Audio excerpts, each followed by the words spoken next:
Good afternoon, ladies and gentlemen, and welcome to the final day of the Swiss Poker Classic.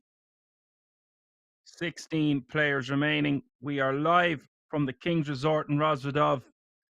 My name is Action Dan, be your broadcaster for the duration of today until we have crowned yet another champion at this wonderful resort. Cards are in the air. Shuffle up and deal.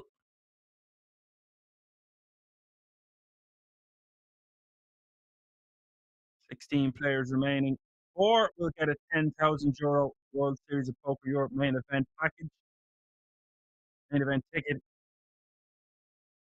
We had 1,118 entries in this tournament, 16 players remaining, small blind 40k, big blind 80k, with an 80k running big blind ante. That's 40, 80, 80.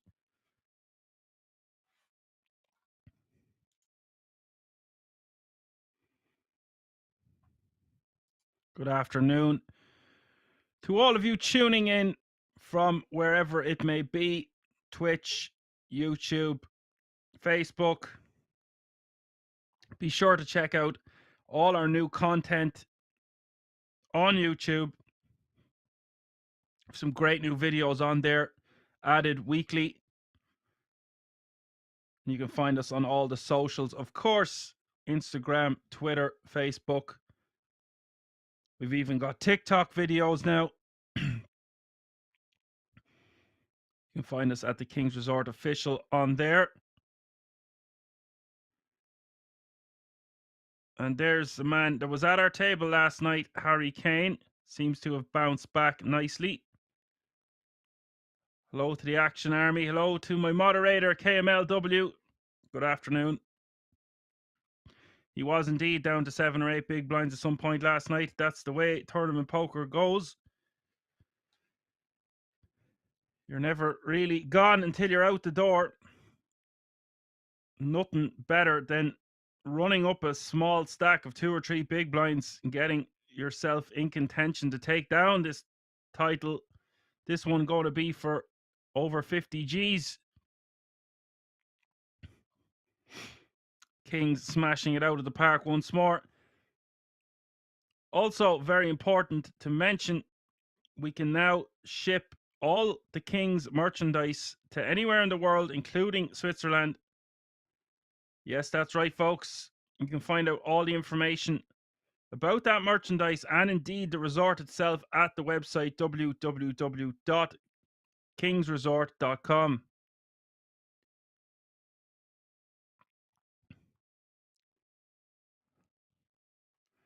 Hopefully the players will have got some well-needed rest after a long few days.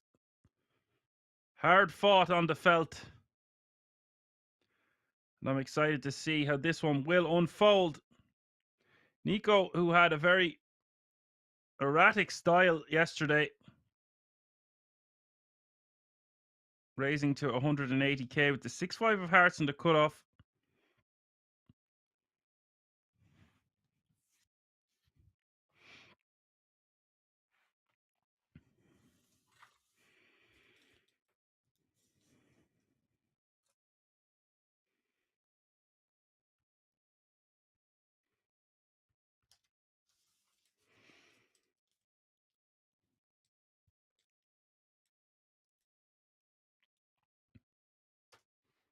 We'll take down the blinds and antes with that one.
Coco Jambo on the button, playing 20 big blinds.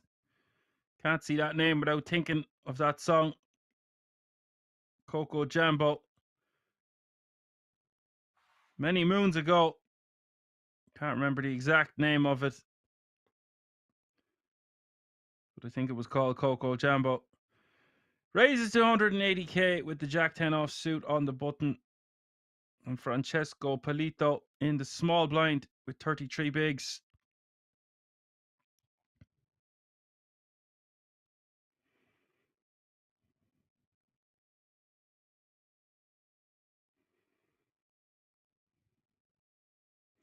Three betting to 500k, and I like this sizing from Francesco. Essentially leveraging Coco Jambo's entire stack.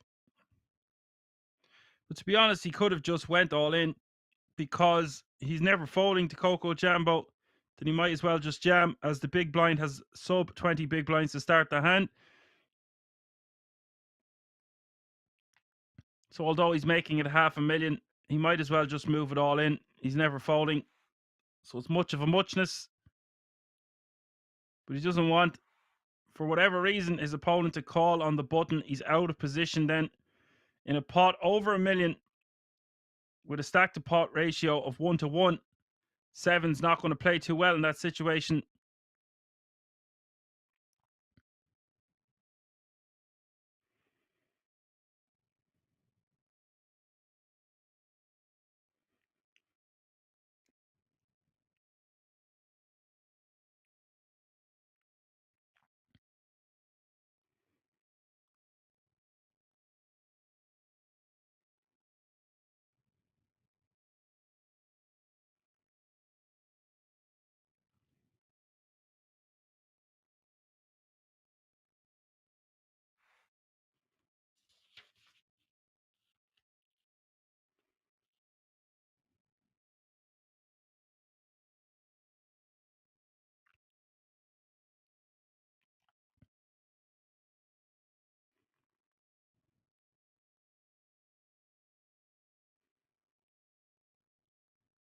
Harry Kane facing a raise from Sergey.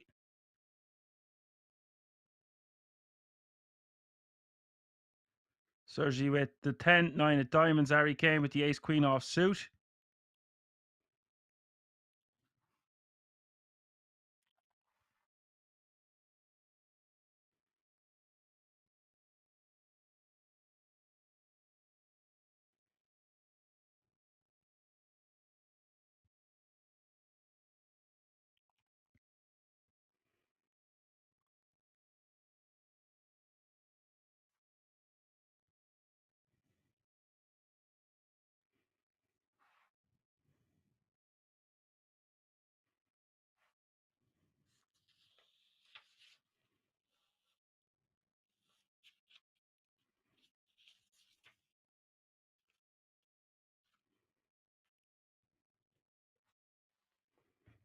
And on King 4-2, Sergey betting 160k. Harry Kane with the decision.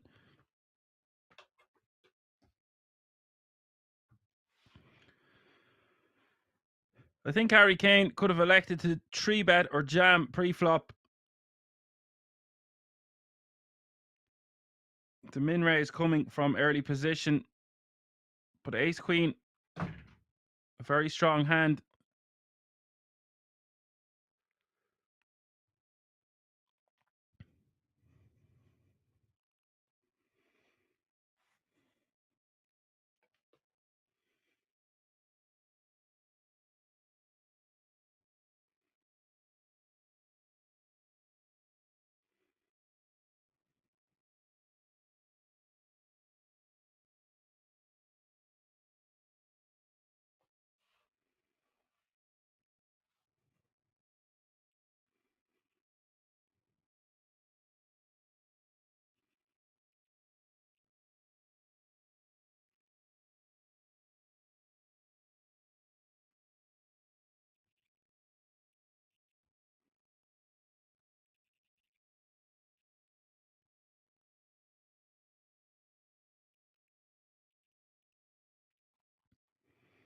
Nico raising to 180k with the King Jack of Hearts, and Jan with the decision with the same hand, playing a whopping stack of 8 million, or a bit less, 7.285, which is good for the guts of 100 big blinds currently.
Queen 8-3, 2 clubs.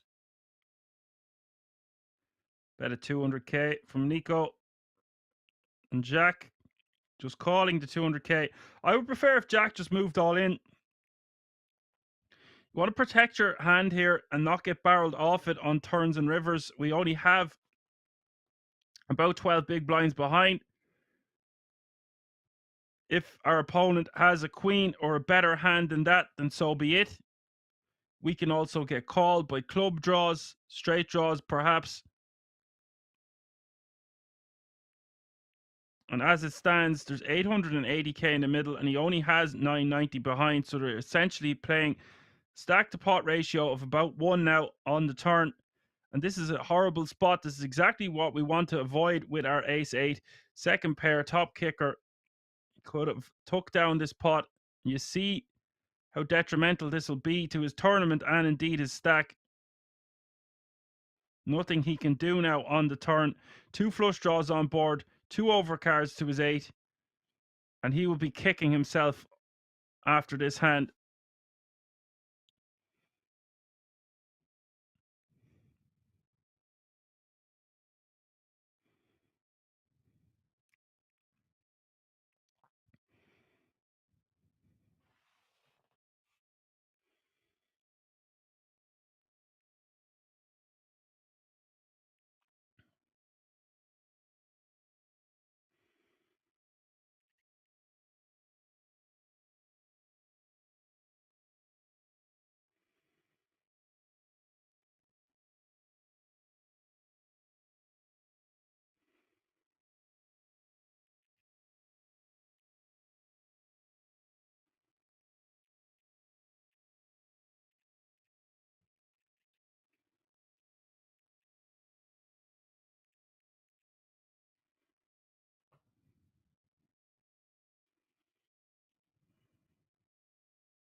Meanwhile, back at the ranch, Jack has moved over the top of a 3x raise from Harry Kane on the button, and Sergey in the big blind with nines, and the decision. One would think this is an ideal moment for the two nines to rejam.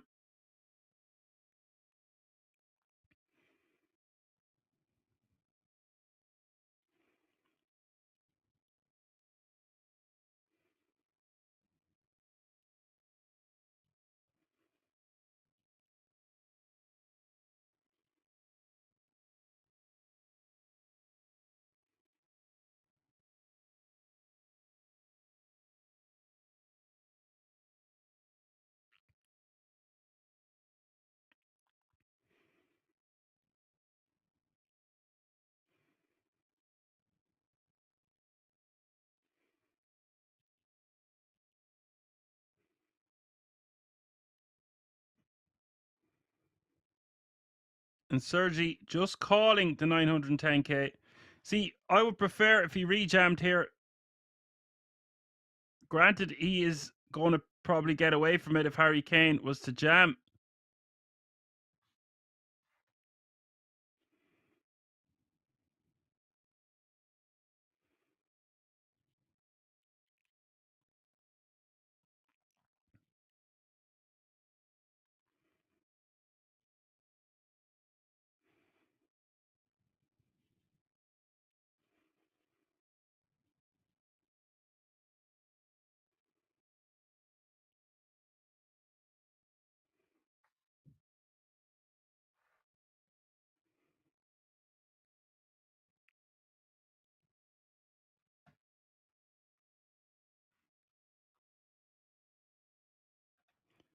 Has to isolate there with the 1.7 million behind.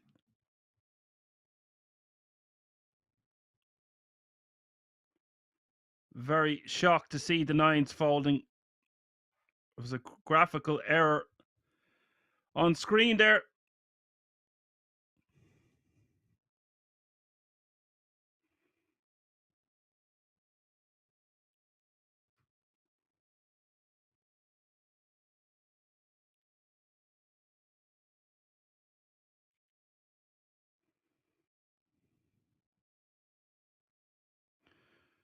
I was not expecting that. It's not often on here. I'm speechless. But he was facing a 3x open on the button and a rejam. And what a lucky moment there for the King Jack.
What's going on here? Harry Kane raising to 200k from the cutoff with ace 5, and Sergey in the small blind 3 betting to 700k. Gets Nico out the way. Action back on Harry Kane. Still a bit shocked to see those nines folding. A golden opportunity to take down all that gold out there in the middle.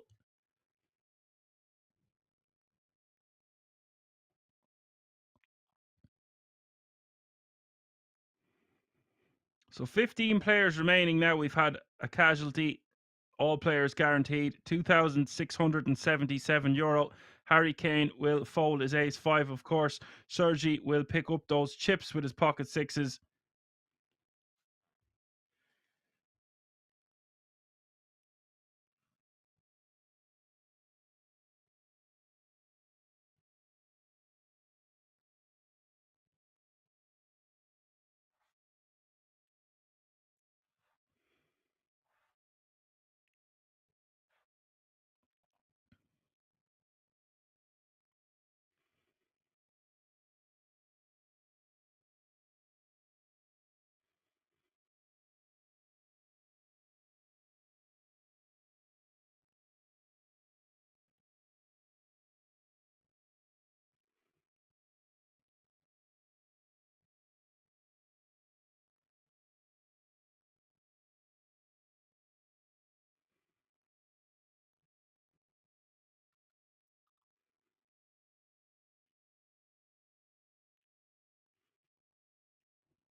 Jack all in from the cutoff with 10-9 of diamonds. Putting the action back on Sergey.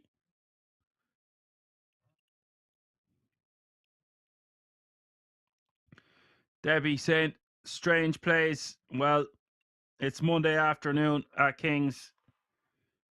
Expect the unexpected.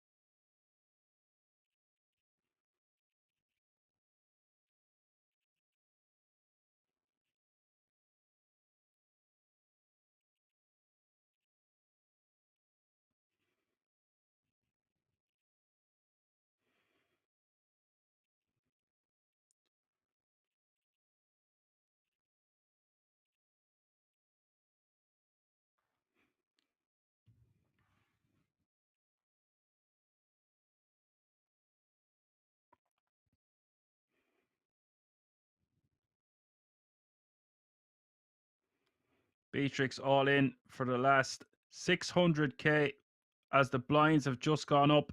50k small blind, 100k big blind with 100k running big blind ante.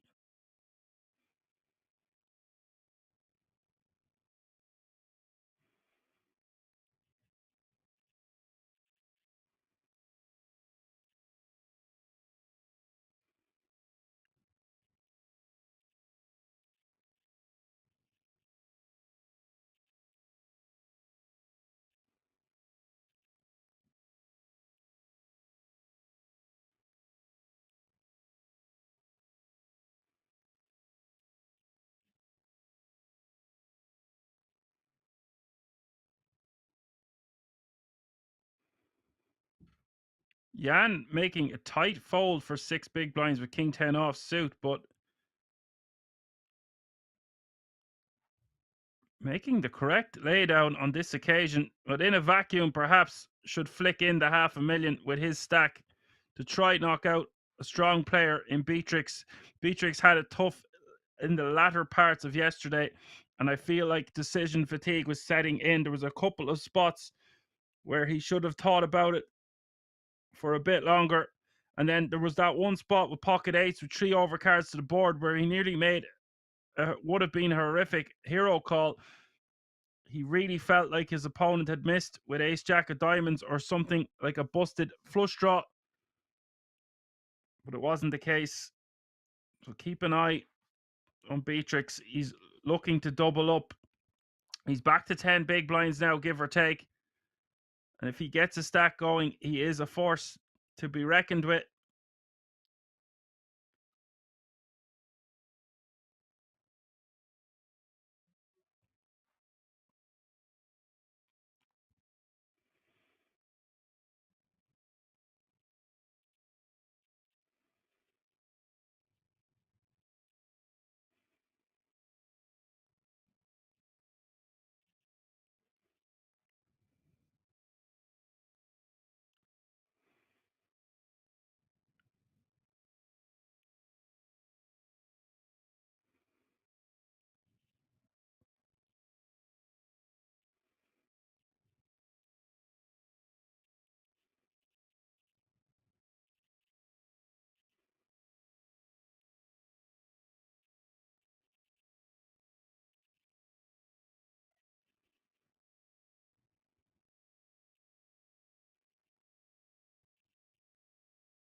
You can see Jan is our chip leader with 70 big blinds, fighting for that with Nico, both playing roughly a quarter or more of the chips in play at this feature table. Harry Kane then with 36 bigs, Francesco 29, and Sergey the same.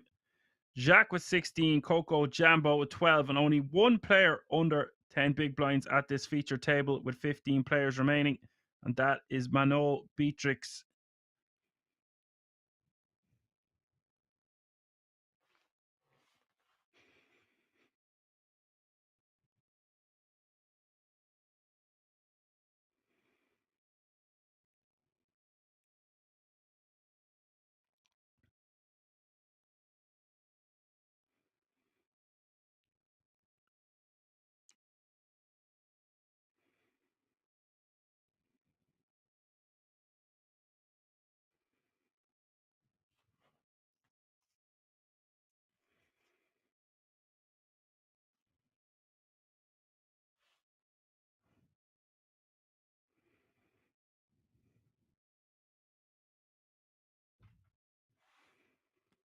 Beatrix with the Jeffries here, an ideal situation to try and double up, spin and win.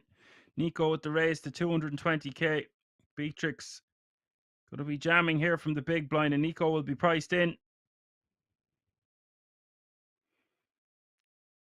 Nico's not shy about putting chips in the middle. Of course, he's priced in here, but in general, anyways, 1.65 million in the middle, and this is the exact spot that Beatrix is looking for. 70% here with the Jeffries. Nico 30% with the King 10 of hearts. 2 hearts on board, ace 3 deuce. Nico, now it's almost a post flip coin flip, post flop coin flip. Turn is the 8 of diamonds. Now Nico needing a king or a heart. Is there a king around the corner of kings? There is not. It's the ace of clubs. Beatrix will double up and now be playing 16 big blinds. Post flip coin flop. That's it, Kate.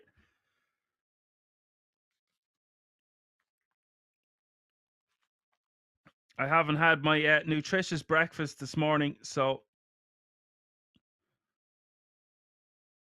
I'll have to sort that out. Sometimes my brains don't work too good.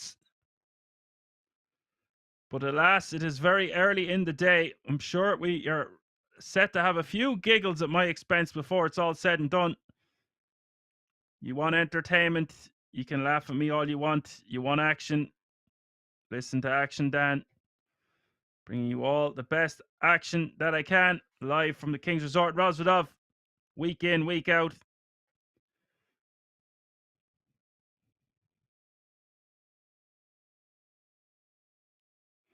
Sometimes I wonder if I wasn't commentating, would I just be speaking to the wall at this stage? I guess we'll never know.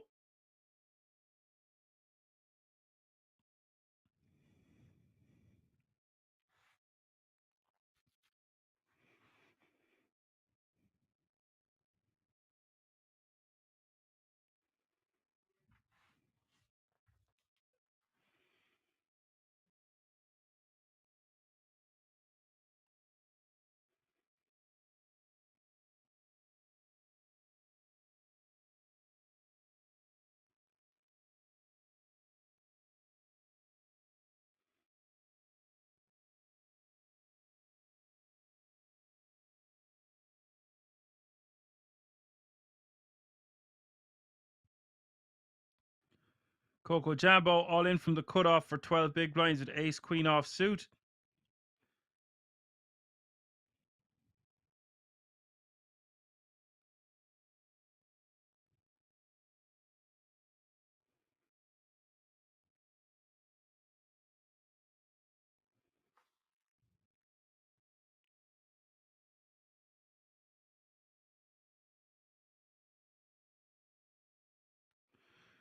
$144 people watching. That's not talking to a wall. No, I don't mean saying, would I just be talking to a wall if it wasn't streaming, is what I was trying to say. Bang me head off the wall at the very least. Great to see so many of you tuning in this early on a Monday. All the usual regs in the Action Army on Twitch. We're not here to take part, we're here to take over.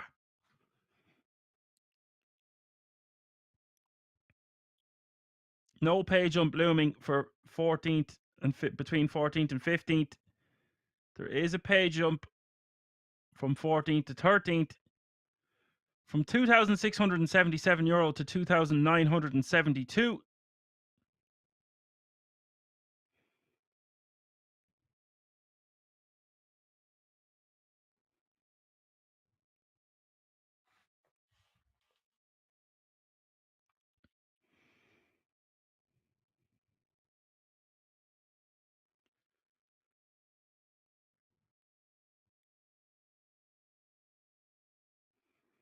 Harry Kane in the small blind, playing 33 big blinds.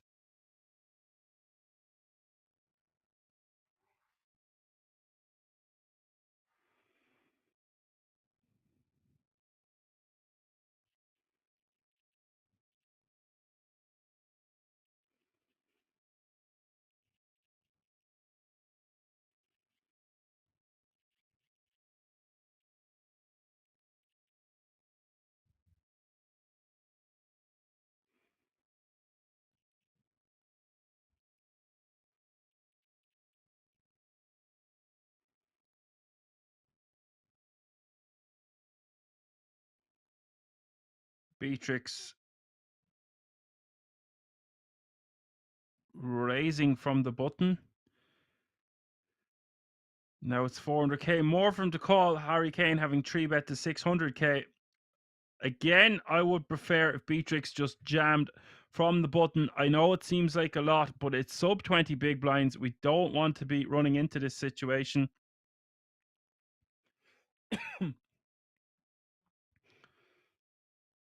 If we just jam, we put Harry Kane in a bin, even with a hand as strong as the one he has.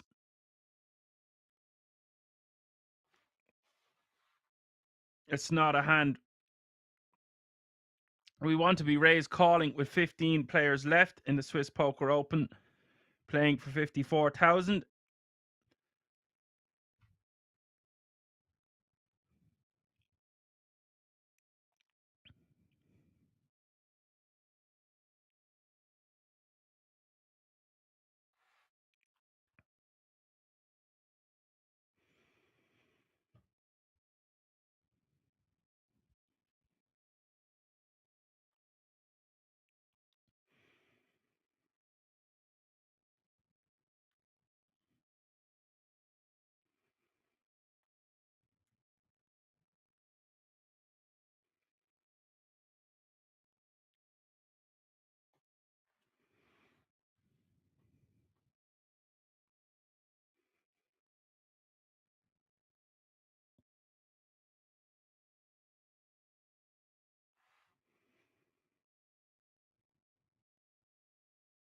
Beatrix deciding to let his pocket sixes go.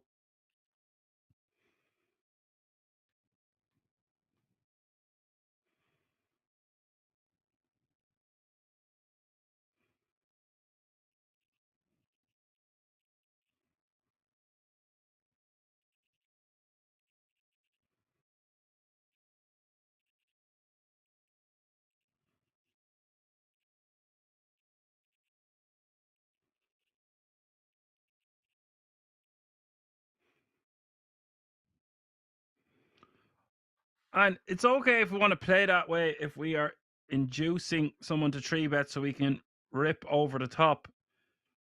But it's hard to pick up a pair at any stage, and we're on the button. It's just a golden opportunity to jam all in, steal the blinds, and move on. And if we get called, we are most likely going to be in a coin flip situation. If our opponent has a pair better than sevens and above, then best of luck to them. We've just been coolered. As it stands, we've put in 2 big blinds of our 16 big blind stack, got 3-bet and had to fold. Francesco with the Jeffries in the hijack, raising to 225.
Coco Jambo picking up the Ronnie Rockets from early position, raising to 225 off 14 big blinds.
And Sergey in the small with the decision with ace 9 of clubs.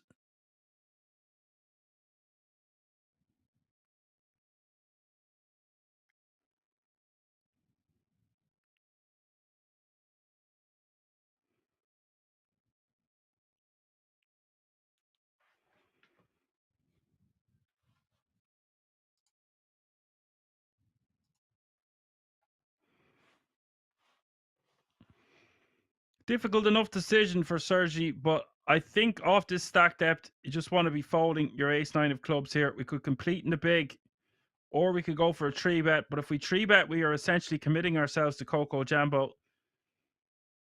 He's gone for the 3-bet to 600k. Now, Coco Jambo could just call and see the flop here, but that's a dead giveaway. Dead giveaway. Don't see how all the money just doesn't go in the middle. And now it's 800k more for Sergey to call. And he's put in a hefty chunk of his stack here with the ace 9 of clubs.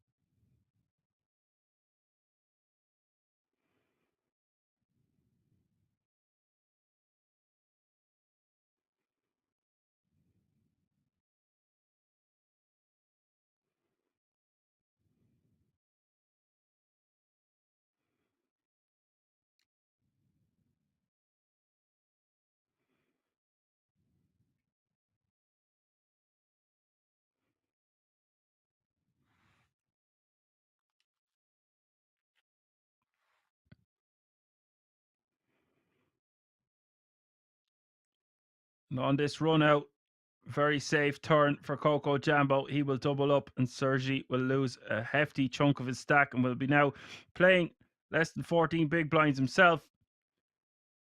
So they essentially swapped stacks there. Coco Jambo now comfortable with 30 bigs. Sergey playing 12 and a half going forward. Good thing for Sergey is he's just posted his big blind and his small blind, so he will be on the button. Dutch Duck says, hi all, hello, welcome. Look at the chip counts now. Not much has changed with the top two. Jan pulling further in front. Larry Kane in third. Francesco in fourth. Coco Jambo now in fifth. Beatrix and Jack with 14 bigs each. And Sergey with 13.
Well, Debbie, you see, if you snap with AA, when it's 6 big blinds total, we only have 8 big blinds behind. Like, what hands are we going to be flatting with that little behind?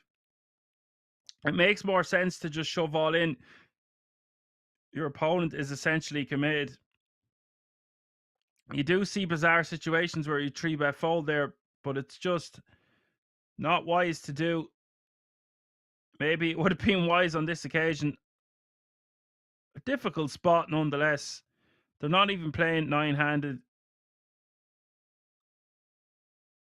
It's just if Coco Jambo's raising off 14 bigs, he tends to have more of a raise calling range than a raise folding range from that stack size and position at the table.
Sergey folding there, and this is a mistake. Should be jamming his king 10 of clubs with 12.5 bigs from the cutoff. Just a golden opportunity to jam all in. Nico on the button with jack 9 of hearts.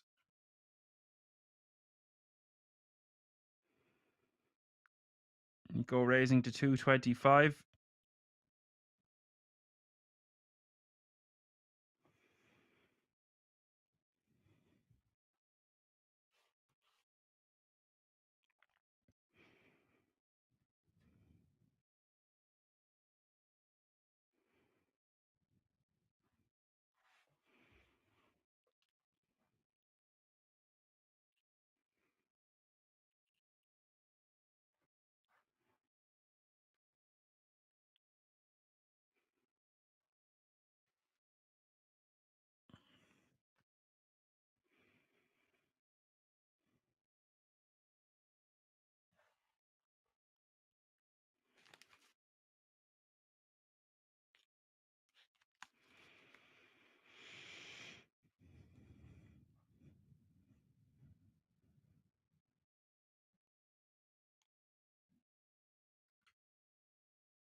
Bet a 225 from Nico with the jack 9 of hearts on the king 7-4. Jan with the decision with 9-8 of diamonds.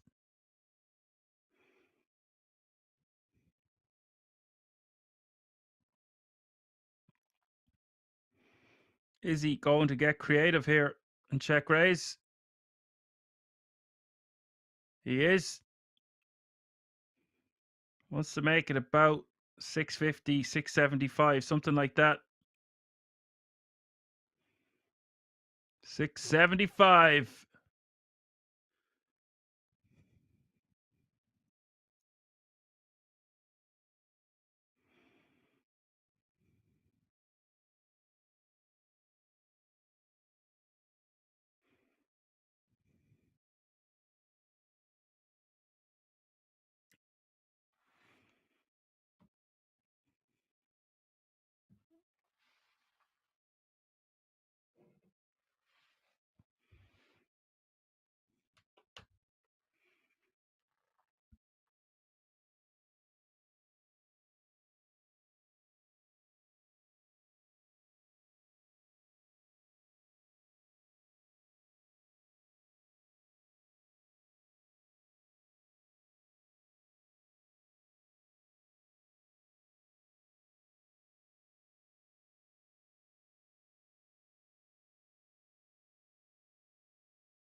Sergey taking down the blinds and antes with the ace jack off suit.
Harry Kane defending with his deuces and ace queen jack, not going to favour the Ducks.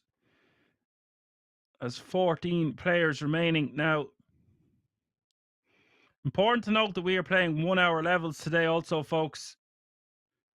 Yeah, I'm a top pair here on a dicey enough looking board. Very straighty, flushy. When he is in position, checking back seems totally acceptable. The turn is the king of spades.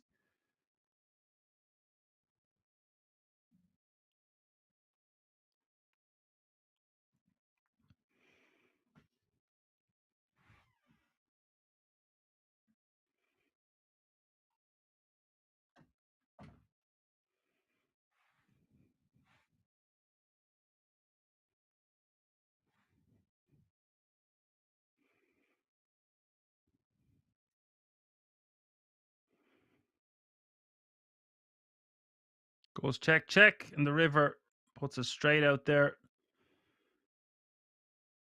Puts a flush out there. One card flush.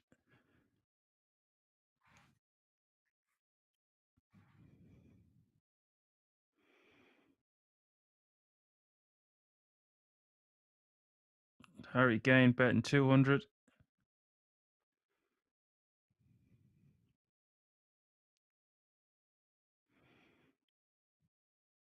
Close to a royal flush. All right, Debbie.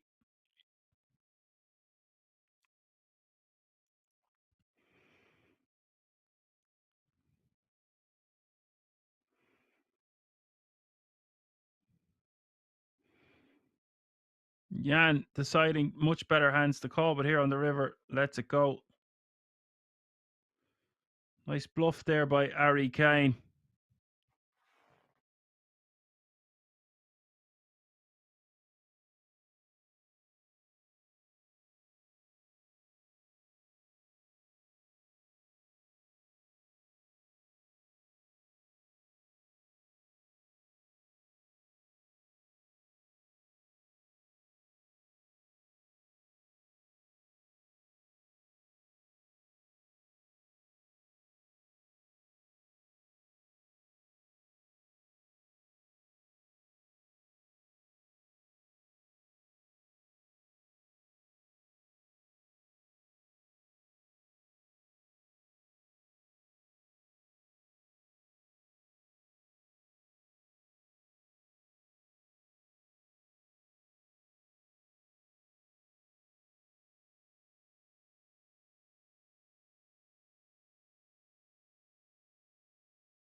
We've got action. Both players with a flush here on the turn in a blind v blind battle.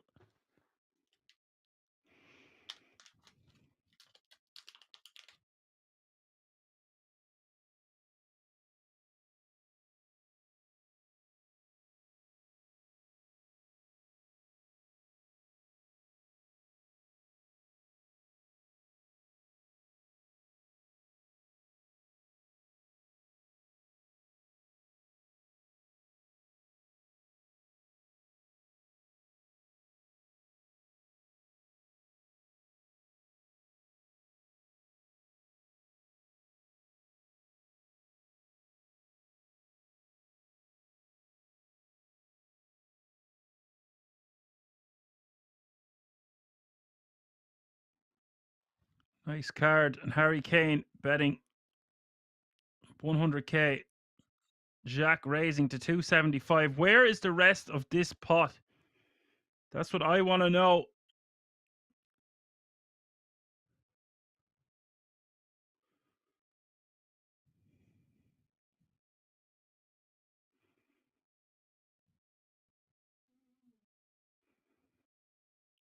Very unlikely Jack is raising with a Jack and Harry Kane has a Jack. So don't suspect we will see him go over the top. I'm probably just going to call here. Either that or he's going to move all in. I suppose when Jack only has 10 big blinds behind, might as well go for the lot.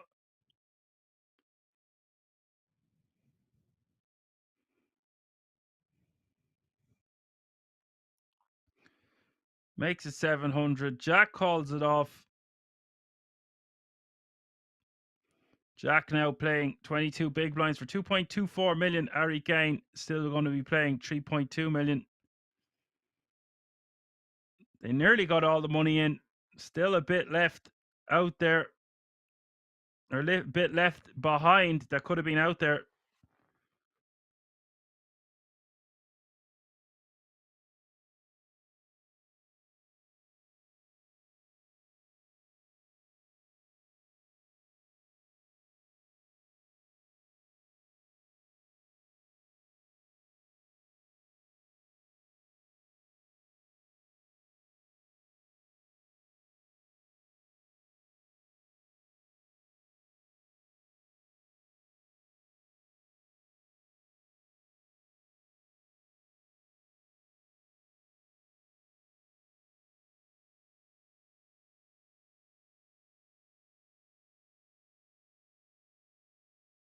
Okay, says it's what a weird hand. It was weird, yeah, the way that played out. Both trying to trap each other. In the end, someone missing out on value.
Dutch Duck saying, seeing this, I can't wait till May the 1st.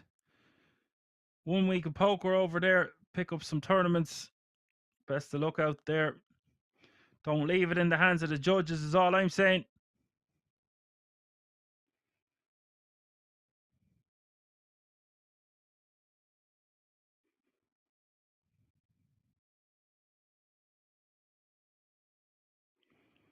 Francesco raises to 225. And Sergey in the wings, in the small blind here with the runny rockets. And the decision.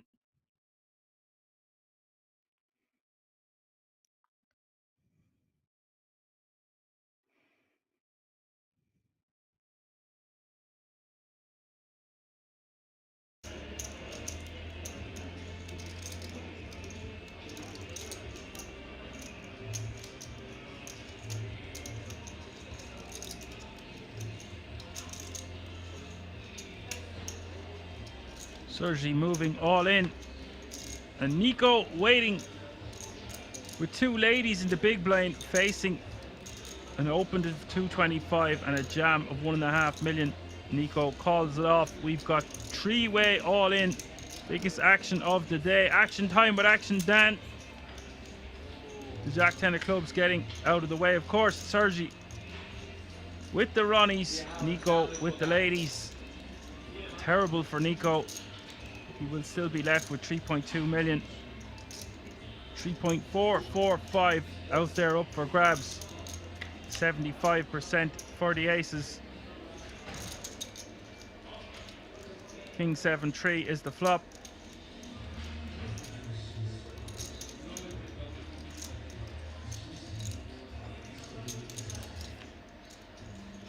Turn is the 8 of diamonds.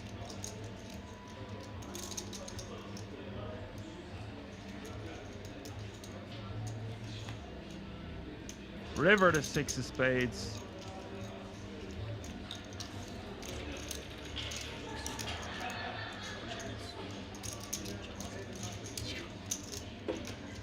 We will count to verify here.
Coco Jambo with the ace 10 of diamonds.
Coco Jambo takes it down, adds a $250,000 to his stack.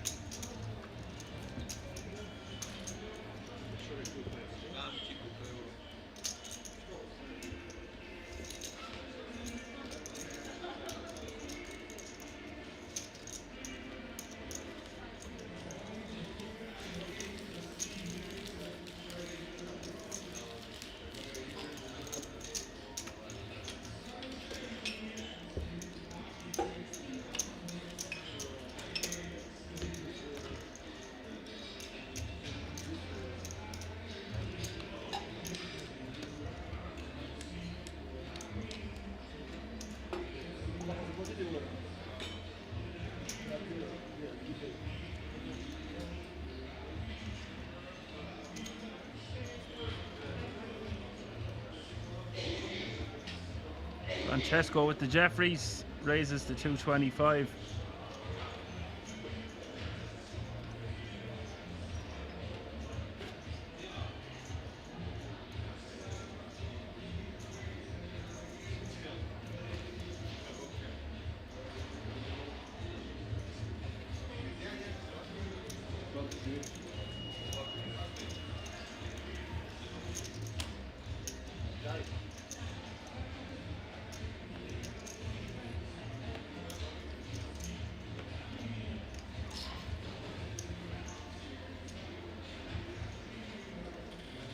Nico with the decision on the button. Let's go.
Two black ladies for Nico, raising to 225.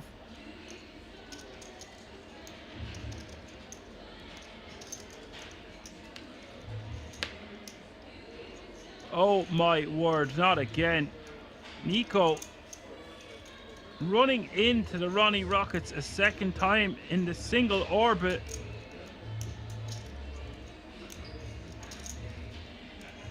This is disgusting.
Jack 10-7 is the flop. Nico doing well to not just get it all in pre, but I presume he is trying to trap.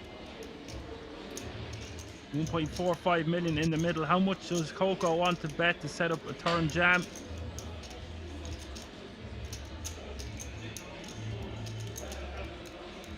Doesn't need to bet that much more than $500,000. Honestly, 650 is probably even too much. 550. Goes for 475. I like that sizing. Setting up a turn jam. Now for Nico.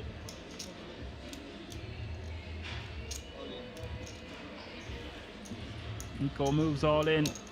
Decision back on Coco. Second time.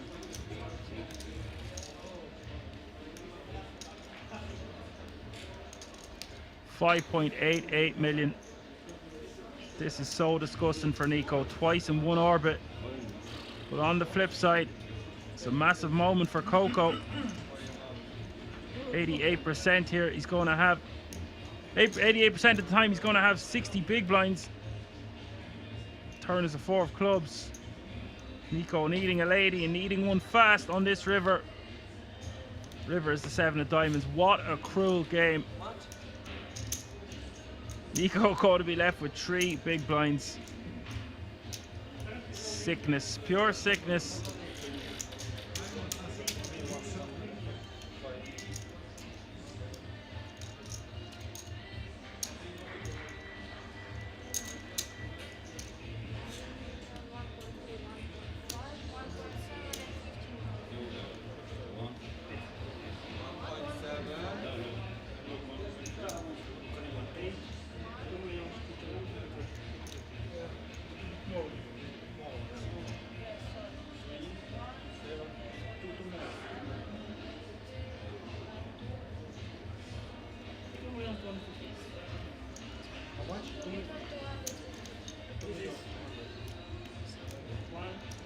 That guy is going to need some whiskey or some Helfa. Some Helfa and whiskey. ASAP Rocky.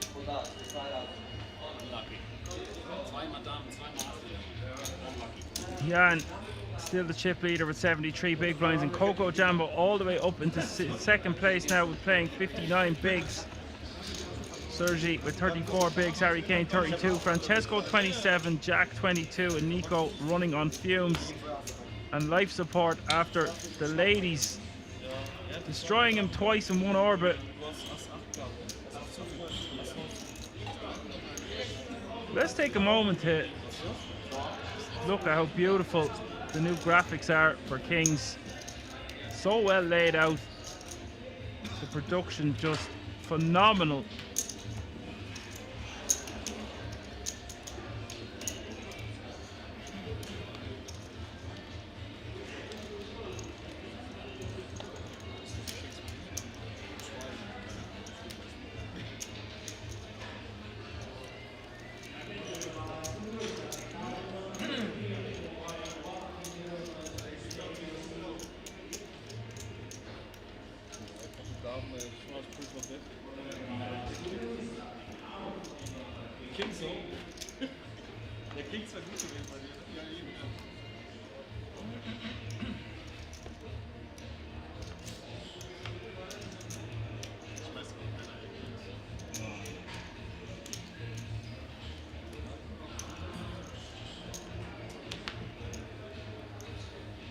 Nico picks up 9s, all in for his last 3 bigs.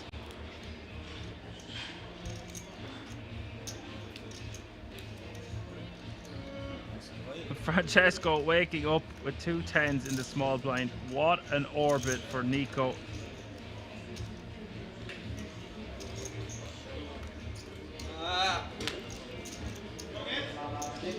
Insane in the membrane. Needs a 9 or he's going to be out of time.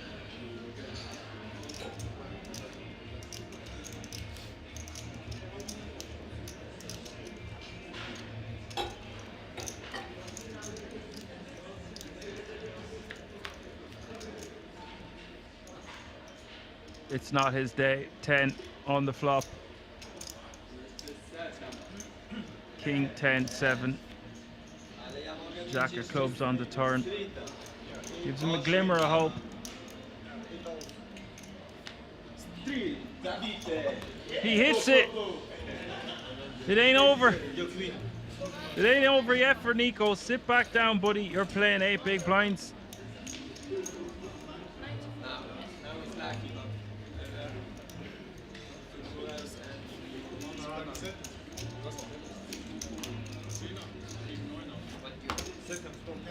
Well, essentially now it's just got to seem like a free roll.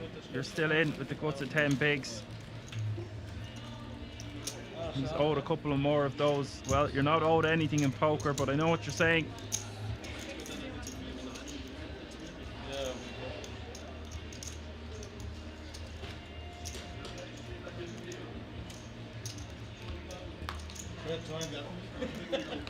Bad timing.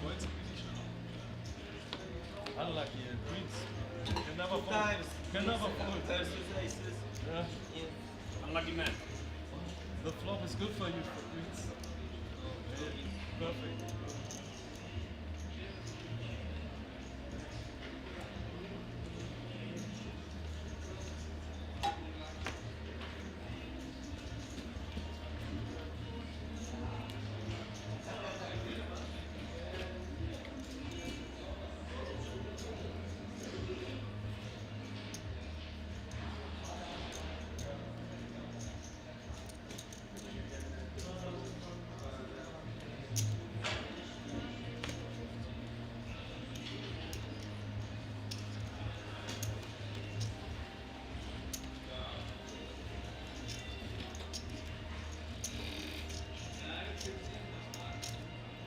Jan raises from the hijack to 250.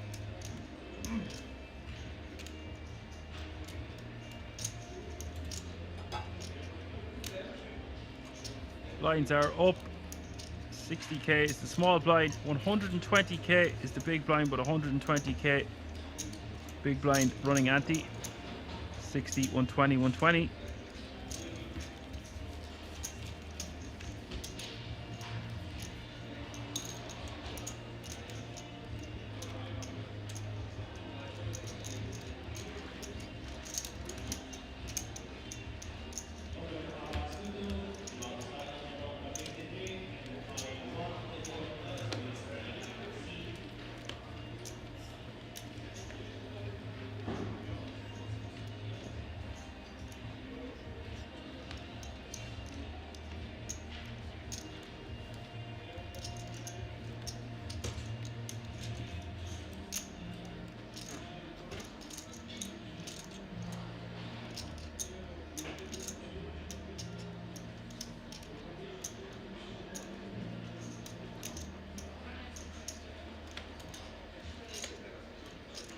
$250 to go from Jan.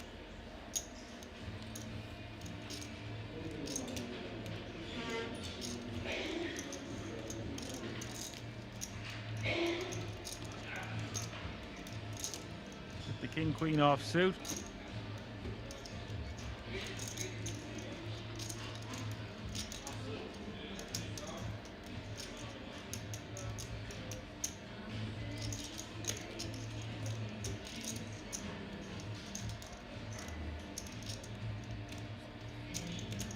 Sergey with the ace-7 of hearts.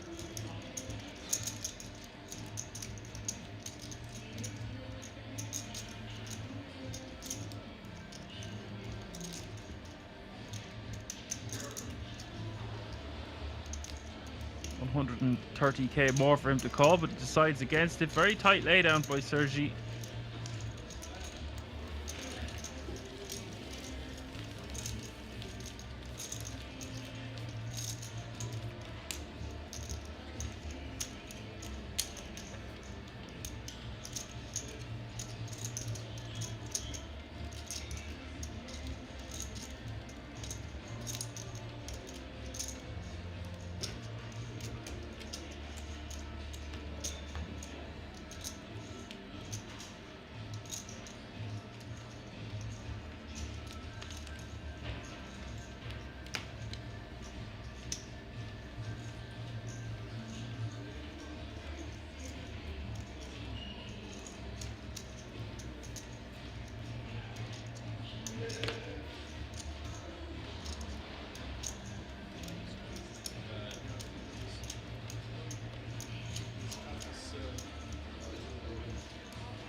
Very discreet. $275 to go from Coco.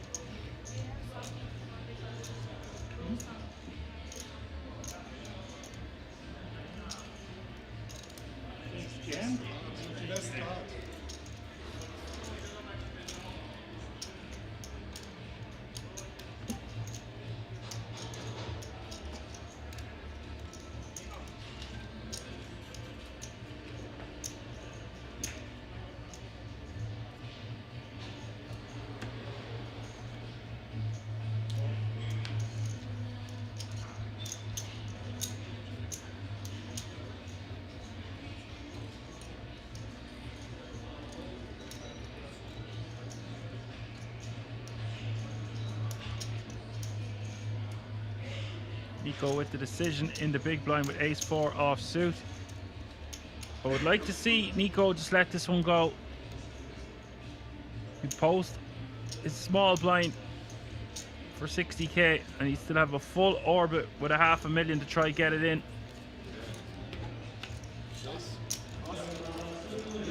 Shows the Asa. Tja. Das noch Stift. Wer hat die Markierer? Wer hat die meisten Assault gehabt? Der. Ja, das. Oh, ist noch einiges klar. Trotzdem hat es nicht genutzt und man konnte nicht aufspielen.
Nico getting a golden opportunity to shove from the small with ace 3 of clubs for the guts of 5 bigs. And Jan with the decision with queen 4 offsuit.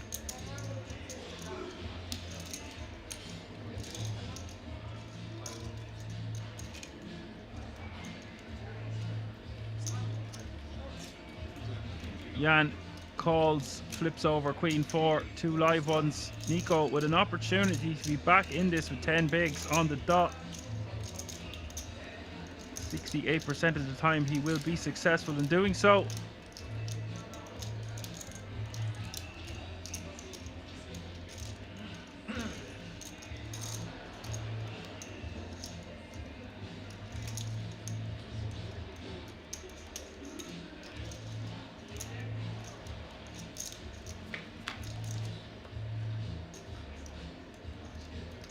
King Jack 5 is the flop, 2 diamonds.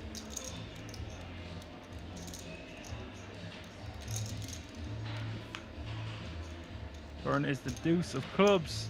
94% now for Nico. Jan needing a queen on the river. Oh my god! The lady pops off on the river. Could Nico be done more dirty today at this table? Just disgusting. Go to the bar, buddy, and get a double. And then get another one. Real Rusty says this dude is really unlucky. Yeah,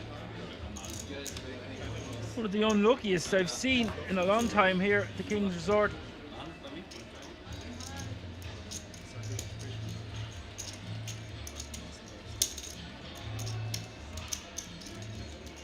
Okay, says only fitting he busts to a queen on the river. Yeah, indeed. Not exactly poetic justice, as 13 players remain now. 13, unlucky for some. All players now guaranteed €2,972.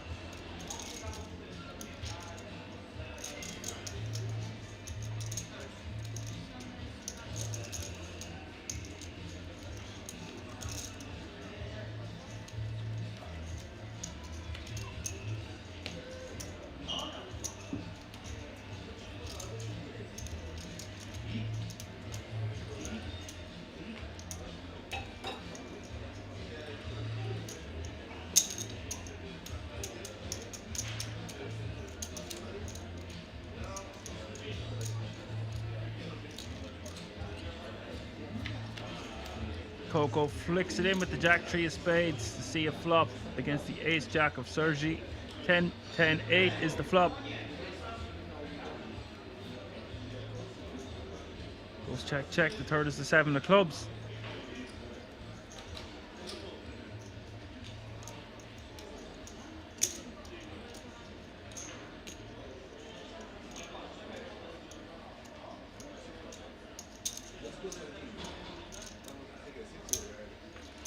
Bit of 220 and a call.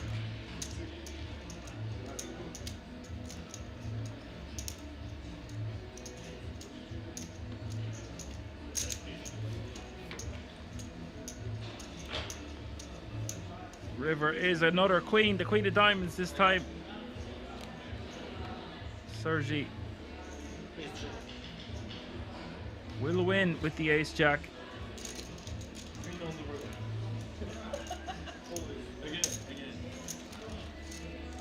MJWK asks, could have put out the winnings for the last 13, please. They are above you with the night bot there. You can see 13 players remaining from a starting field of 1,118.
Apocalypse dropping in to say hi. Good afternoon. Indeed.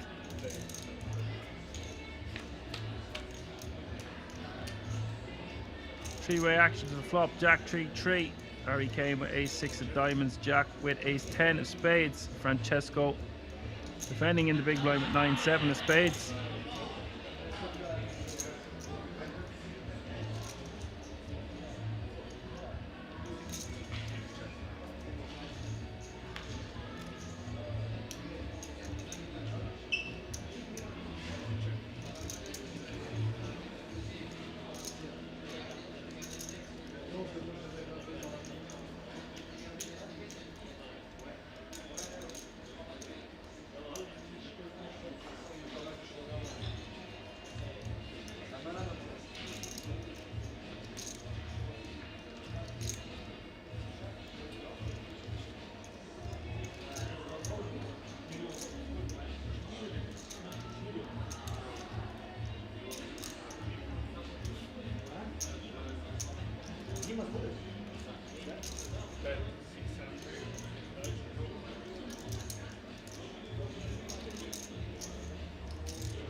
Jack all in with ace-9 off suit from under the gun. This is too big of a shove from Jack. Under the gun, now the cut-off.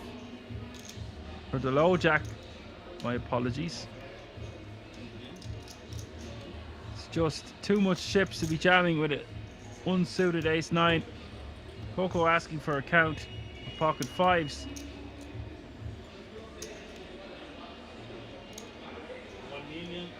1,604,000.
Francesco making it 325 to go from the button with 2 8s.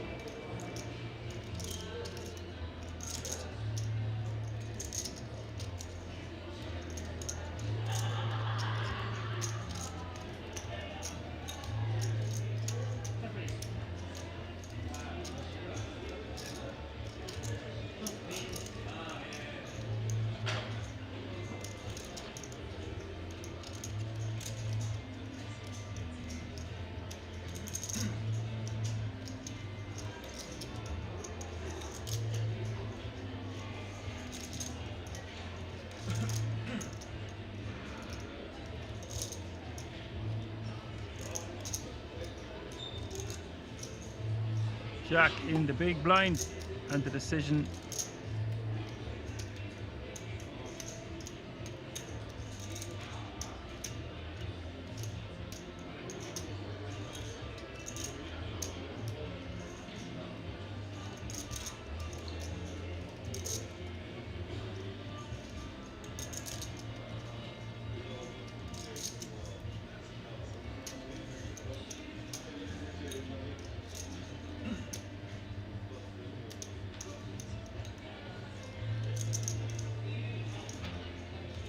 Jack can defend for 205k more.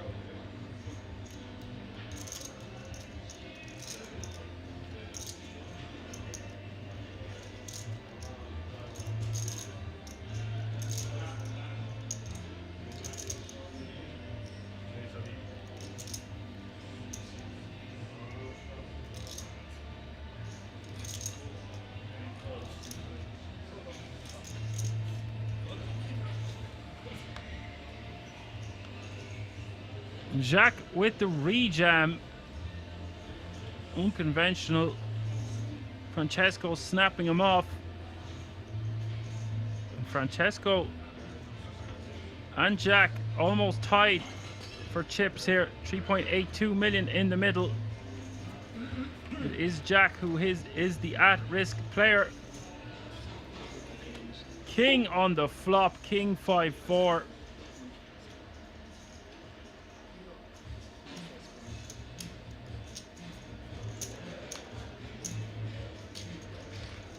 Third is the 10 of clubs.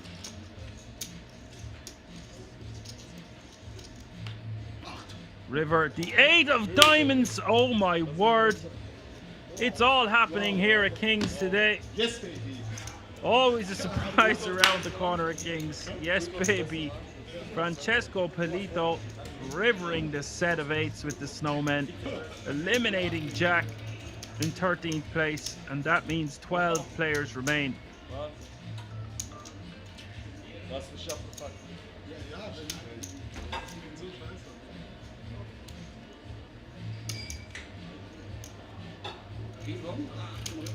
Ach, ist noch Knopf, ne? König 7. 189. König 7.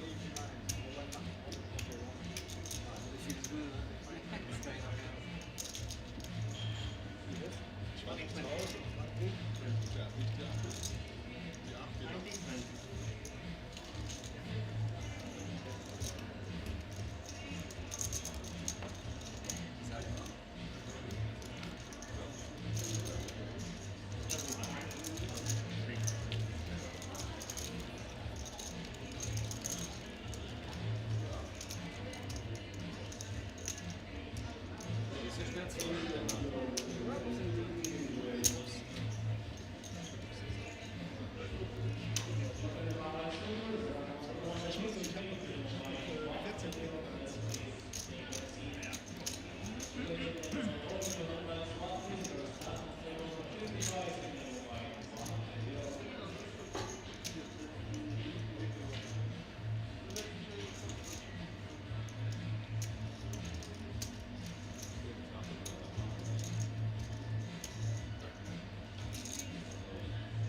So 1 Frenchman, 4 Germans remaining at this feature table. We'll wait for another player to be rebalanced at 12. 3 eliminations away from the final table. A lot of information. It's all going down here today, folks, live from the King's Resort in Rosvedov, non-stop action.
Also hier, der Freund. Aber der hat noch.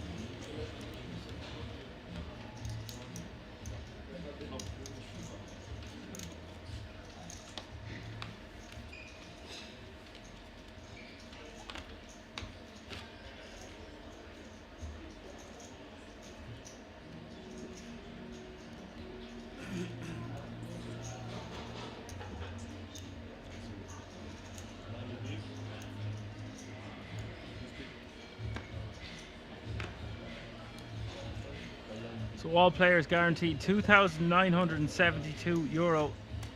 The pay jump looming to €3,317.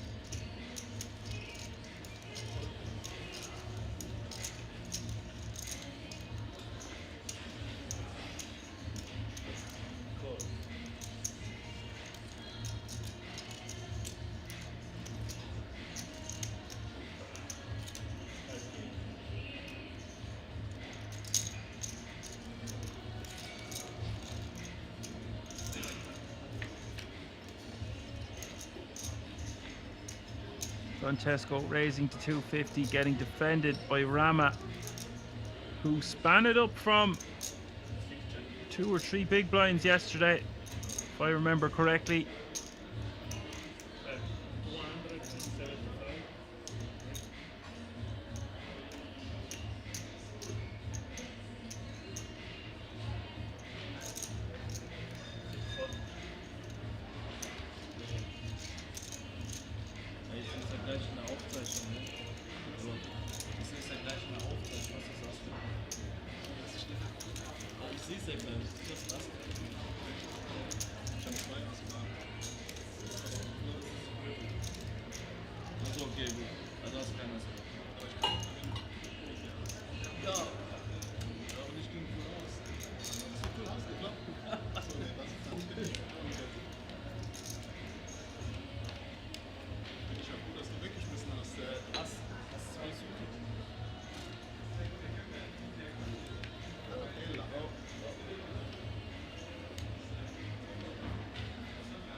Jan raising to 250 with the king queen offsuit.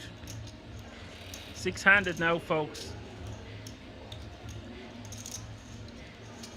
Expect to see the bigger stacks applying maximum pressure to the shorter stacks as we get closer and closer to the final table.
Always love a bit of meatloaf on a Monday. And Sergey with the ace-8 of diamonds makes it $250,000.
Harry Kane with the King Jack offsuit, raising to 250.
Sergey in the hijack with 2 6s.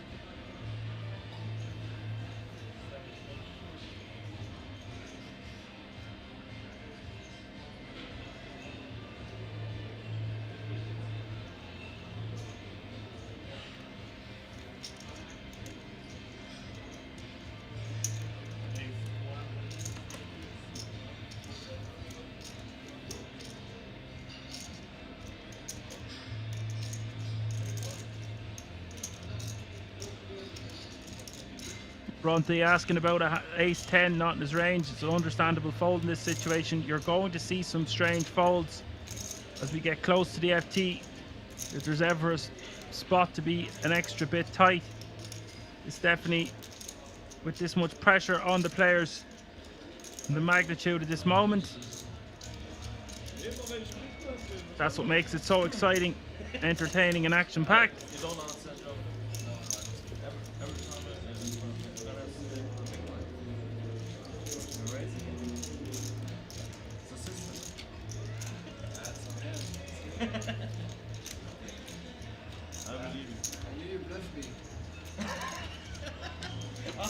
You saw it in the Careful. Fuck the screaming. I don't want to play on the TV. It's so bad. Changing the image.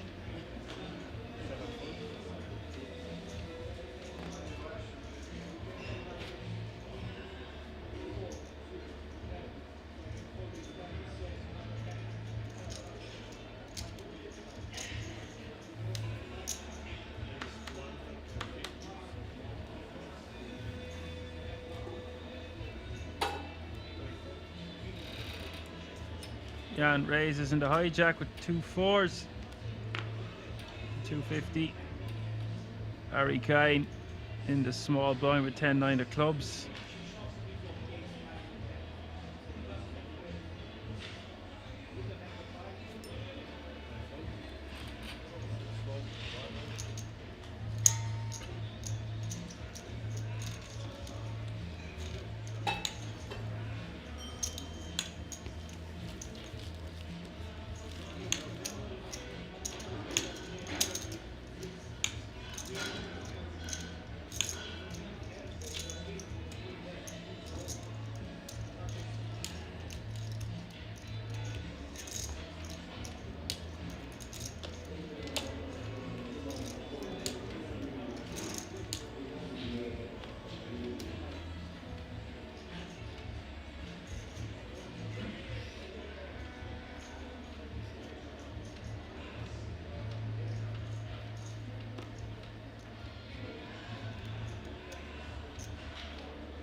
Harry Kane calling with the Queen Jack of Hearts. I like this. Get to see a flop in position.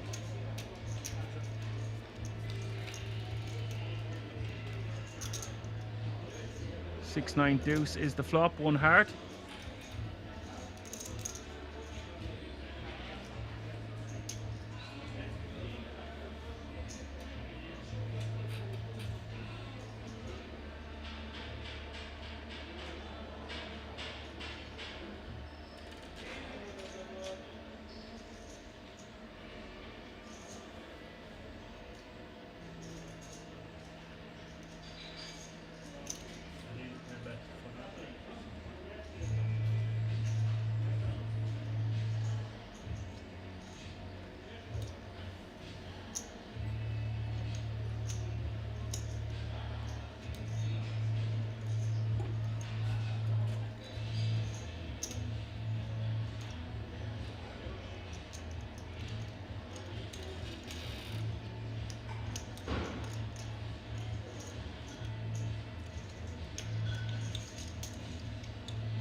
I would like to see Harry Kane continue here.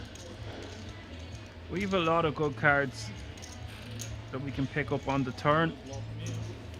We can bluff on later streets, get our opponent to fold a hand like ace high. Jan going to be opening very wide. 3 players off the final table. I have also 2 overcards. I wasn't there. If you don't bet the flop, I will bet the flop.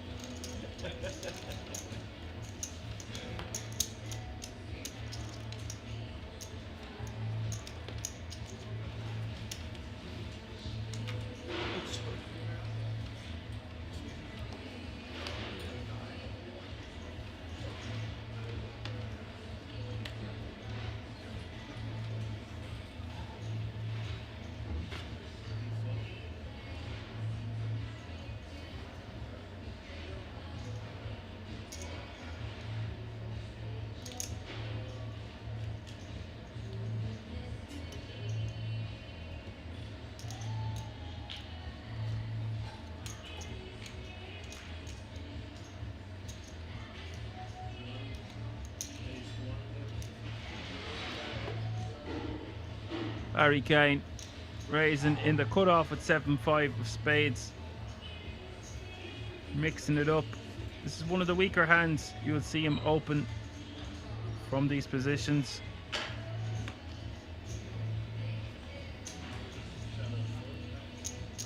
I'm not the biggest fan of it because you're into Jan in the big blind, who is overwhelming chip leader at this table,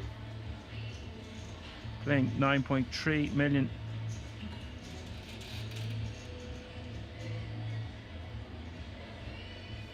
Jan just go to rejam this one, I would assume.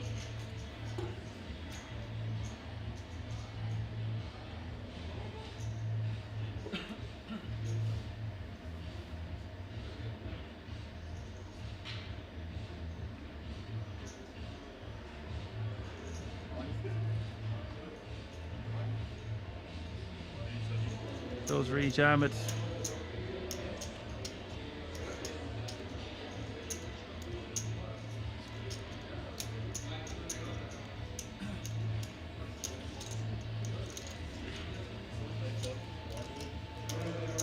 Eddie says he's not sure about the jam, but what are you sure about, Eddie? Marmalade? Marmite?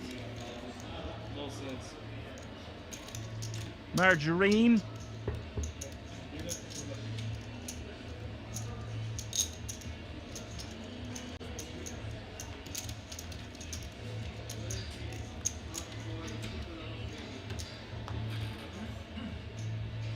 Jan, of course, going to jab the fives there can put maximum pressure on his opponent and indeed the rest of the table.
King Queen 8 is the flop. Coco Jambo with a pair of 8s.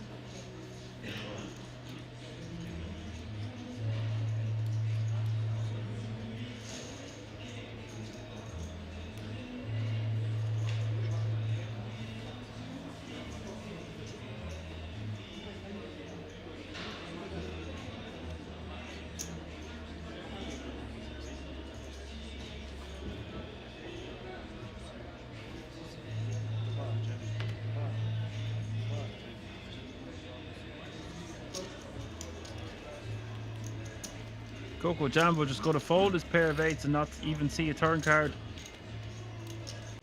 Giving Jan too much credit on this occasion.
Harry Kane raising to a $250,000, getting called by Francesco with the trees. The flop is 10-9 deuce.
Yes, I think there was some.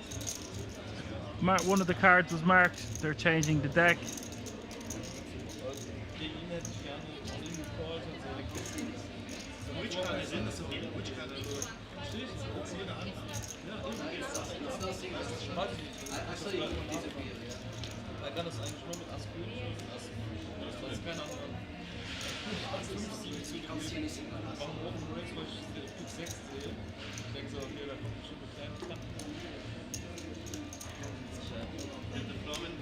Echt gespannt, was er hat. Wenn ich als Astame sehe oder ich schaffe, ich verkriege keinen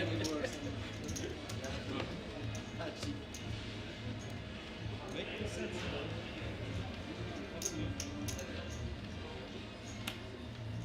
Schaff mal hin.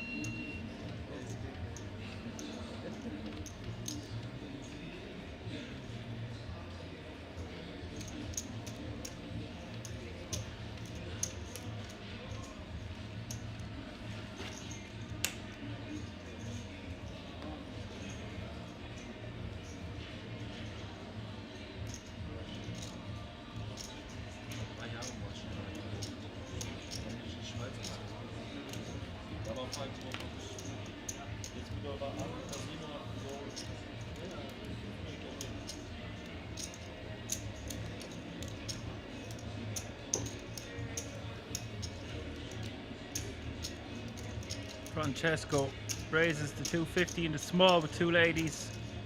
Harry Kane with a 6 off suit.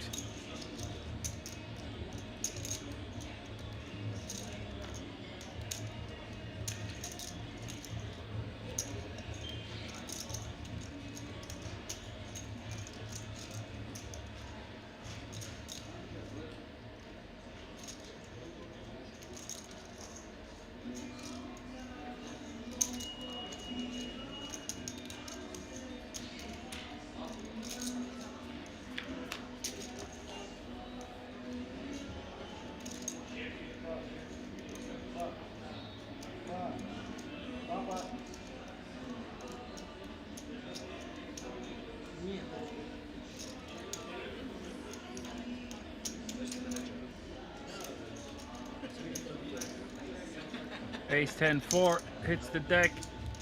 Harry with top pair.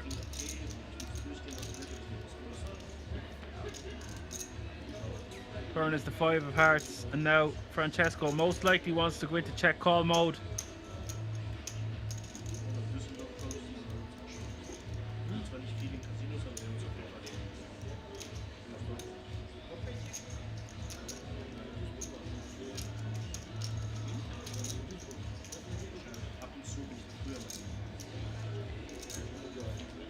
Turn goes check, check. The river is the king of hearts.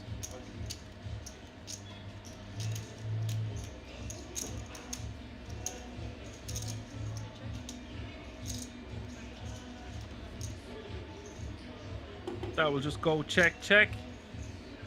Harry Kane will take it down. Francesco losing the minimum there.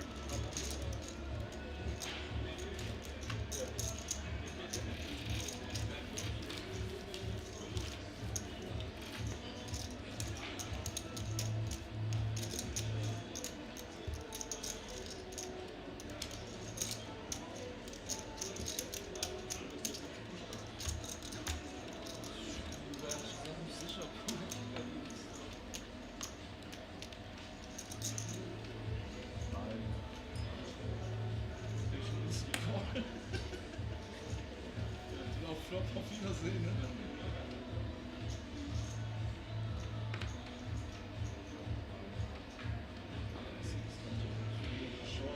Das ist schon mal.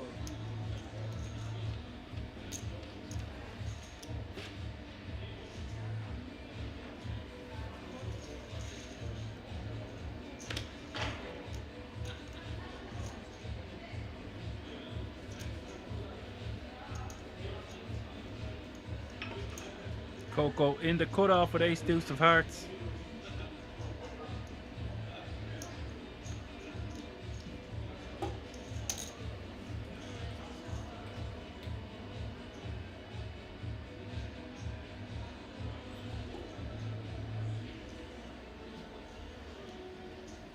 Francesco putting a 3-bet together here, very creative with the 6-5 of hearts. 3-betting to 675.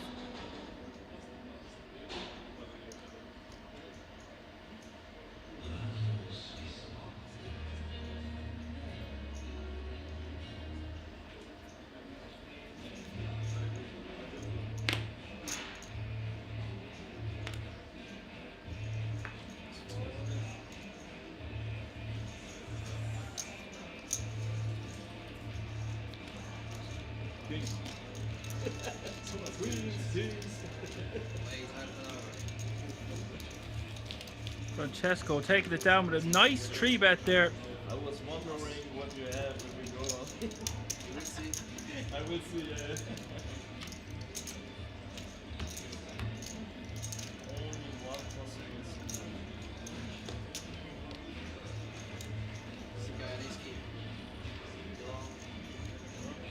aces. Only aces. Only aces.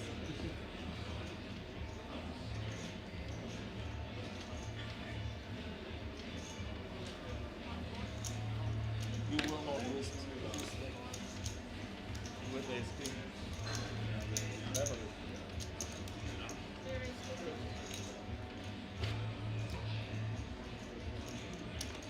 Francesco raising in the cutoff with ace-8 of spades to 250.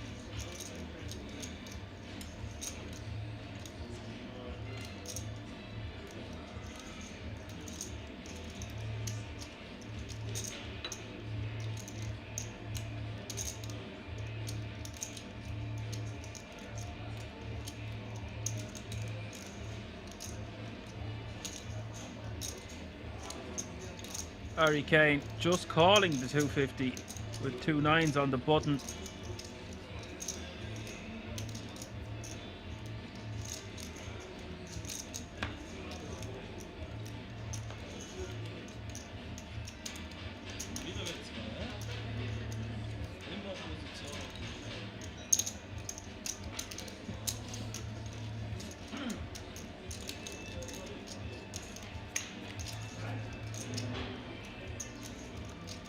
And Francesco flopping a flush here with Jack 5-3 all spades.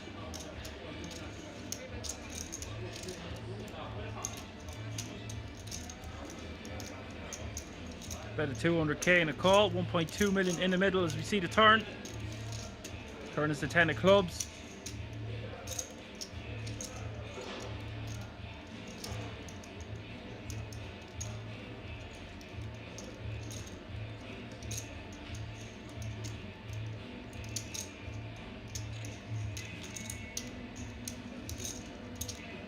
Francesco betting small second time, this time 350.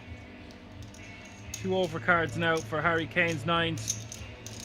We'll see a river for that price, can't blame him. Almost 2 million in the middle now. River is the 4 of spades.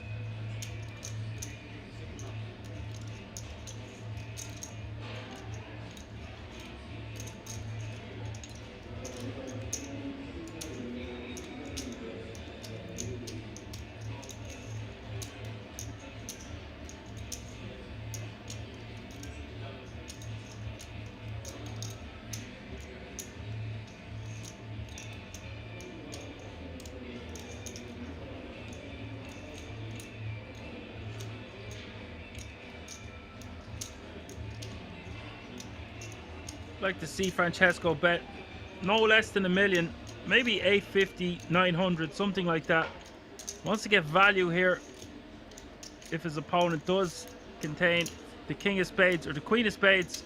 Goes for 775. Yeah, somewhere around that range seems totally acceptable to me.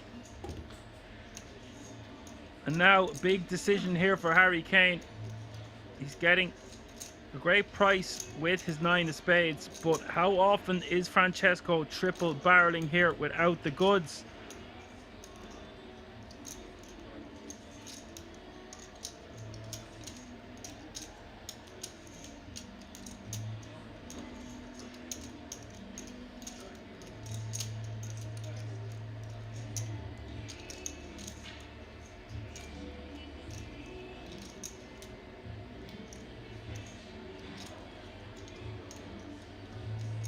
Agonizing decision with this river bet from Francesco, but it gets paid off by Harry Kane, and a big moment here. These stacks will essentially switch. Francesco playing almost 6 million now. Harry Kane will have work to do when we come back after the break, playing 2.2 million. Don't go anywhere, folks. This has been action-packed day so far. We're only 2 hours in. Going on a short commercial break. Stay tuned for lots more action live from the King's Resort in Rozvadov. Back in a few moments.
Good boy saying, yeah, I've been using the no fold quite often. It's pretty cool. It is pretty cool. I'm not going to lie. You're just like, yeah, nope. I'm out of here. GG's.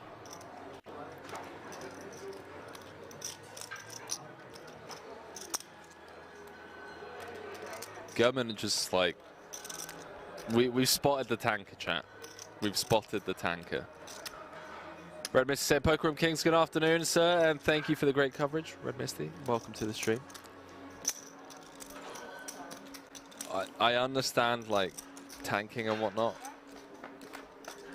in marginal decisions, but the tanking with, oh boy. The tanking with, you know, the Queen 7 from +1 earlier, now the 10-4, it feels a bit. Poker City now saying, hi Henry, great job as per usual, keep it up, greetings. Peter from Poker City, provide Dutch commentary for Kings every now and then. Shout out Poker City, and now shout out to all the Dutch community members. A lot of love for the Dutchies. They've been a big support over the years as we dive back into this, ladies and gentlemen. The club finds its way to the river. Could be losing a true legend of the game very quickly here on day 3.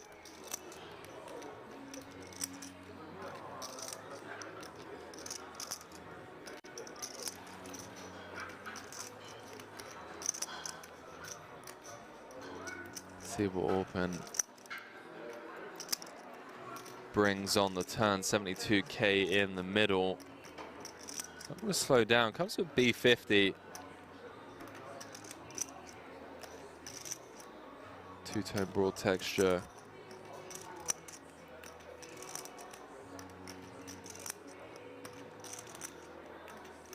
Feels like a dicey turn proposition. against the big blind range. Although Orpin is going to have, you know, every combo of King 10 suited and King 10 offsuit, and then I guess every combo of 10-8 suited from the cutoff, as well as set advantages on this board. But Victor going to attack this smaller sizing. Did feel like an attackable size B50 on this turn card. Takes it north to 147. Thank you. Been getting laid 2.5 to 1 on a call.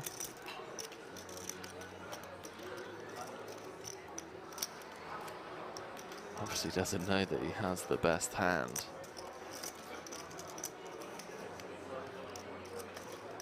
Nine clubs in the deck. Suppose the 3 10s, 12 outs once, getting around 25%. So not really getting the direct odds on a call from a mathematical point of view. That's if he assumes that, you know, his ace and king are no good.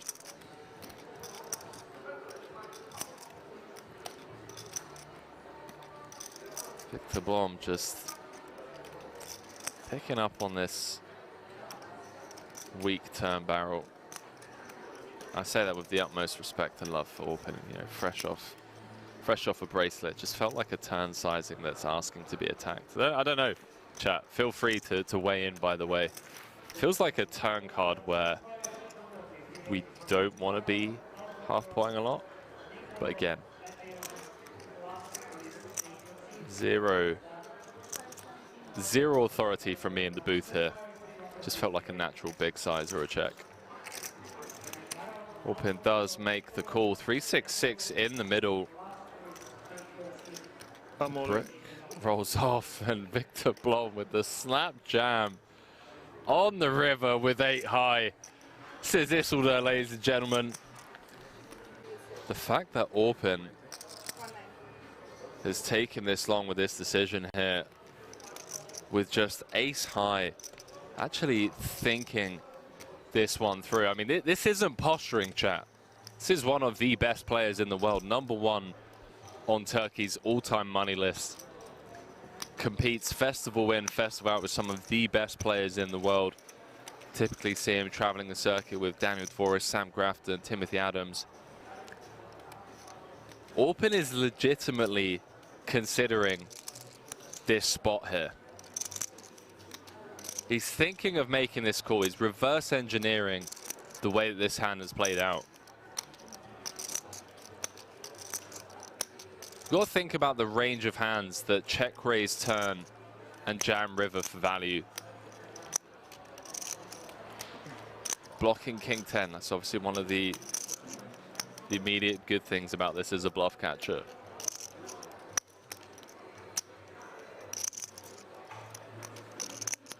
Unblocking diamonds also feels nice. Is Blom ever turning a hand like King 8, King of diamonds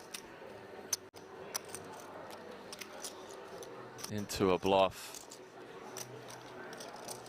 Tip of my hat. And 5 of diamonds or something. Yeah, see, Orpin's dialed in, bro.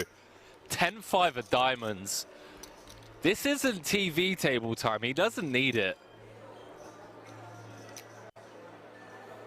This is Orpin just doing what Orpin does, man. Note the shift in body language from Victor as well. An immediate smirk on his face. The last thing you want to hear from your opponent when you're sat there with 8 high is 10-5 of diamonds or something like the soul read.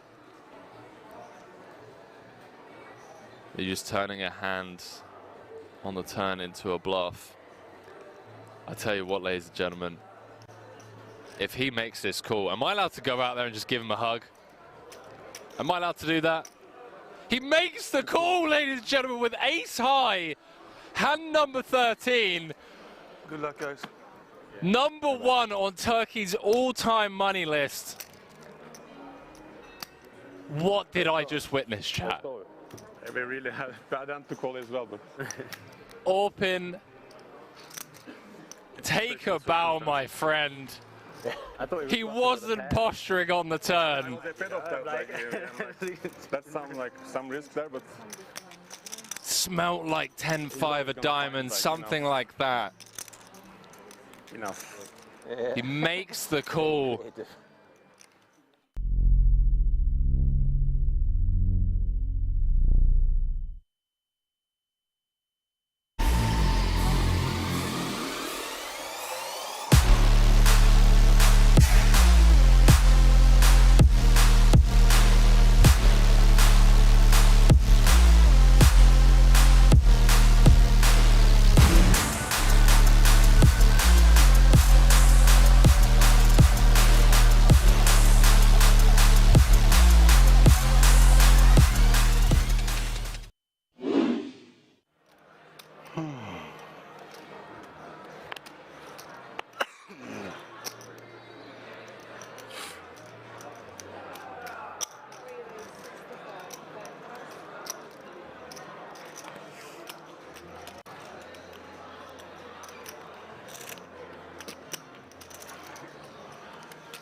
Three with the queens, second time in the space of 2 orbits.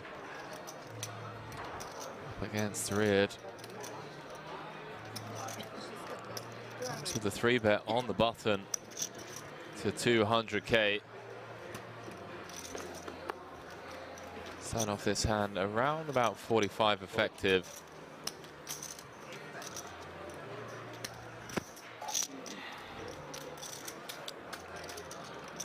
How deep are we here? 43 button. I mean, it's button v hijack. So very aggressive, very competent. Put out Punsri. Wow, he does announce all in. Chat, this is a chip lead pot here. Wow.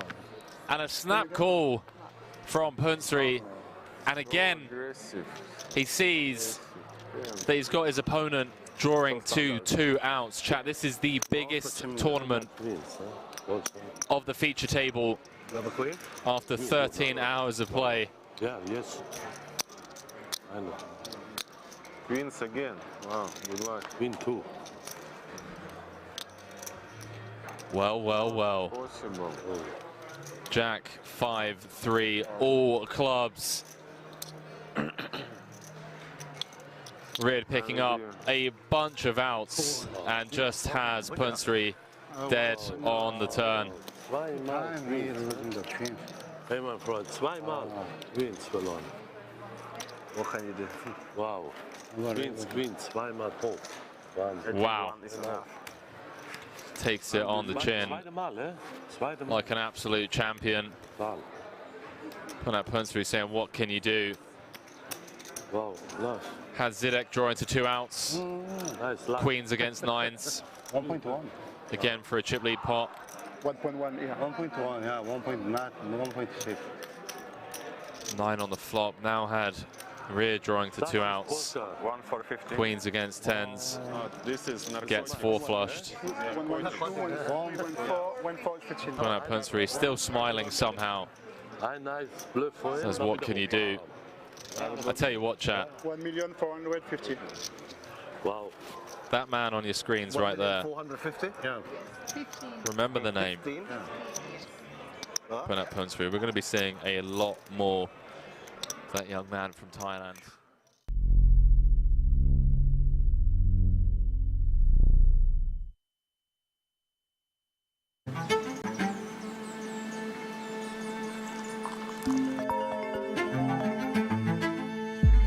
What's up? Good morning. Are you ready for today? Yeah. See you at King's.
Appreciate it, chat. Really do. You guys have been incredibly kind 9.6. throughout this series.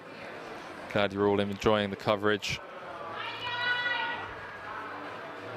Once again, if you haven't already, please do hit that like button. Before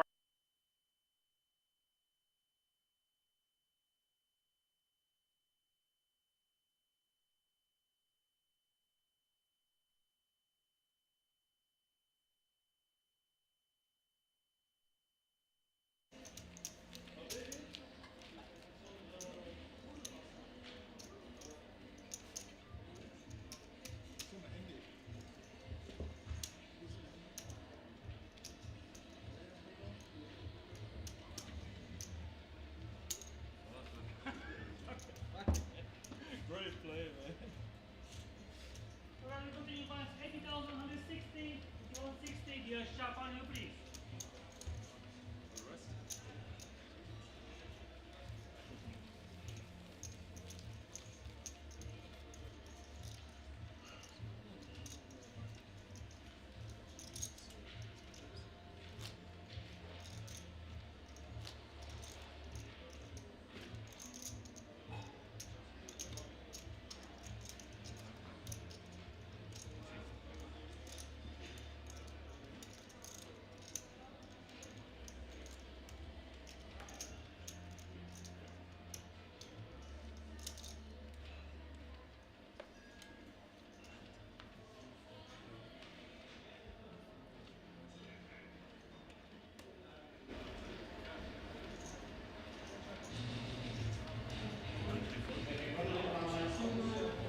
Hello ladies and gentlemen, and welcome back for lots more action live from the King's Resort in Rosendorf for the Swiss Classic Open. The Swiss Classic Poker Open final day. Small blind is 80k, big blind 160k with a 160k running big blind ante.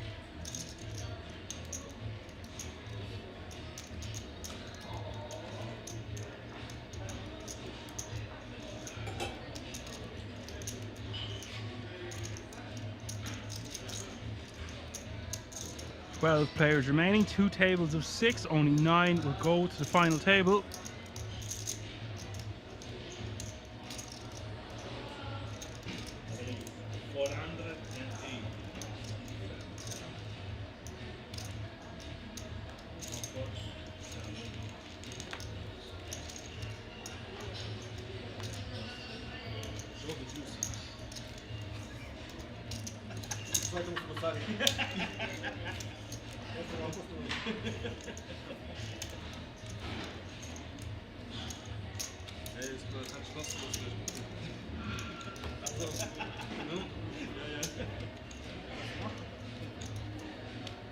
Ja, das ist ein bisschen blöd, wenn ich streame.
And Rama getting a walk with his 2 trees.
Harry Kane with ace king facing an open from the cutoff of Jan.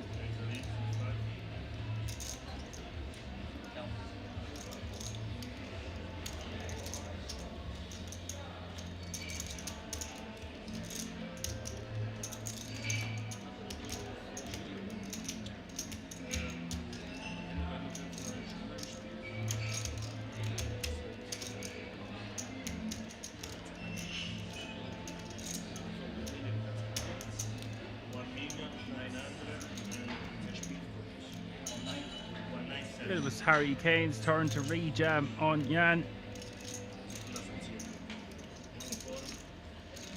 Kamikaze Boogie is dropping in to say hi. Time for big stack poker. Apply that pressure, lads. Couldn't have said it better myself. Kamikaze Boogie. What a day it's been already. We watched one guy lose twice with queens against aces in the same orbit. Then get it all in good and get rivered by a queen to send him packing.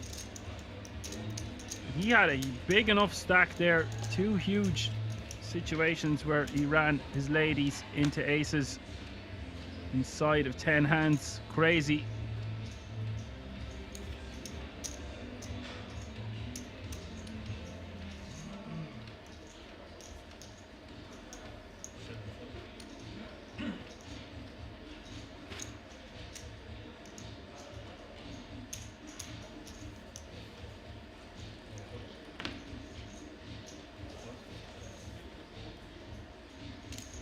Against the same dude, yes, indeed, that was an important part to remember. Thank you. The same guy twice, which is rare.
Das ist mein Fehler.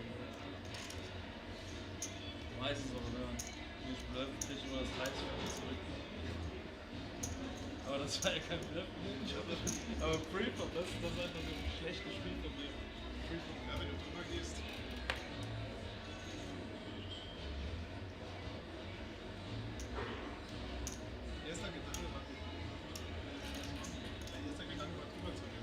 Coco raising to 335.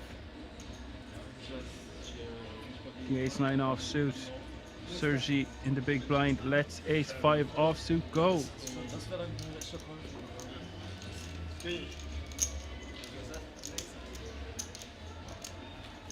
Now that could be comment of the year. Apocalypse says, still waiting for the day Leon's wife opens a casino called Queens. I love it. I love it. That's the kind of banter we want around here. Even though I don't like the word banter. Find a different word for banter. Crack. Crack over banter.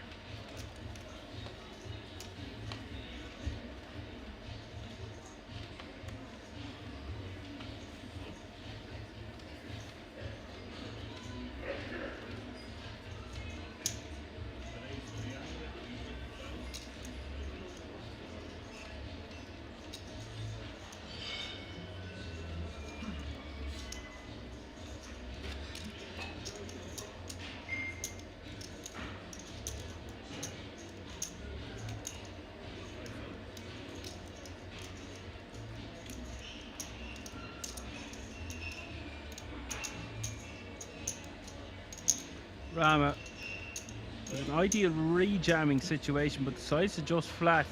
Must be careful off this stack size. If you've more chips, I would prefer flatting, but the open coming from the hijack, this hand is going to play better as a re-jam.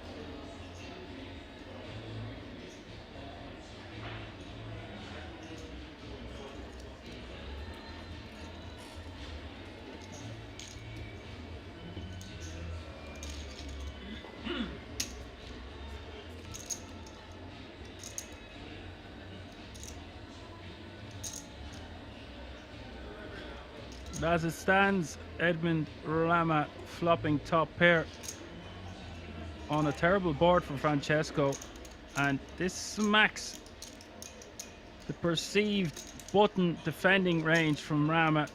So Francesco wisely just going to check fold.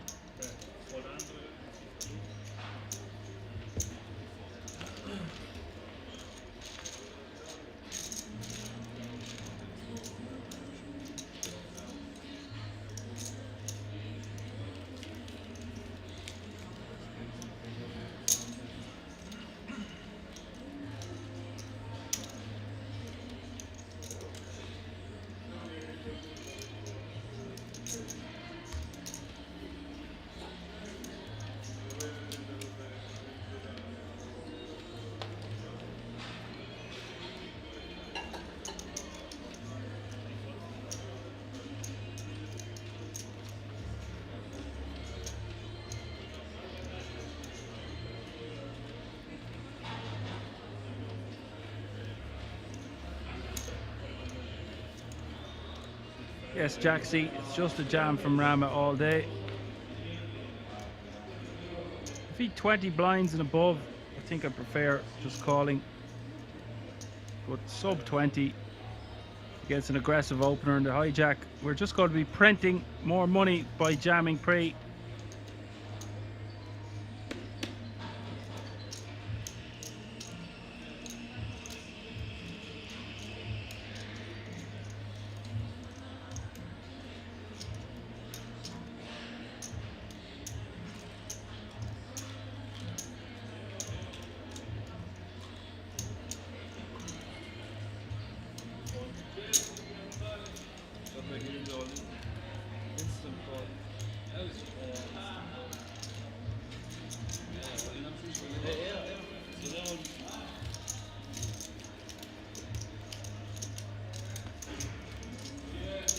Very well, Taxi. Thanks for asking. We just shoveled a large dinner in 13 minutes there, though. That's going to have some hang time. A large roast beef dinner down the hatch.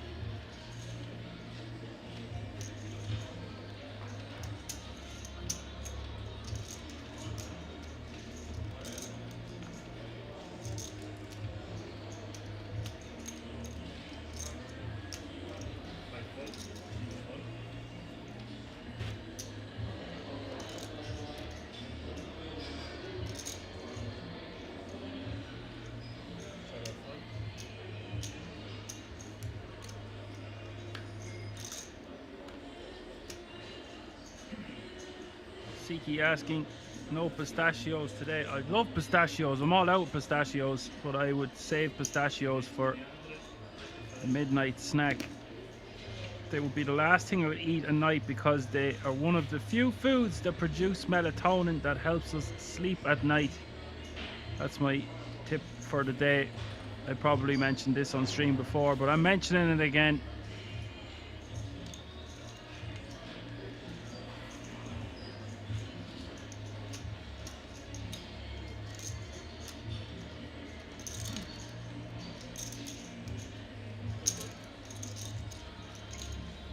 Jan raising with queen 5 offsuit on the button. Francesco defending with queen 9 offsuit.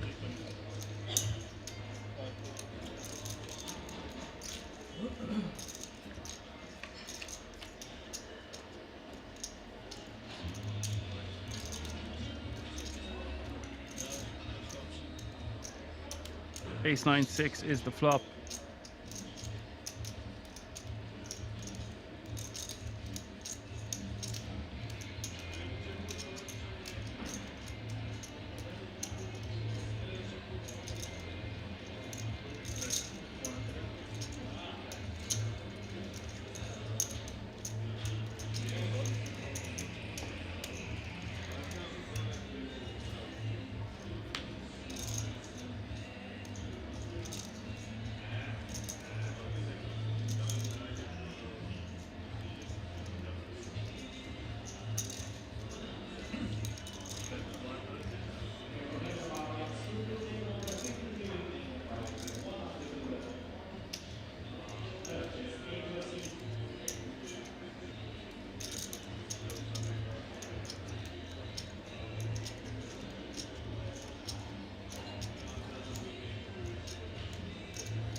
Francesco staying active on the button, picking that one up. Look how much they're able to add to their stacks just by taking down the blinds. And ante's currently 400k.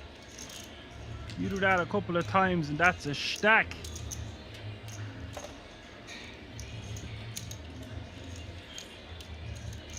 Especially if you're one of the shorter stacks, you are increasing your stack by 20 to 25% every time. So like what I said, if you do that a couple of times, you've essentially doubled up without going to showdown. Them's the rules.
Harry's turn to steal the blinds. You're going to see a lot of this tit for tat. I'll steal from the button. That's not that you wouldn't be opening king 10 off anyway.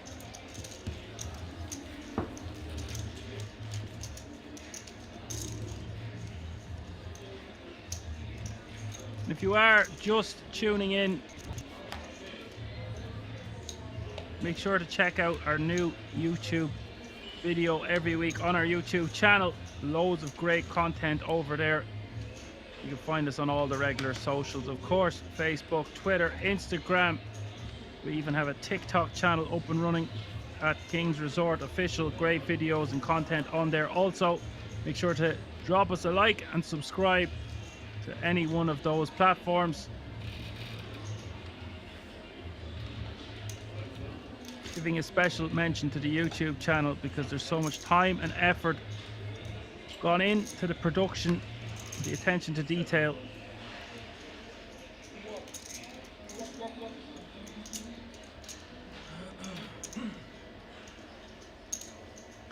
Jaxie says he'll be there in 2 weeks himself. Hopefully we're calling your action.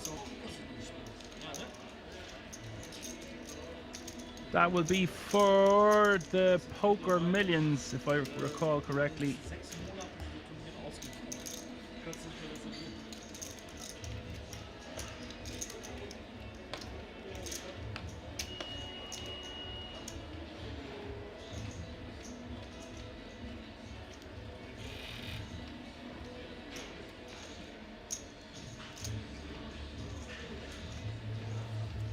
Oh, it's the Czech Masters. I stand corrected, said the man in the orthopedic shoes.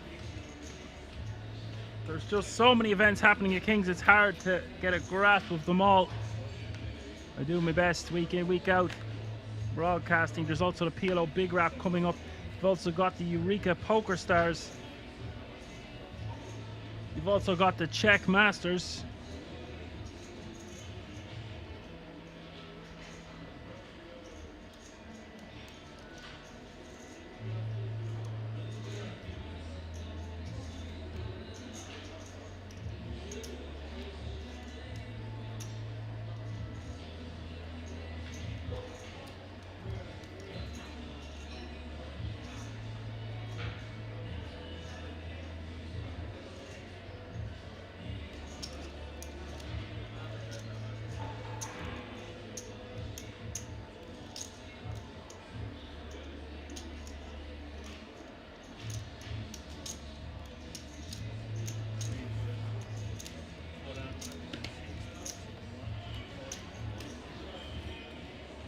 Yeah, and we'll take that one down with 2 sevens.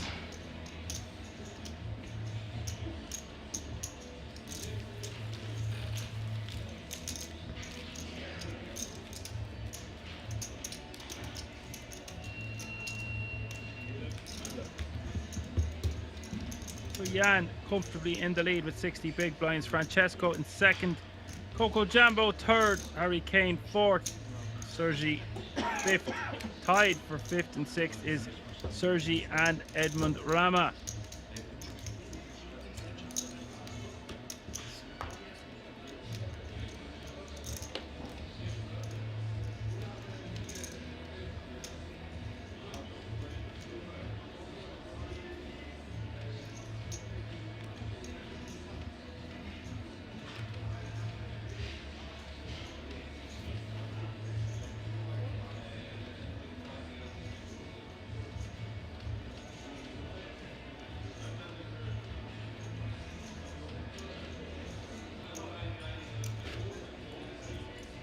Rama in the hijack with ace king raising to 335.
Jan 3 betting to 800k. Francesco going to fold his ace jack and be back on Rama.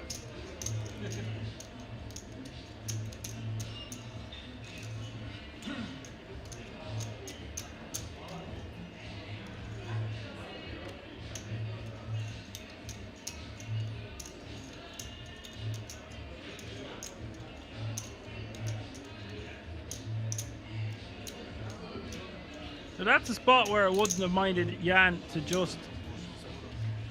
Oh, he decides to just 3-bet call. That's fair enough. I was going to say he could just call and see a flop. But as it stands, Jan calling off the additional 1.885 million. Rama in prime condition here to have almost 6 million chips, 82%. The flop is queen 7-5, never easy. 2 clubs on board. Jan now 36% with the nut flush draw. Turn is the 8 of hearts. Edmund back to 81% as we see the river. River has not been kind today at Kings, and it's not kind to Edmund Rama on this occasion. Jan will eliminate Rama and be playing almost 13 million chips.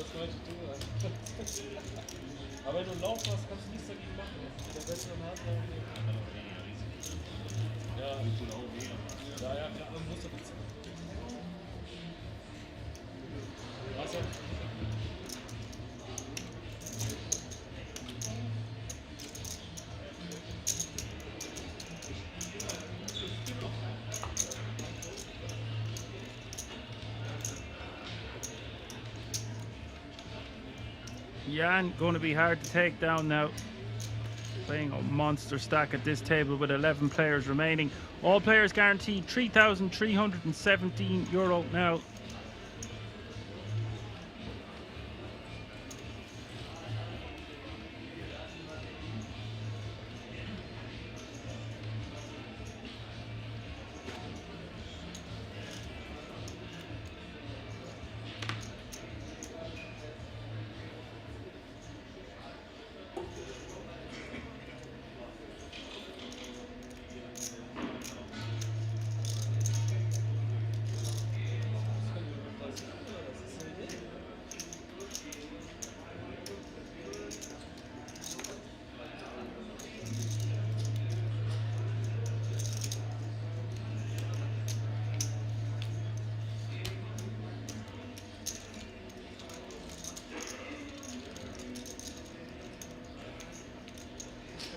Francesco will take that one down.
Apocalypse has asked me a question.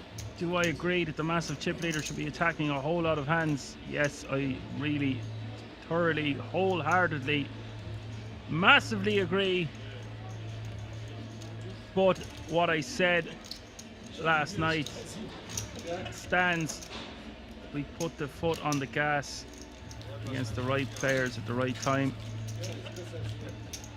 But we are going to get ourselves in sticky situations if we were to play up to 80% of hands. That's just a bit ludicrous.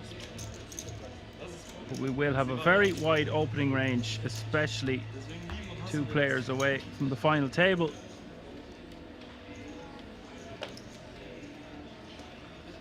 And right, so if you want to get into percentages, 80% is too high for sure. I don't know the exact right percentage, but it's not about a right percentage. It's how much are we getting away, or how much are we let loose at the table, being able to just run ragged, raising willy-nilly, taking pot after pot. If there's no one defending against us or combating our strategy, then we can free reign. But you have to be very careful against certain players who are going to play back at you. That comes down to how fearless of a warrior you're going to be.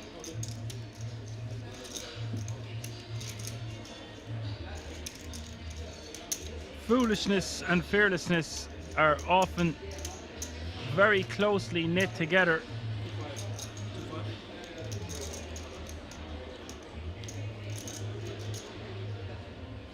And Harry Kane's put himself in this situation because he decides to min-raise off this stack on the button, and it might just save himself his tournament, because in general we don't want to be raised folding off this stack depth on the button with a hand as strong as King Queen.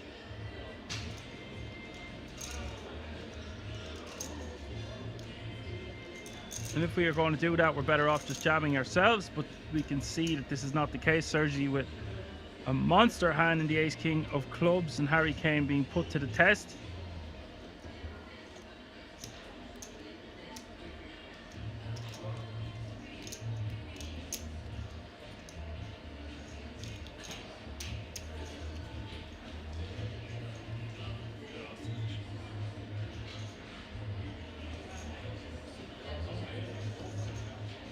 He's made his raise size far too large here. I only noticed and picked up on that there now.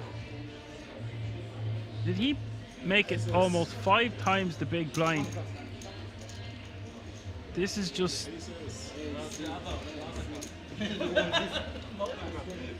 This is just silly.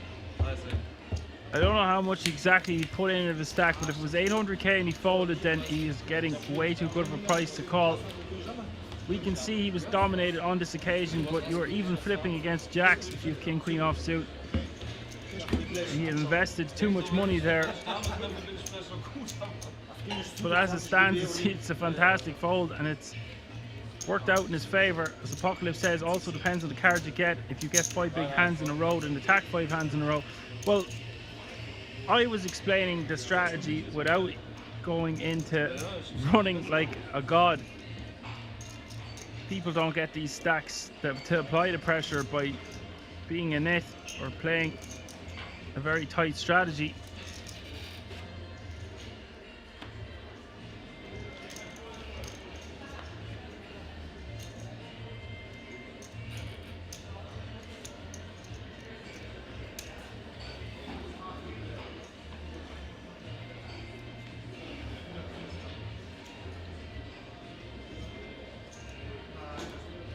Yes, Apocalypse, they make it seem so easy when the chip leader just getting monster after monster.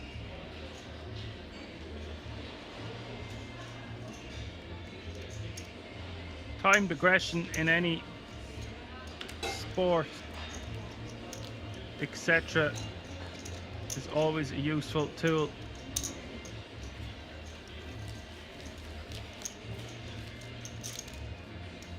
So many factors going into a successful winning strategy, right? Other players will pick up on spots that others won't. They will find these bluffs that other players won't. They will accumulate chips in different ways.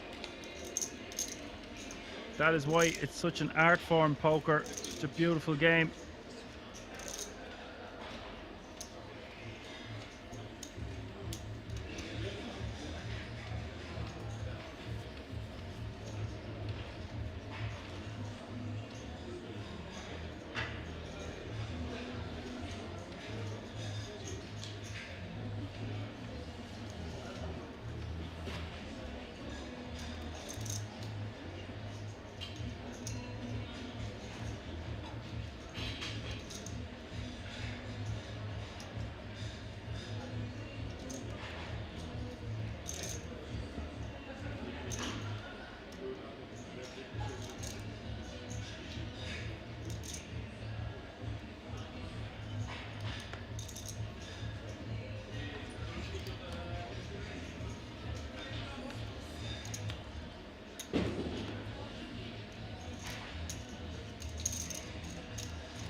Sorry, Kane, taking that one down.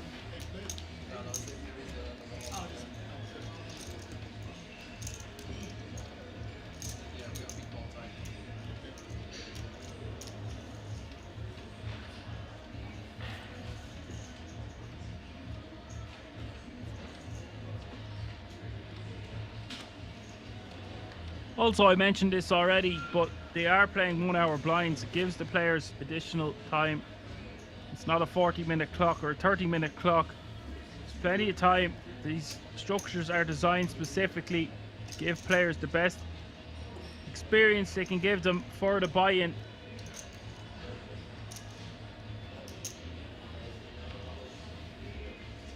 Jaxie puts it very well there. Chip leader just needs to open most hands when there is no action before him. If he gets any resistance, then he can fold until he himself wakes up with the goods. That was what I was saying. Yeah, it's okay to just be opening. I always equate it back to boxing. It's like your open is your jab. So you just want to keep jabbing at your opponent. The jab and then the double jab is usually you stab on the flop, so that's your jab. Double jab on the turn. And then oftentimes we've got to go deep, dig deep, and give it the jab, the double jab, and then the booster.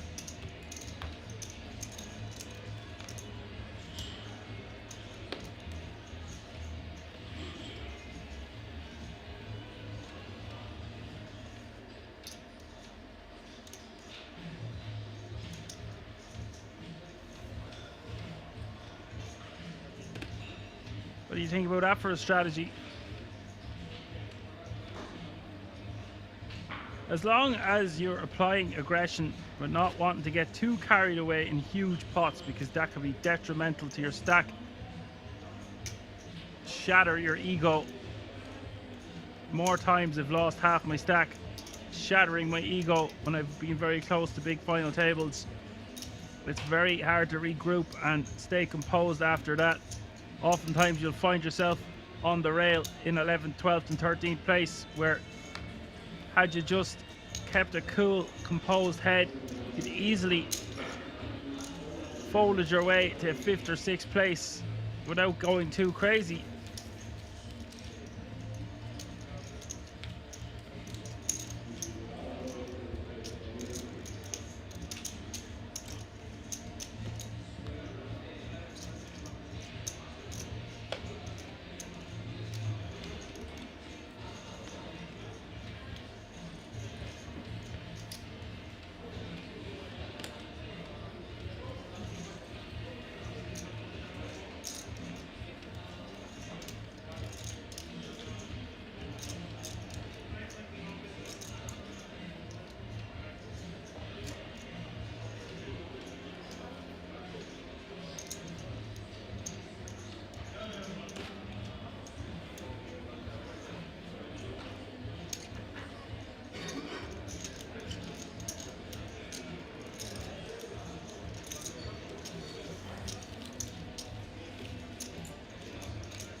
Jan with the ace king on 6-6 deuce.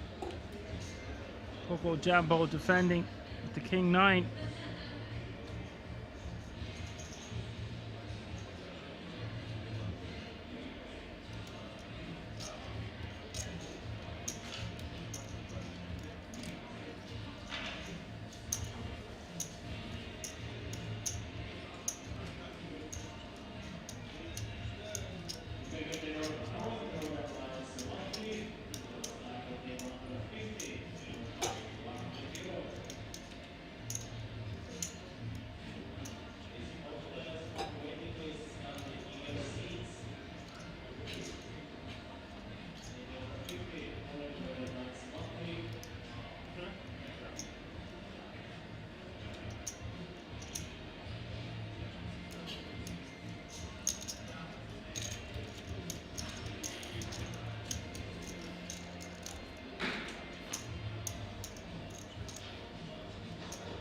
Coco Jambo deciding to call on the flop. 8 of clubs hitting the turn.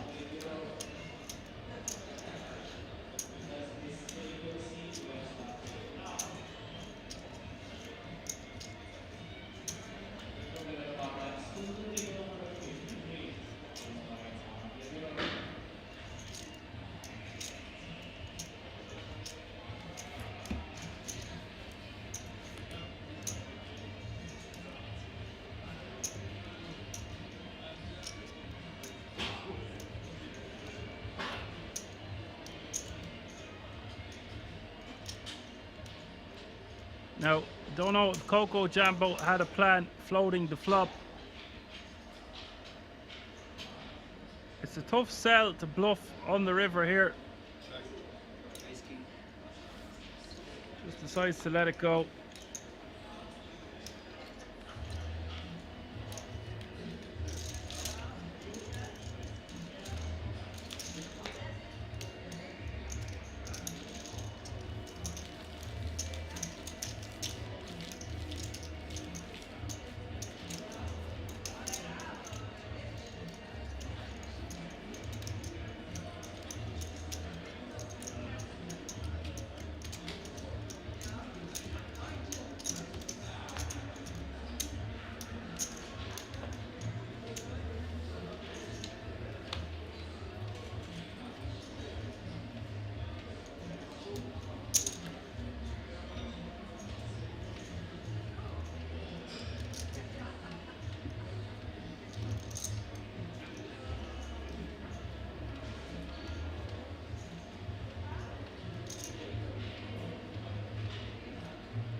Jan on the button now, playing 14.55 million with King 9 of spades.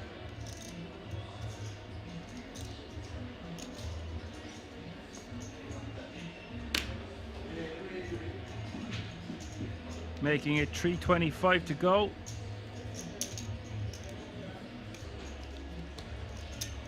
Raise and take it.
DJ Gerwin asking, is it cold this room?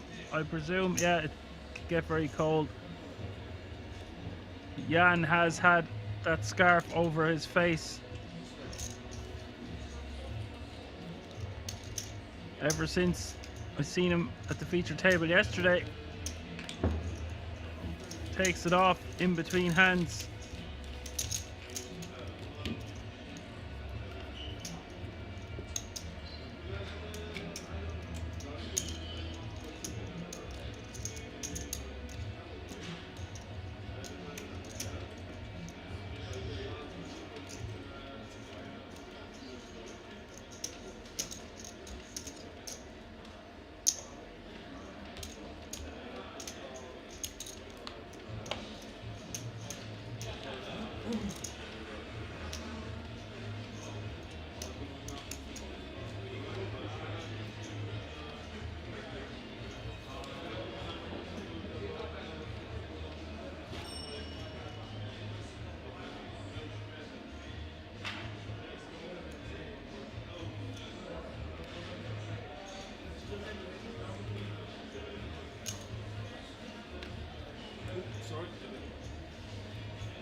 And you can see in the top right hand corner of your screen, we've had another elimination. So we are on the final table bubble, 10 players remaining.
Sergey just wants to be jamming this one with ace queen, especially over the top of Jan.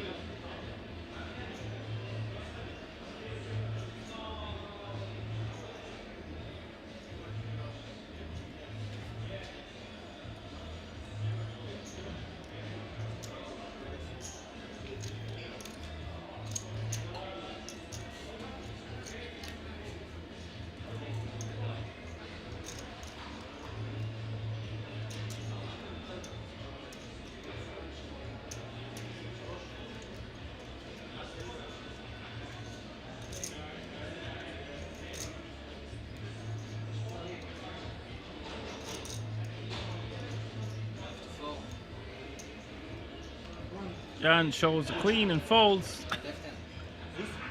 Gets showed an ace.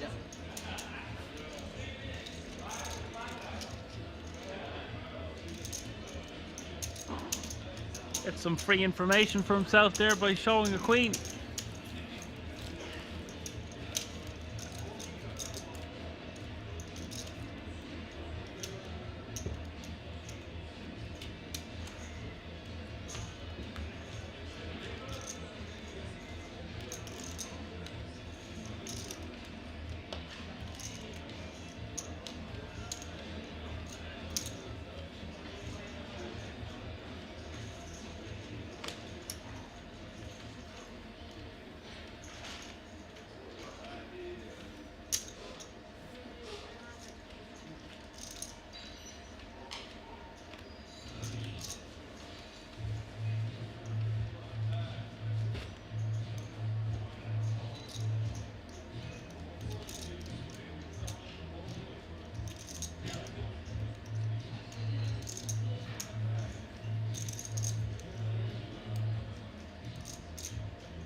Six, 5, 3 is the flop.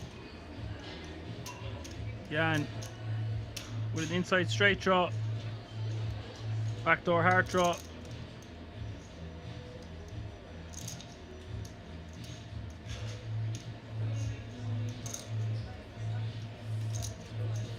This is a really good candidate for a raise. Francesco not going to have much 6, 5 or 3x in his range, and this smacks the perceived defending range of Jan.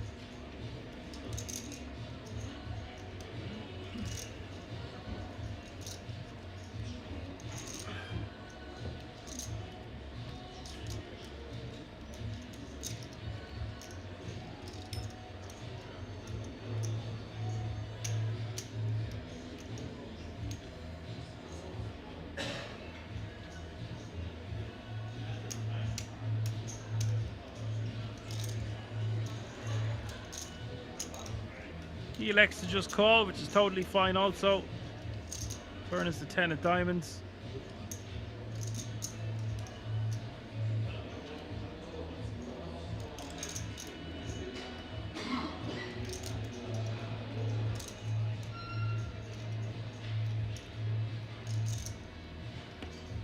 Interesting to see Francesco Polito go for a double barrel here.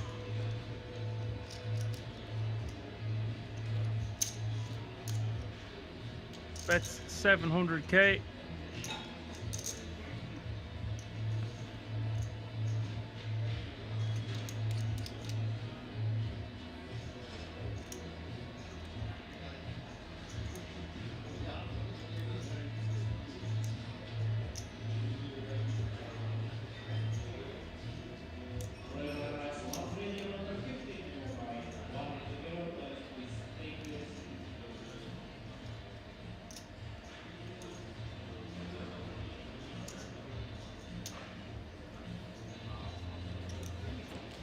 Jan deciding to let it go.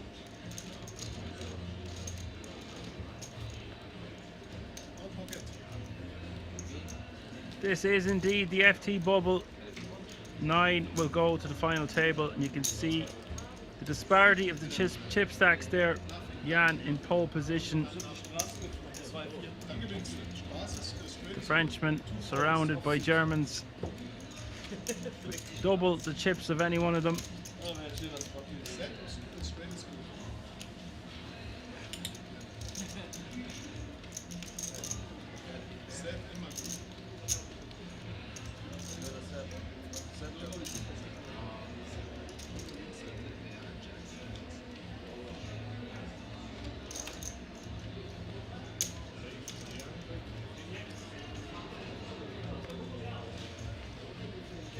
You can find out about the chip counts on the outer table at the website www.kingsresort.com. And you go to Live at Kings. We're on a 30-minute delay, so just please don't spoil in the chat.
Francesco betting with his full house here.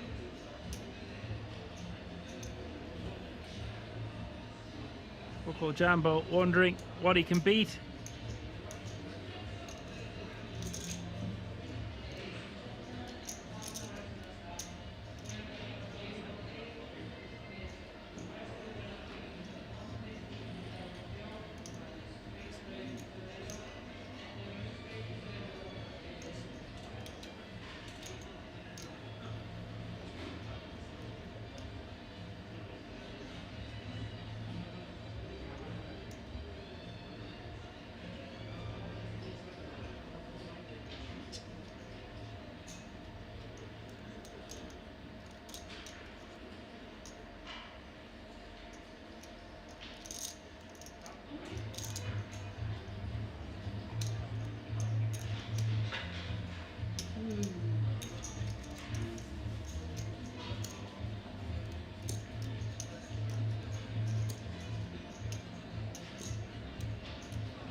Coco Jambo going to get terrible news. And his stack has gone from bad to worse over the last while. Now going to be playing about 7 big blinds. Meanwhile, Francesco Polito is a very accomplished player in his own right, is now playing over 8 million.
Sergey. Min raising with the ace king of hearts off 20 big blinds.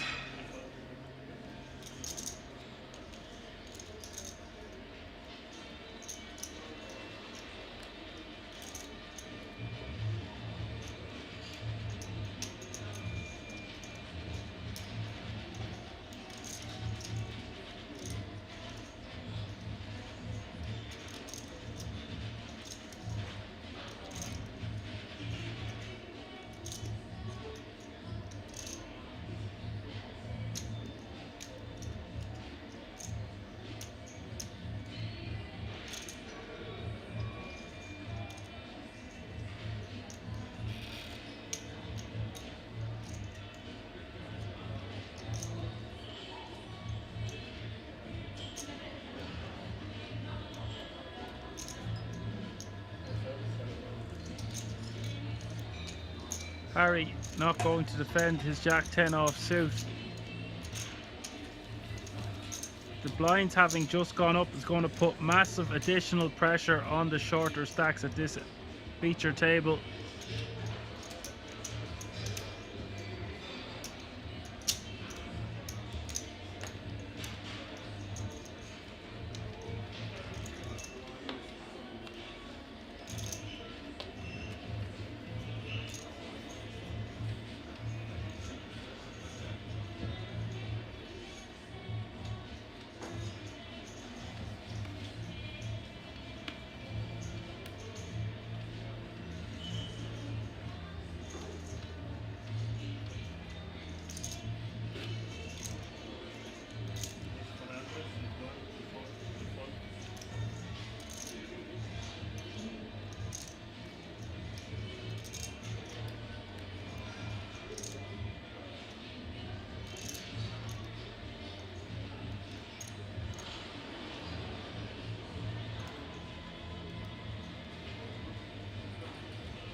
Now, I prefer if Sergey had re-jammed pre here, especially against Jan. Look at all those white chips. Ace 4 instead. Sergey might lose close to the minimum.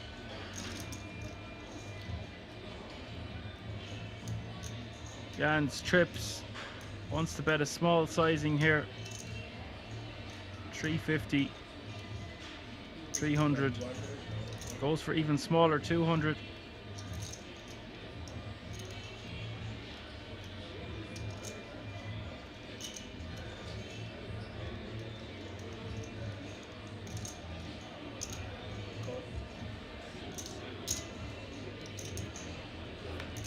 Sergey will see the turn. The turn is the 9 of spades.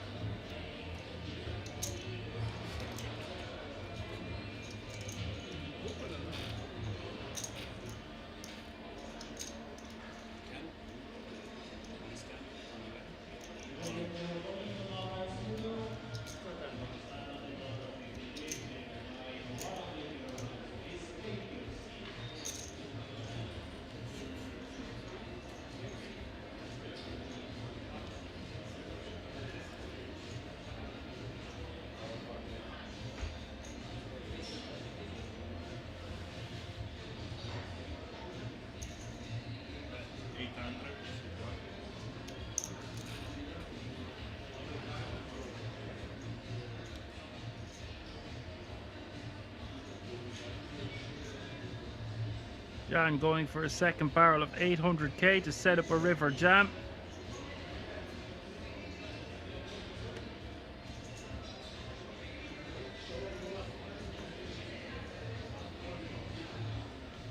Problem for Sergey's sixes there is a lot of his large ace X would just re-jam pre-flop, so it's very hard for him to continue for a second barrel.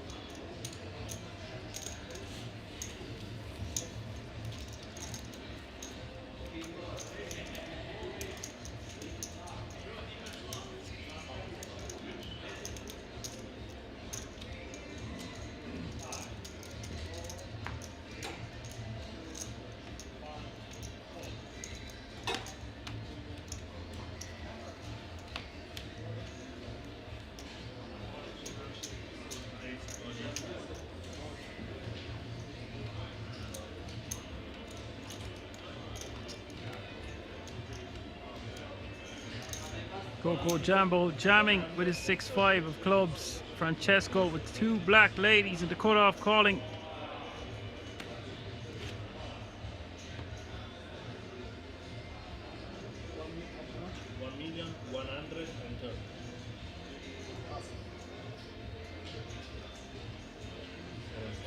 Sergey out the way. Jan. A queen jack off suit, but an all in the call, he's just going to let it go. And Coco Jambo going to need a lot of help here, just 21%, otherwise he will be our 10th place finisher.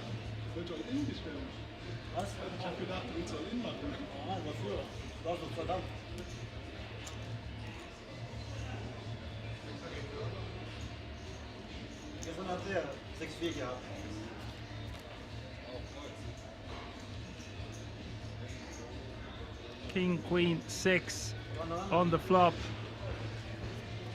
The lady on deck. Turn is the 4, seals the deal. That means we have our final 9. Unlucky for Coco Jambo, who will take home €3,317 for his efforts. That means, ladies and gentlemen, we are going to go on a short commercial break and come back for you in about 20 minutes with the final table for lots more action-packed fun. Join us in a few moments.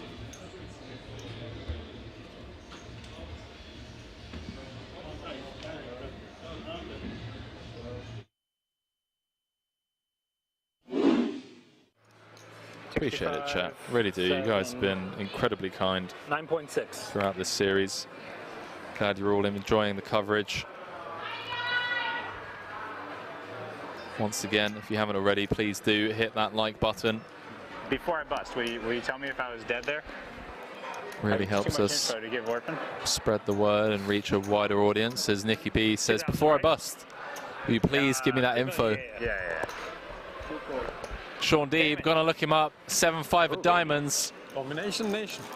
Huh? Domination Nation.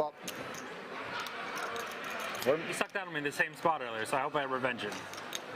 I'll tell you another day. No, I can't tell you when I'm playing with open, right? And Nicky P. I feel like no matter what, I'm just dead anyway. I don't know if I'm supposed to call. Hands deep in rough shape, 4.4 in the middle. Oh no, 5-4-3. Deeb out flopping Nicky P. 6 would chop it. A deuce or an ace would win it for Nick Petrangelo. 1 to come, 8 clubs on the turn, changes nothing. Hand 126 here. Will we be down to 3? River card is the 8 of hearts. And Deeb Take it down, bro. eliminates Nick Petrangelo in 4th place, €220,000 for his efforts. One of the best players in the world, upswing coach. And now up to over 27 million in total live earnings. Sean Deeb, 2 away They come to you for advice now. How would they from joining the 6-time bracelet winners club. You're just used to being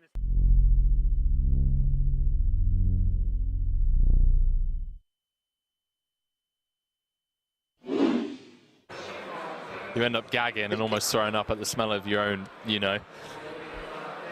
So to counter that, this 12-hour solo commentary stint, felt like you guys would give me a bit of space, a bit of leeway, You just love poker. and let me off the old sock and sandals grind. Oh, good. It is. You know, like my one-time pass.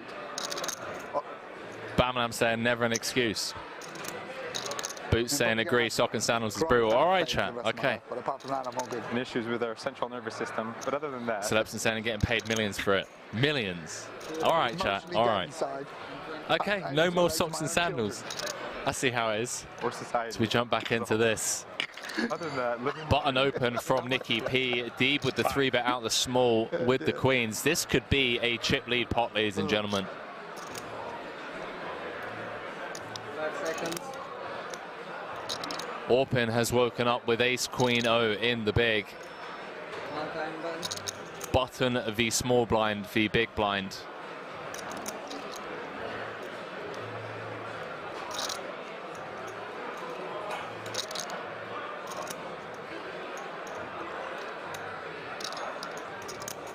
Chat, does Orpin just rip here? For 33 bigs. Oh, wow. Oh, boy. 3.1 million from Orpin, the cold 4 out of the big. Sean Deeb looking for bracelet number 4. In a great spot to either just pick up this 5.6 in the middle or get it in with the queens and be a 3-1 favorite to have over half the chips in play. Hand number 102. Nail biting stuff here. Can't fault Orpin for 4-betting out of the big. Deeb with the 3-bet out the small. Nicky P on the background saying he's going to shove over the top of this 3-bet. Does announce all in. And Orpin with a snap fold. Sean Deeb picks up a monster pot without even having to sweat 5. Up to 14 million in chips. Oh, see, yeah. It's history about to be made here.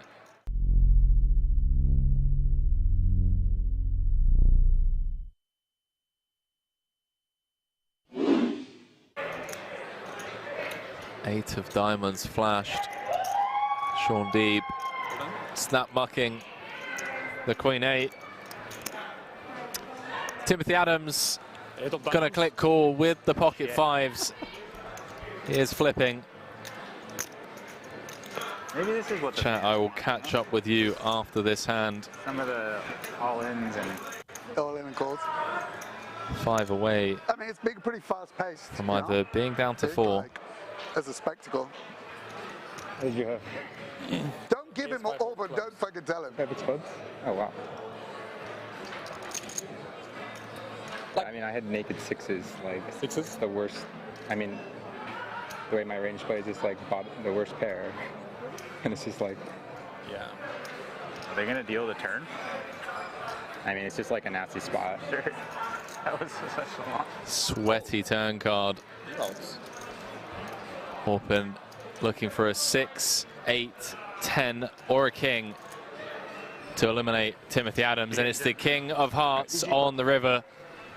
One of the best players in the world, Timothy Adams, fresh off of his 100k victory here just a couple of days ago, comes up short in bracelet event number 11, 5th place for 159,000 euros.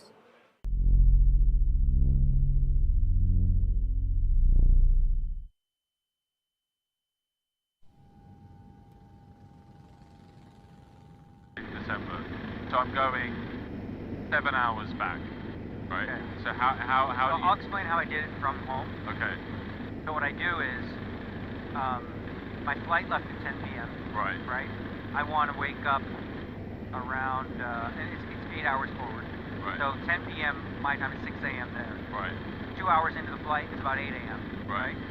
So I'm going to eat at midnight, right? That's going to be breakfast.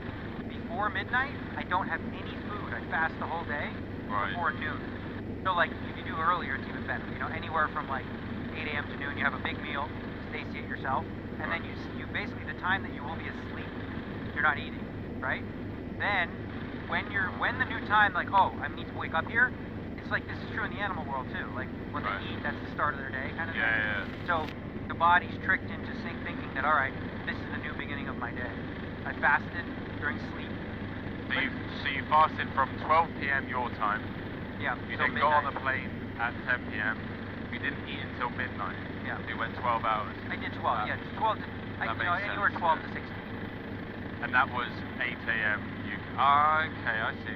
Yeah. So basically, like when I had breakfast, when I had dinner or breakfast at midnight, I had breakfast. Even though it wasn't a breakfast, but that was my new breakfast.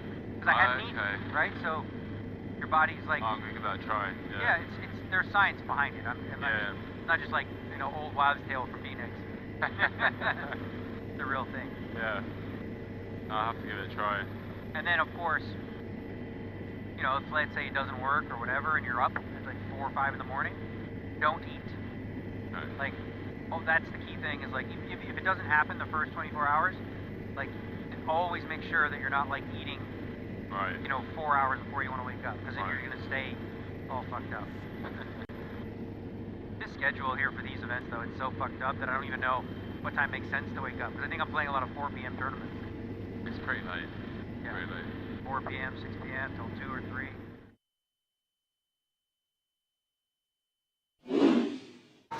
It's going to be a fun one, ladies and gentlemen.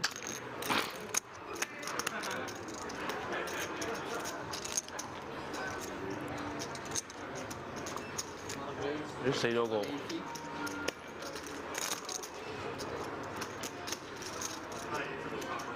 知死咗邊個咧 ？Martin Cabral, maybe? I don't know. It looks like Martin Cabral. Just me and Canada? Me and Canada. And D-Negs, you're in rough shape, mate. Not anymore. Daniel Negreanu flopping trips. Daniel Dvoris with the nut flush draw. 560 in the middle already. Strap yourselves in, ladies and gentlemen. Hand number 3 of this 50k. Note the stack to pot ratio. Around 4. 160. 1 bet 160. Dvoris going to continue for small. In the form of quarter pot.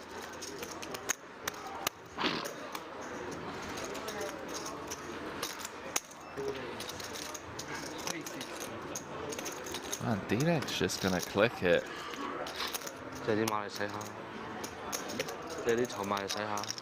Clicks it to 360. And speaking to D-Nex, I went to pick him up from the airport. He's telling me about some of this new funky stuff he'd been working on, and I gotta admit, I'm a big fan of this. I mean, you could get Dvoris to just pile here. Although Dvoris blocking some of the King Jacks, Jack 10s of the world. That may try and get a sneaky one through. Yeah, Daniel was telling me how he's been coming with, some limps, some like 4.5x, just taking some really unorthodox lines, some quirky stuff. And look at this.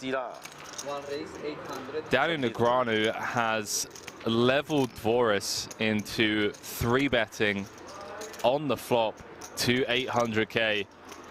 Oopsie doopsie. Oopsie doopsie. I might be fucked here, but I'm not. 5 seconds. All in. All in. Yeah, fuck it. I mean, if you got it, you got it. Just what are you gonna do, right? At this point, you got to play to win. All of it. How much is it? Can you get a count? Let's see it. Okay, we got Announces all in. That he asked, right? Because then he probably doesn't have a queen. 1.1. Daniel fading the snap call. 1.6. Absolutely loving this. No, you can't. You have to pause the clock. Yeah, he gets it at 20. So that's 1.6, 1.9. This is more than I thought. Okay, 2 million. He could effectively increase his stack by over 50% without seeing a turn or river.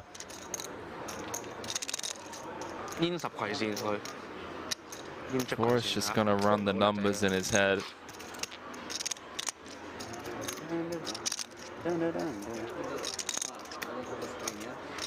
Chat, I do apologize. I'm so confused. I didn't hear call announced or anything. Cards are on their backs. The dealer didn't say call. I'm trying to calm myself because I have PTSD being all in. This is a chip lead pot. Stress disorder. Ace on the turn. Changes nothing, although Dvoris does pick up an additional 2 outs. ace or a spade needed I didn't have one. for Daniel Dvoris. And there it is, 6 of spades, corner Nobody pocket. would believe me, I promise you. Nobody would believe me of how, like, I could feel that one. I could feel it. 6 of spades, corner pocket, and we're gonna lose Daniel Negreanu. Oh, you know, you need to fold, yeah. You got me covered, right? Okay. Daniel Negreanu gonna bow out. No, no. If anyone knew, I swear. Like, I guess you guys see it. I'm always on TV when it keeps happening. Oh, boy. Yeah, you almost have it. That's every fucking 3 days. Wow. As I said, we have PTSD with you, Daniel. I could never go all in. I don't think I'd ever be busted. That is how it works.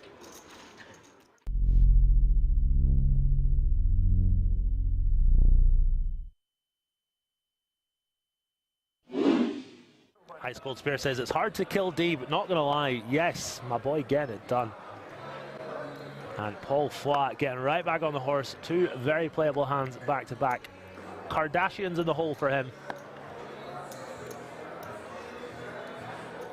20 big blinds in the chip lead. 800. Comes with the min this time. It gets out the way. Oh, wow. It's a cruel game sometimes. It really is. This entire final table has just been so cruel. Ben Heath came in 1 of 9, out in 7th, I believe. Out in 6th, rather. All in. Julian Martini announces himself, and Bourbois just gets the click call with the Cowboys. Going to win this 4 out of 5 times, and he's going to have a huge chip lead. Wow. Oh, wow. King of spades too. Queen, Jack, 10. Middle set for the Frenchman, but he's not out of dodge yet. Ace or a 9 would give Paul a straight. King would give him a bigger set, and obviously running spades also working for him. Wow. Ace, King, 9, right? Turn. Wow, could be down to 2 million. 6-hit game. Really unfortunate for him, unless he can find a miracle river. Ace, 9 or king needed. 9-ball corner pocket. And the Triton boss man Finally win one. extends his arm as a token of GG's to Julian Martini. 5th place. Get some GG's in the chat for a true legend of the game. 107k. And now the Triton head honcho, chip leader with 4 left, looking for bracelet number 1. Absolutely, really unfortunate run out is the hope that kills you, as we say. But a valiant effort from Martini, out in 4th place.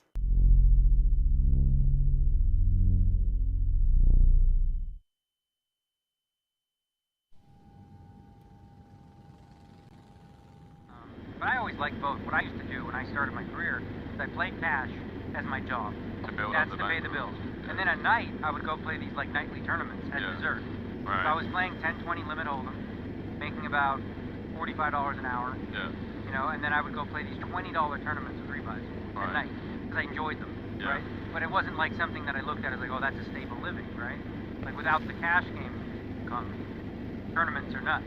Yeah. It's much more difficult.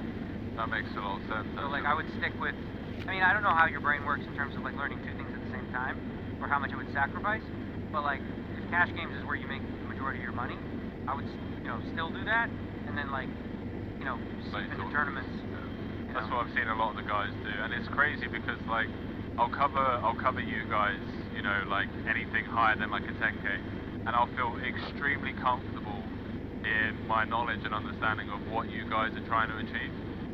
That's obviously a blanket statement, but you know, from a surface level. Yeah. And I do love tournaments, I do, but for me, I've just always treated poker like a lifestyle business. Well, if you play cash, like most cash players that are good, that play deep, like playing tournaments is easier, except when it gets short. Yeah. So like you'll have an advantage deep at the start, right? Yeah. You know, when it's more like a cash game. Yeah. And then you'll just have to learn the nuances of like, you know, playing really nitty in spots and, you know, ICM, and boring stuff like that. That makes sense. Boring, but obviously really important if you're playing for money. Yeah.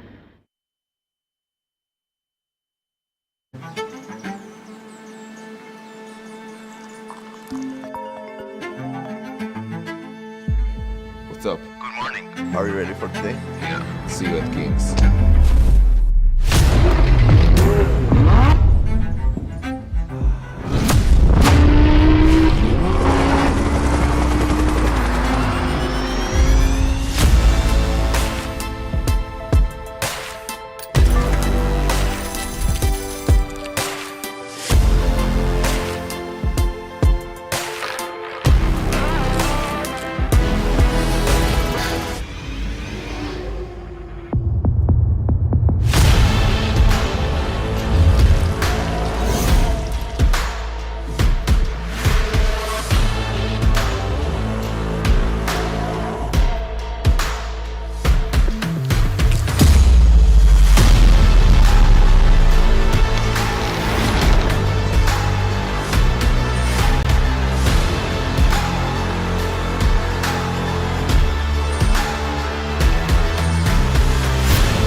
For retarded people, you know.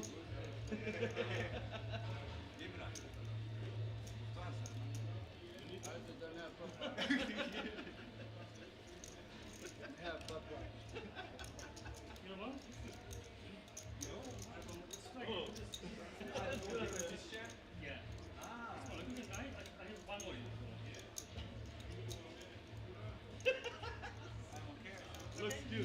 Looks cute. We cannot this. We can make maximum this. Okay, maybe yeah. I think thank you.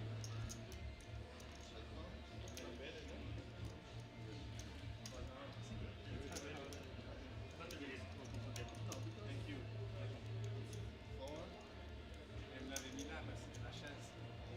C'est une chaise qui passe. C'est pour ça qu'il m'avait mis. Mais pas celle-là, c'est pour ça qu'il m'a mis, celle-là elle est bloquée. Ils ont plus d'argent pour acheter.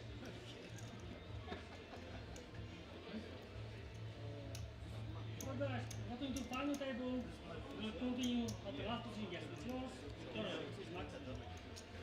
Yes. Okay. We'll continue about the last position. Minus 100, 200, and 200. I wish you best of luck. Yeah, shuffle your piece. Kein Deckblei. Platz 9. Button.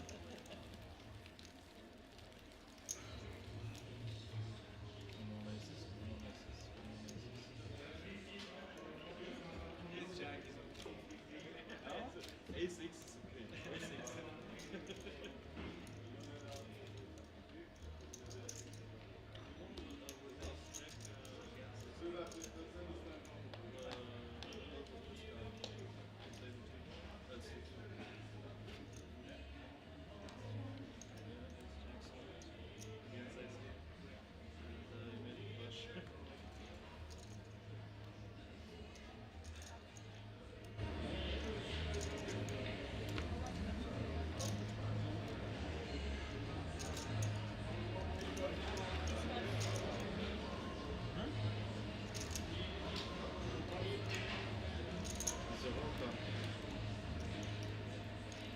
All right, ladies and gentlemen, we are live for the final table of the Swiss Classic Poker Open. 9 players remain. 4 players will receive a €10,350 World Series of Poker Europe main event ticket. That's first, second, third, and fourth finishers. First prize going to be 54 big and up top, and the title. It's all happening here today, live from the King's Resort in Rozvadov. Me too. Free roll.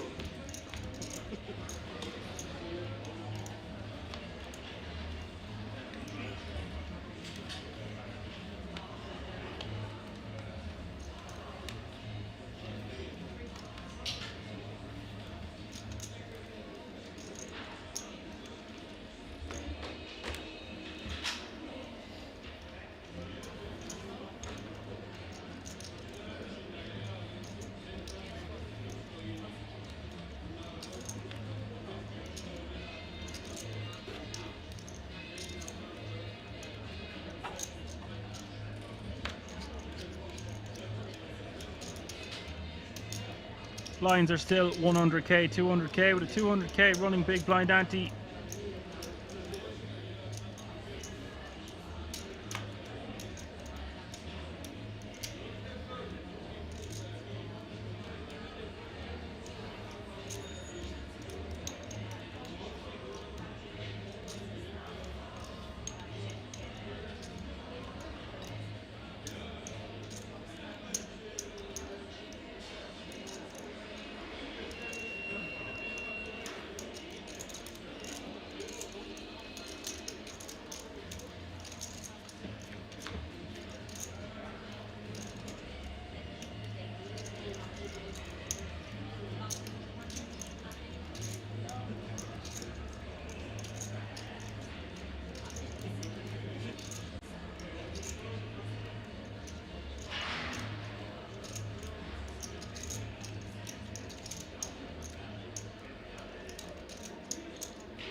Jan betting 200k. Francesco calling. The turn is the tree, giving Francesco a set.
Francesco with the min raise. Jan sitting there with the Cowboys. The Kings are kings in the small blind.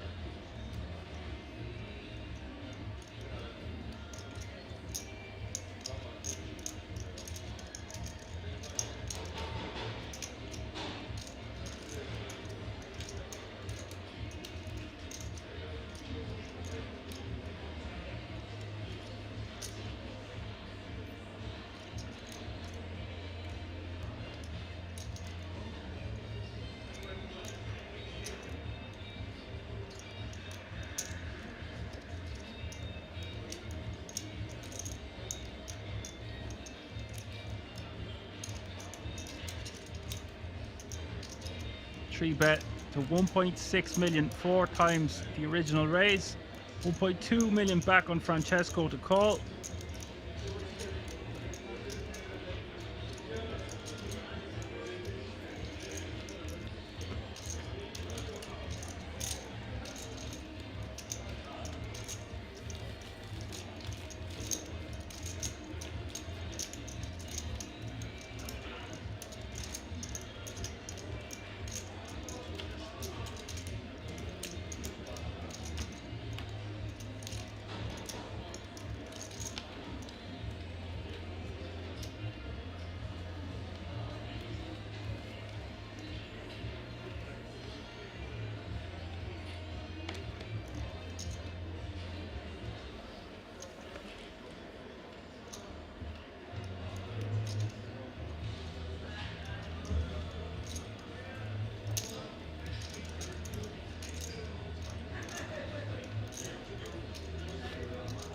That would be the end of hand.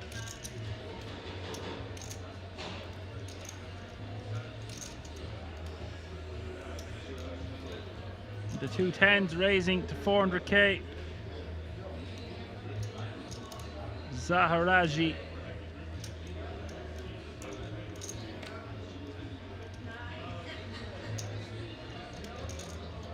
Beatrix with a candidate for a jam here, playing one of the shorter stacks at this final table.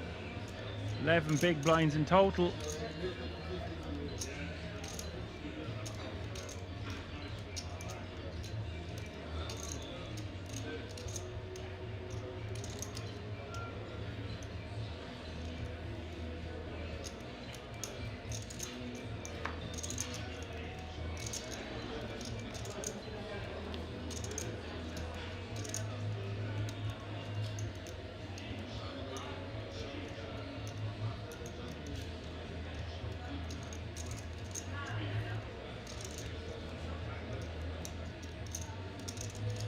And Francesco with the Barries.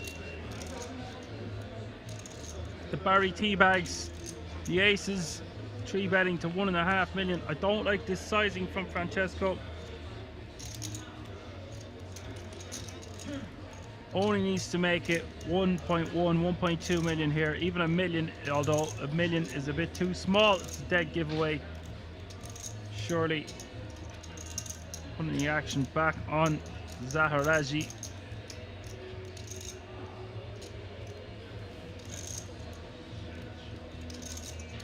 Difficult decision here for Zaharaji with 2 10s. First couple of hands of the FT. Francesco putting in almost a 4x raise. Zaharaji just going to call. I wouldn't have been surprised to see Zaharaji fold there, honestly. But as it stands, we go to the flop. 3.5 million in the middle. Jack 9-5. 2 hearts hits the flop.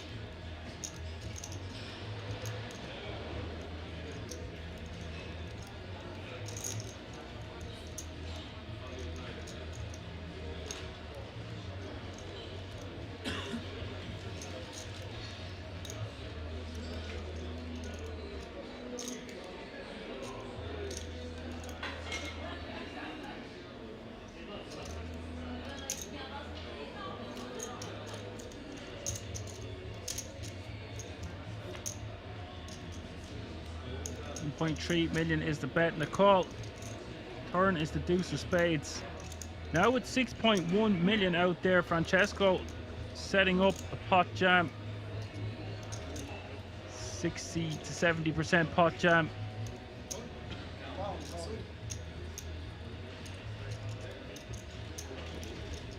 Francesco quickly jamming, looking very restless there. I would, as the guest say, his feet are bouncing underneath the table there with his little happy feet.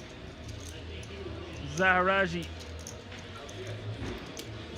asking for a count. The problem is for Zaharaji, if our opponent was bluffing, would likely contain a 10 in it, and you can rule out some 10x like Queen 10 or King 10, mainly because we're holding 2 10s in our hand. But would those hands 3-bet pre to that sizing, unlikely.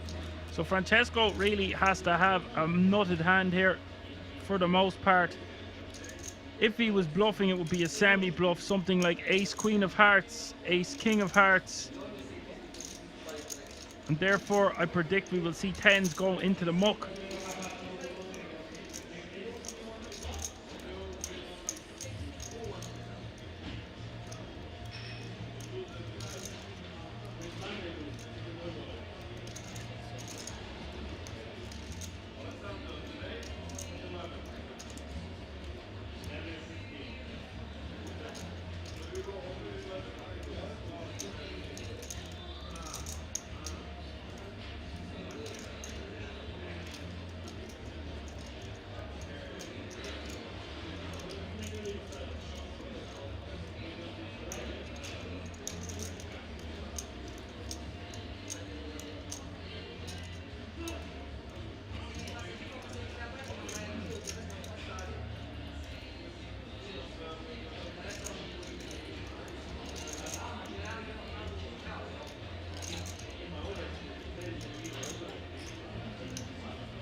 Zaharaji going to let it go on the turn.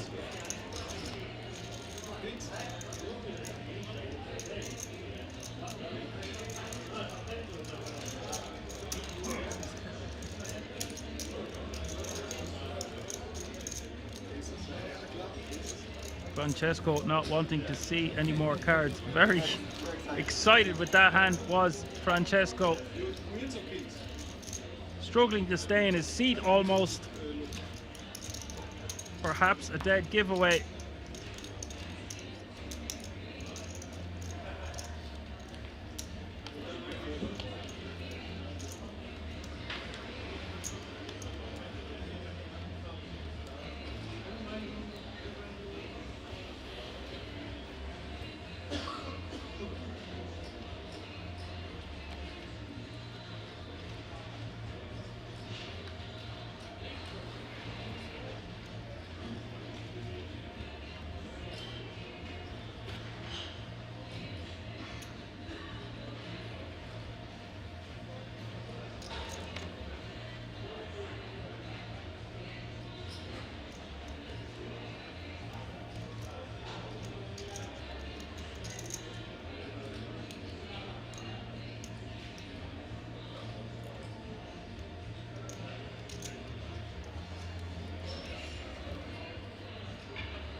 Francesco raising into hijack with 2 8s.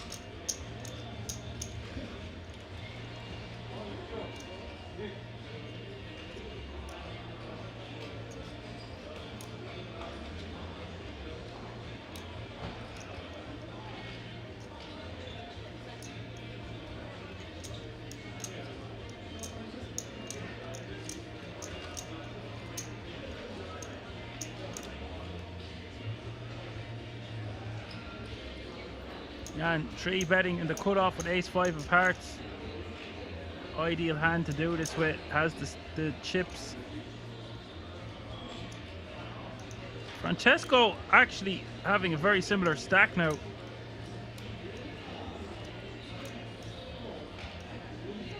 Doesn't want to get too tangled up with Francesco.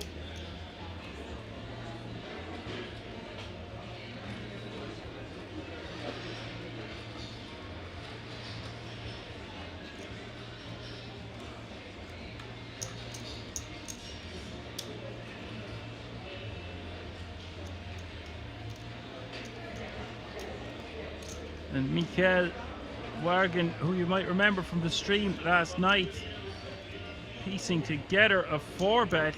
This guy ain't shy. And Shy Baby don't get no sweets, and this man certainly ain't shy about putting chips in the middle. He is going a 4-bet to 3.5 million.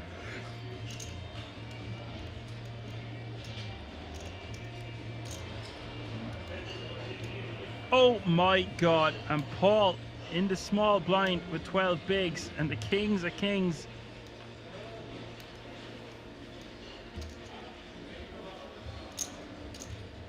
Sends it over the line, and I don't even know how confident he would be. I wonder what he would do if he had less chips there.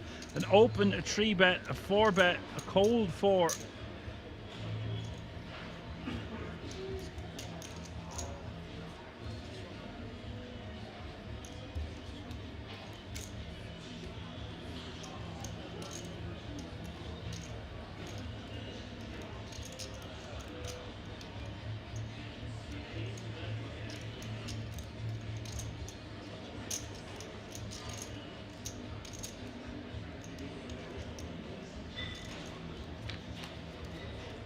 We will see all 5, 7.5 million in the middle.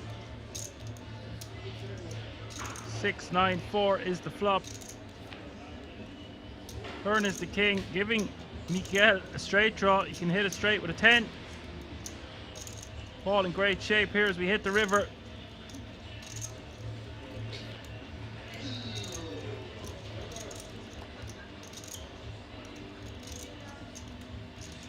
That's a big moment here for Paul. He's essentially triples up with all that dead money out there. Massive hand.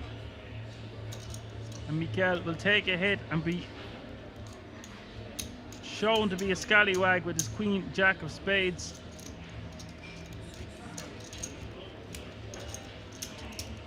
Yeah, Apocalypse is basically a triple up because he's a little over 2.5 million to start the hand. 12 bigs, so 2.4. Yeah, he's tripled up.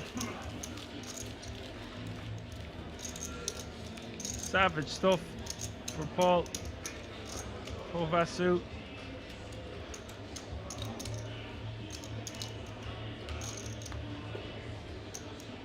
And that's a dangerous man to be giving chips to.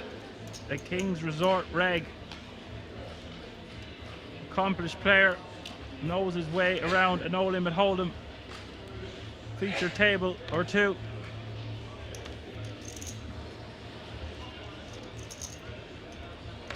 Just check out his Hendon mob if you don't believe me. Also, while I think of it, we have a big announcement to make. If you go to the King's shop, we have a new release, new drop, new clobber in the merchandise store. You can find out all the details about the merchandise and indeed the resort itself at the website www.kingsresort.com. And we are now shipping to everywhere in the world, not just the European Union, and Switzerland also.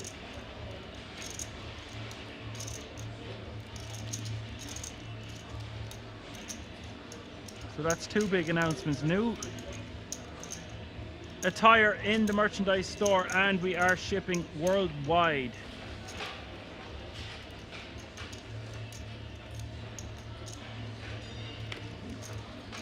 Francesco Pelito with the 2 9s, Zaharaji in the small, very rejammable pocket 8s. I suspect we will see this go in the middle.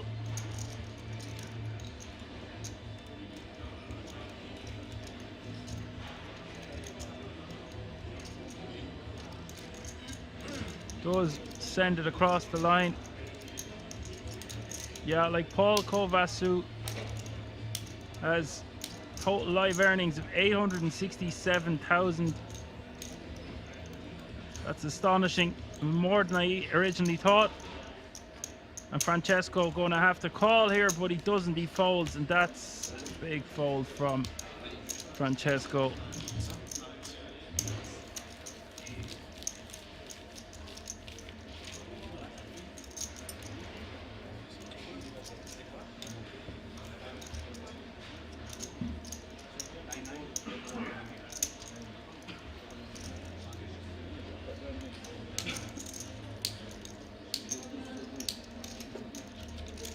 He's had a busy few months, Paul Kovasu. I presume he is the most accomplished player at the table by a landslide. I'm not sure who is second to him. Maybe Apocalypse, if you could do a small bit of homework there for me. You could be like on Joe Rogan's podcast when they say, pull that up, Jamie. You could be the Jamie. I'll be the Joe. GTO Joe.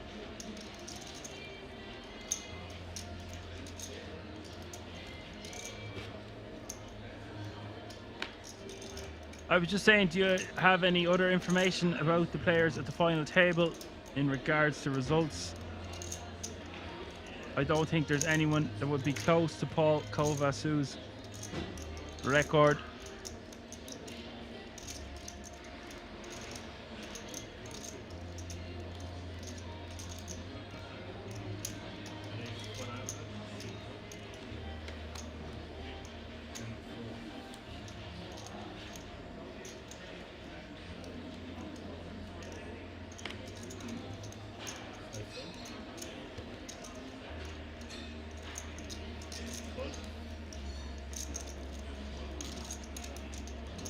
Jan has 106k in cashes. I knew that he had decent enough hand in mob. Big opportunity for all the players at the table to get a huge result. Pressure is mounting. And this is all in and call. Jan with King 9.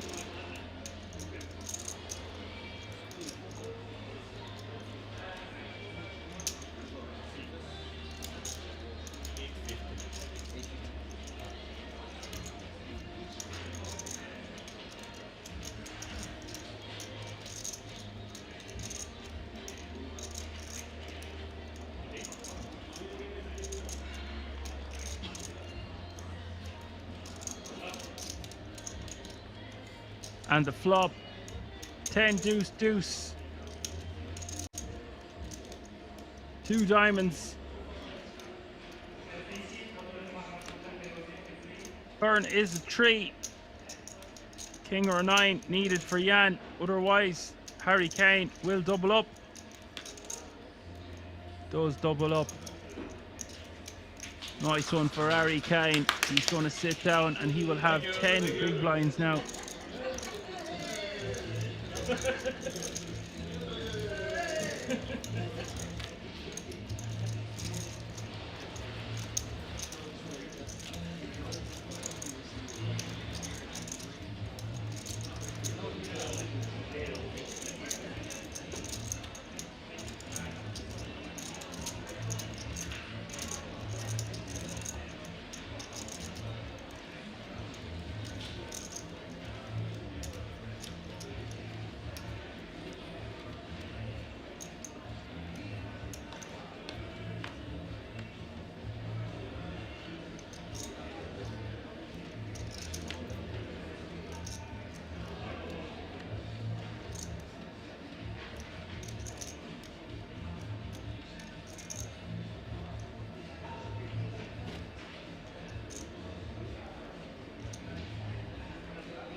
That's totally fine, Apocalypse. I don't need to do every pair. I was just wondering.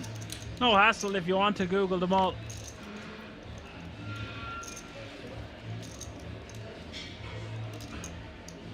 No one on the level of Paul Kovasu.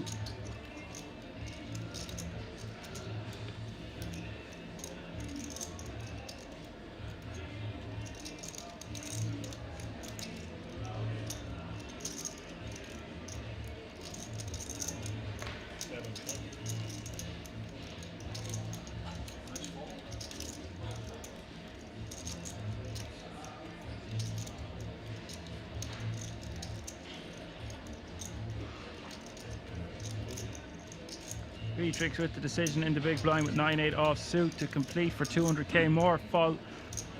Following the open of Jan to 400k from early position with the A6 of clubs.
Paul raising to 400k with the king 10 offsuit.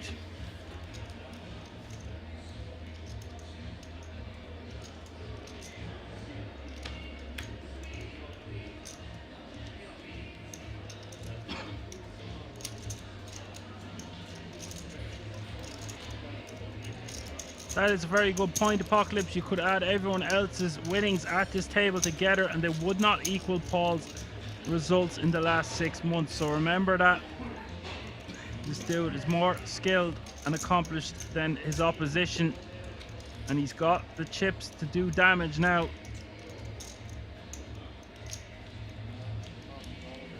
What a spot for him to triple up with those kings.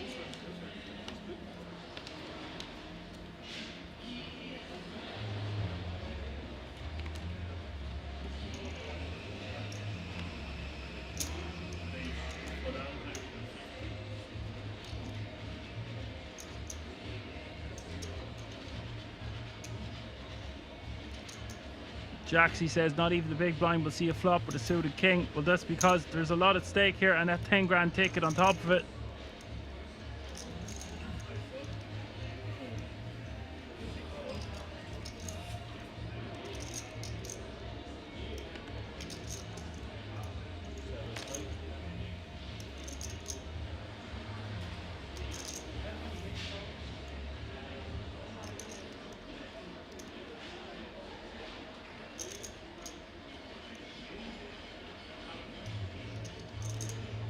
Mikhail with the aces raising to 450.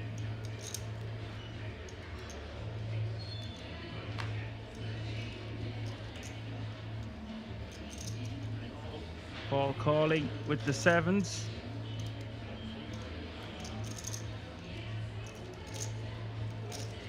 Jan with the option to close out the action here for 250k more into a pot of 1.4 million with king 6 of clubs. Decides to let that go. I think that's a bit of an over adjustment. We could still see a flop for 250 more there.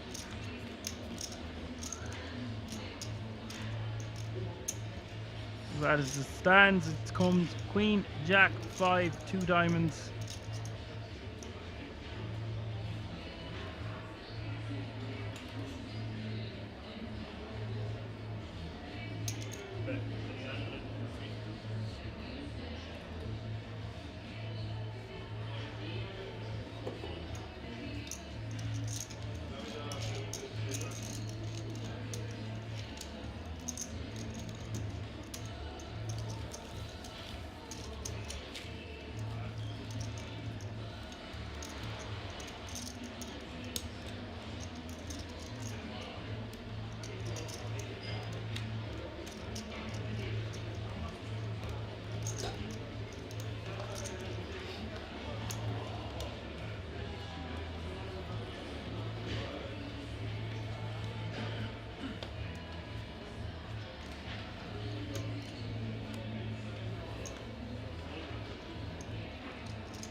Sergey in the cutoff with 15 big blinds going to min raise.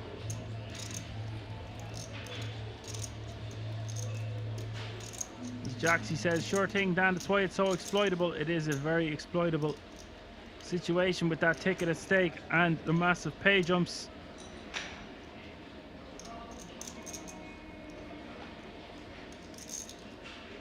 Yeah, and 300k more to call with the deuces in the small.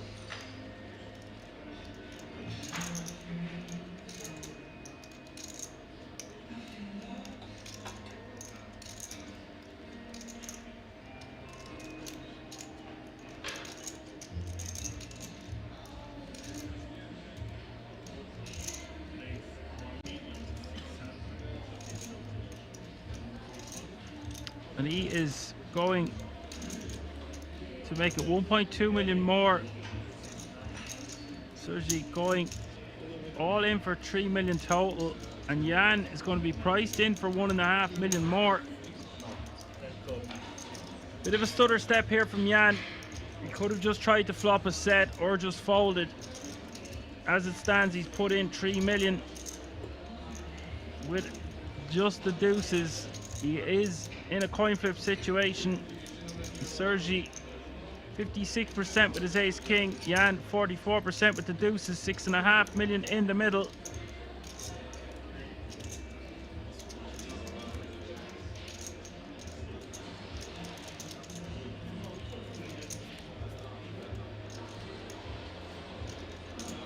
Flop is queen 7-4, and that's safe for Jan. Turn is a 3. Sergey needing an ace or a king on this river. Cannot get it done. It's a deuce. Sergey has been eliminated. Nothing Sergey can do there at all. Very unlucky. It's almost unfair that he's up against deuces. He will take home 4,000 euro for his efforts. That means 8 players remain. Only 4 will get that 10 grand World Series of Poker Europe main event ticket. And Jan scooping a big pot there. Lots of pink chips. By the way, those pink chips are all worth $500,000 each.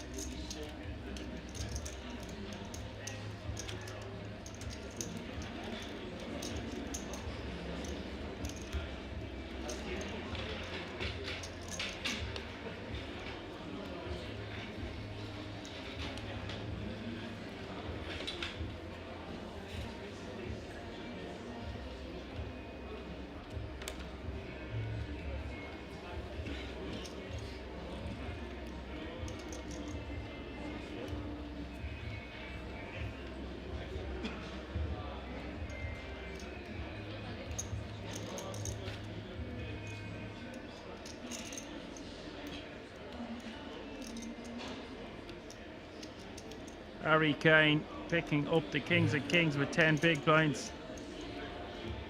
Looks like he's going to go for a min raise. This could be a dead giveaway.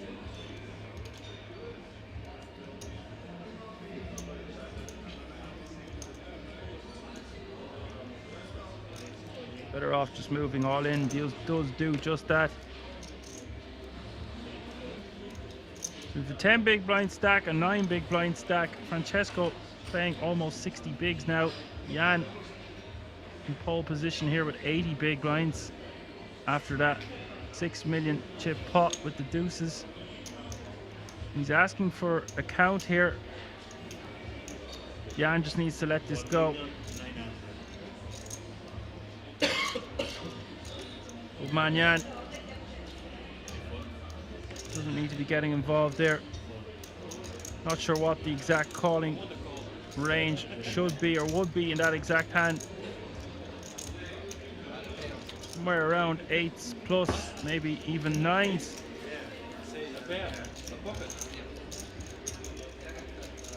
Luckily no call.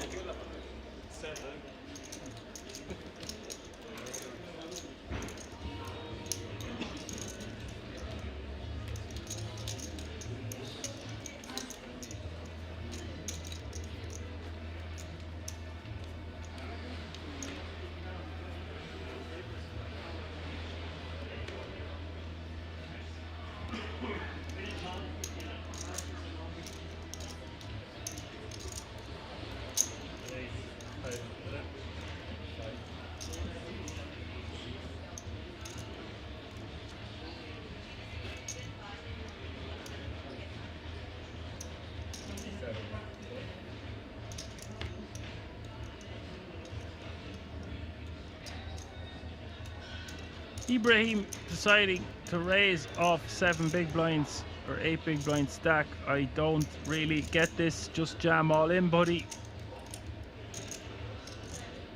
I know your hand is really strong.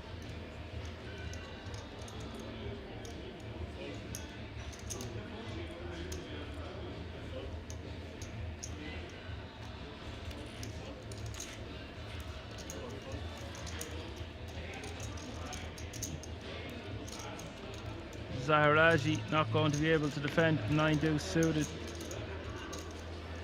It just could have created a situation where we were going post flop multi-weight with a hand like ace king. What did we say last week? It's not a made hand. It's not even a pair. It's just ace high. Best ace high in the game, but it's not a hand we want to be trapping with in this scenario.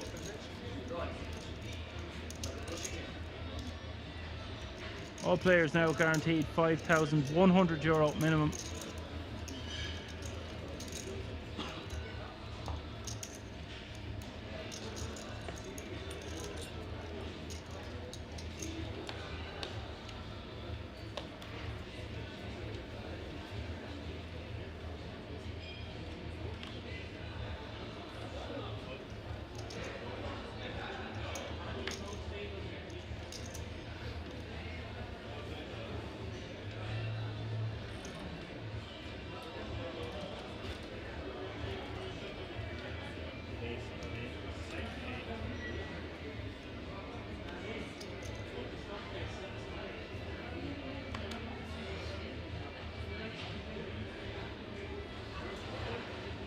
Look at this, Beatrix. How many times have the Rockets been out today so far? Crazy.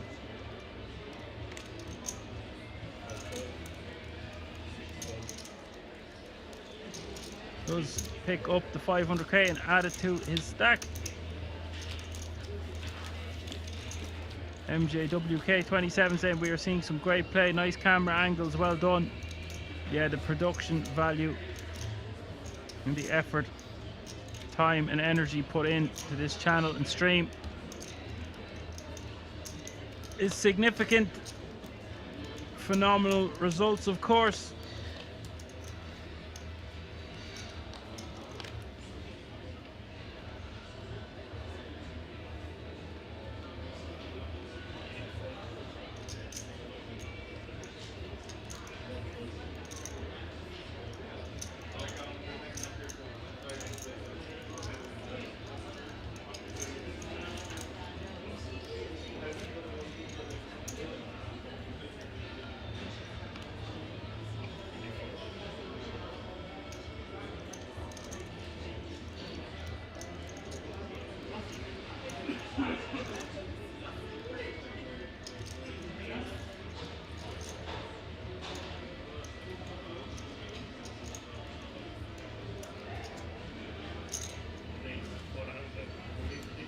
Paul in the cutoff, raising to 450k.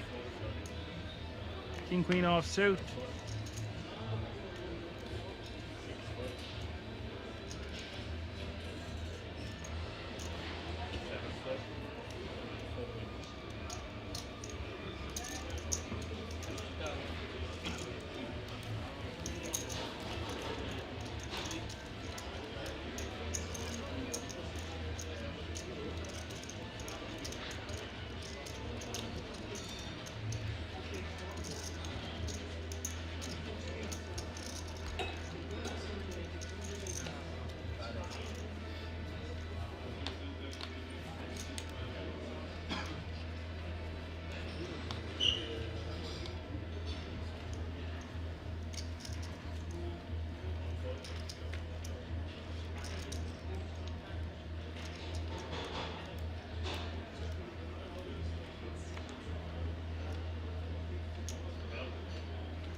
Yeah, with the ace 10 raising to 400k.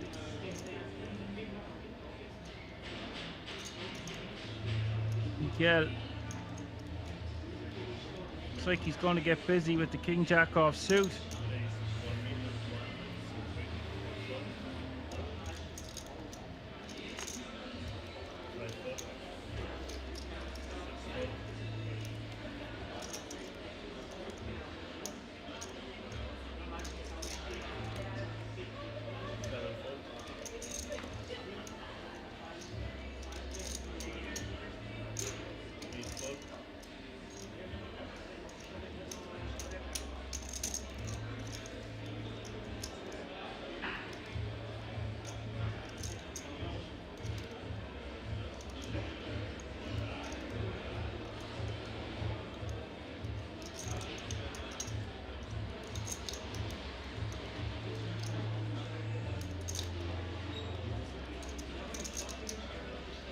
3 bet to 1.2 million. The action back on Jan.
Ibrahim jamming with his king queen offsuit over the open of Jan.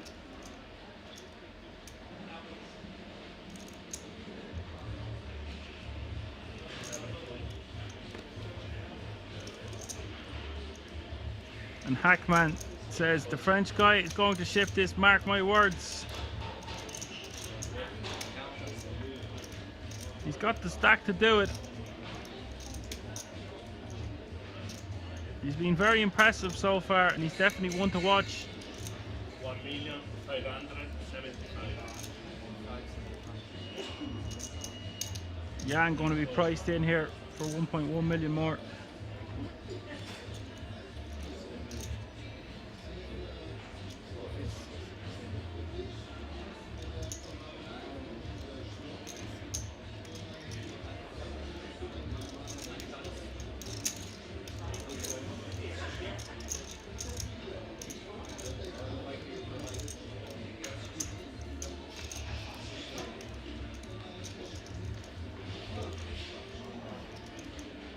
Queen 3 is the flop. Ibrahim.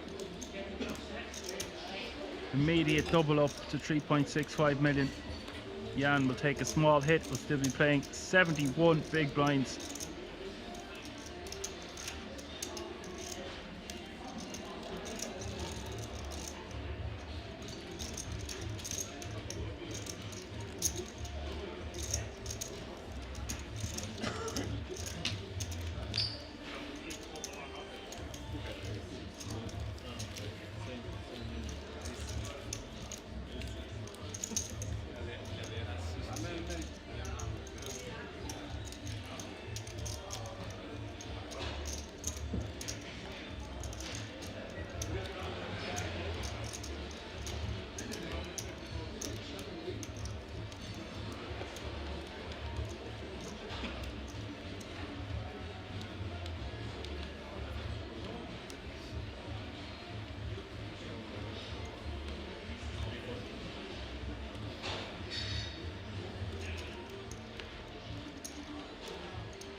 Harry Kane in the cutoff, ace-10 of hearts, facing the open from Paul.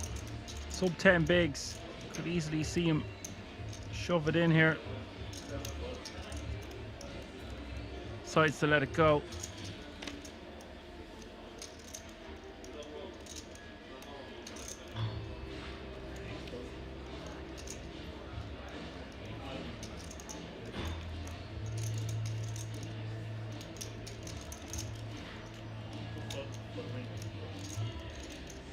blind, 125, 250.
Beatrix shoving all in from the cutoff.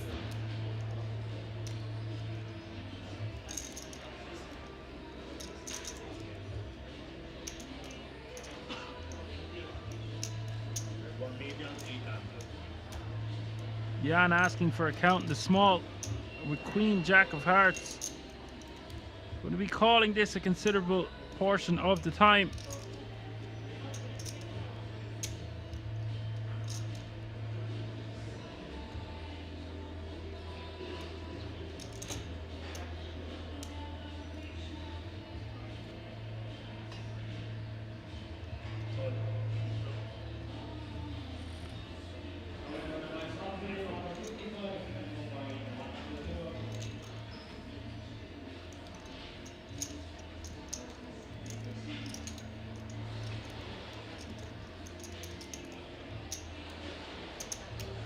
Beatrix by far the best of it here with ace-3 of hearts. Jan been running good though. 4.1 million up for grabs.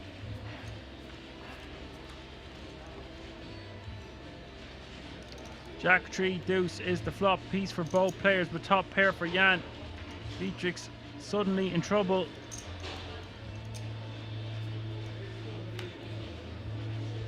Turn seals the deal. Jan has eliminated a second player at this final table.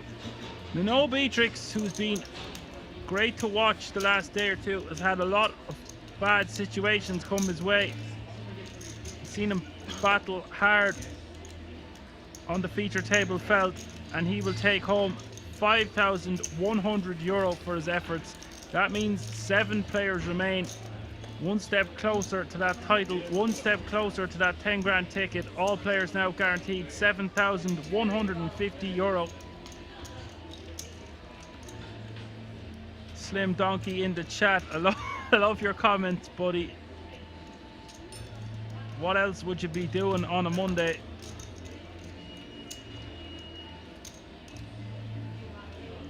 Who doesn't love a bit of Enya? Enya and the Pony Express. That could be the name of her next album. Who knows?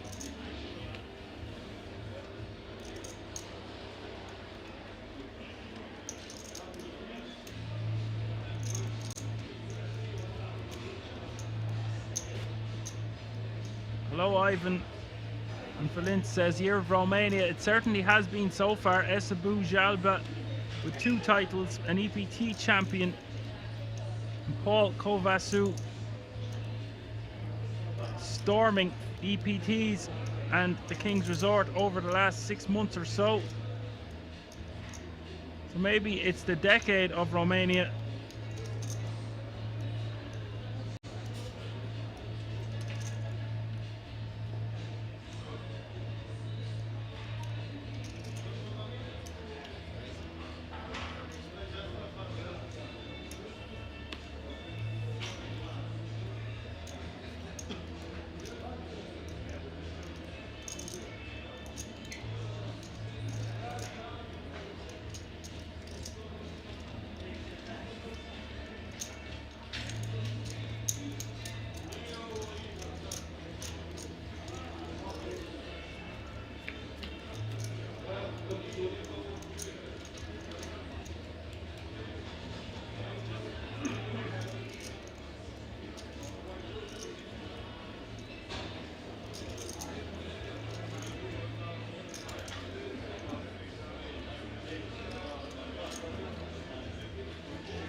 Paul with an open ender. Jan with the lead on the button. Bets 250. Positional advantage here, but he doesn't have range advantage. More 6 and 4x going to be in Paul's perceived defending range than Jan's opening range from the button. Betting a call. Turn is gin for Paul.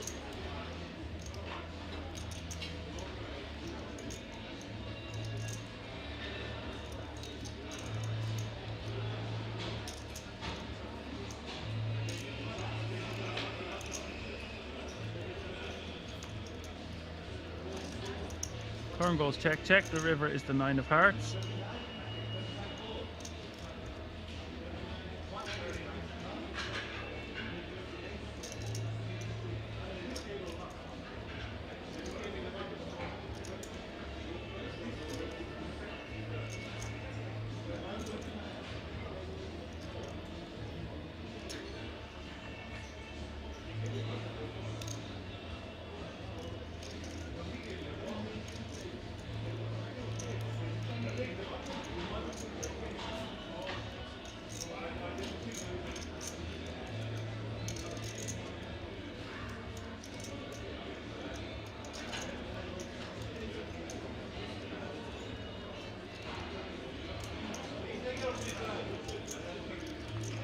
Paul betting 2.2 million into Jan.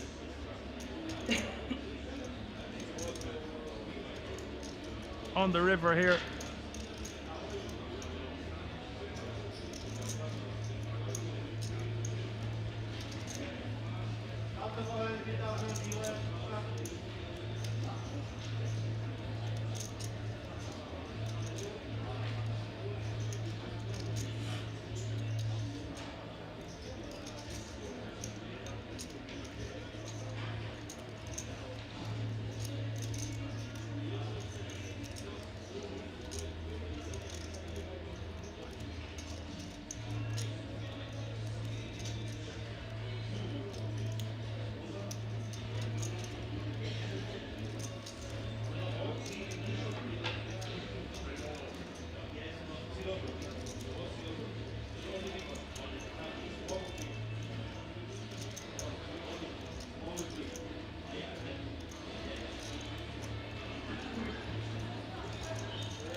Paul takes down another one.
Mikhail with a flush draw here. Zaharaji missing.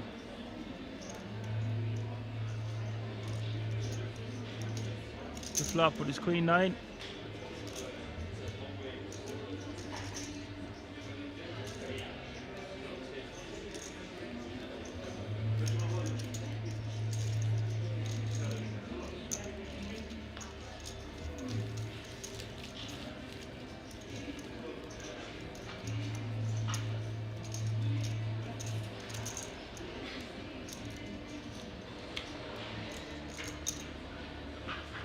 Mikhail scooped that one. Playing 11.3 million now.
Yes, Paul did lose his hat and his scarf, but he also gained a lot of chips. 3 betting here on the button with ace-7 of spades. Mikhail opening in the cutoff. This is a nightmare for Mikhail, tripling up Paul, by the way, having the best player at the table by a landslide on your immediate left.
Ibrahim jamming with his 7s over the open of Jan.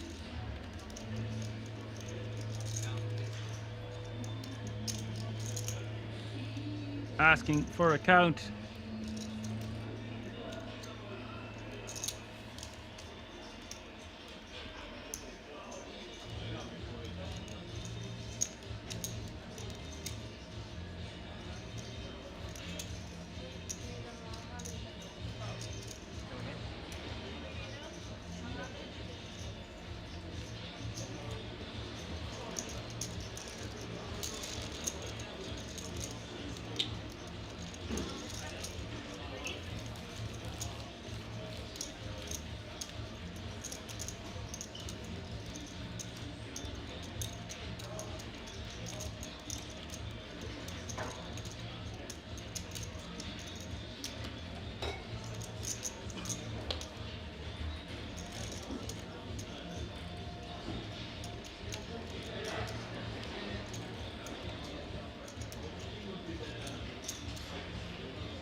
Kane all in the small. Francesco won't be able to call with the 10 deuce off suit for 1.4 million total.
Baldwin raising with his 9s.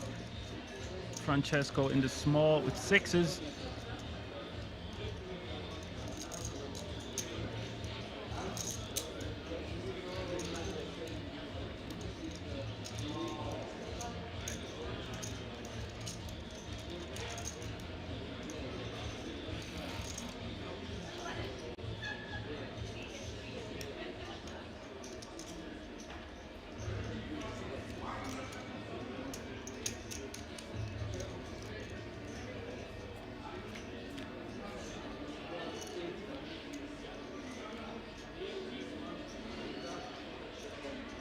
Ace-7 queen is the flop.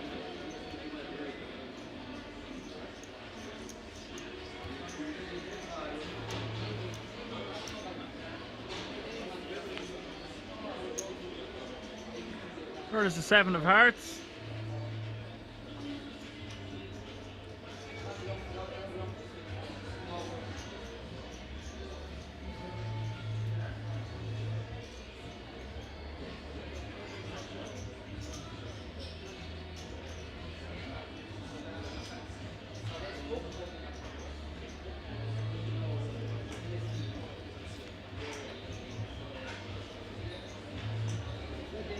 River the deuce of hearts, and Paul has the check mark.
Jan correctly coming to the conclusion that King 8's not going to be any good here.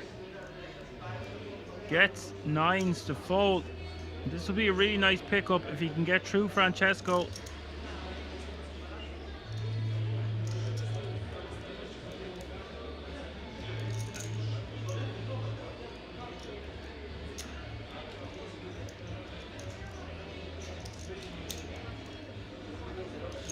Francesco, non-believer, will take that one down. Nice call from Francesco.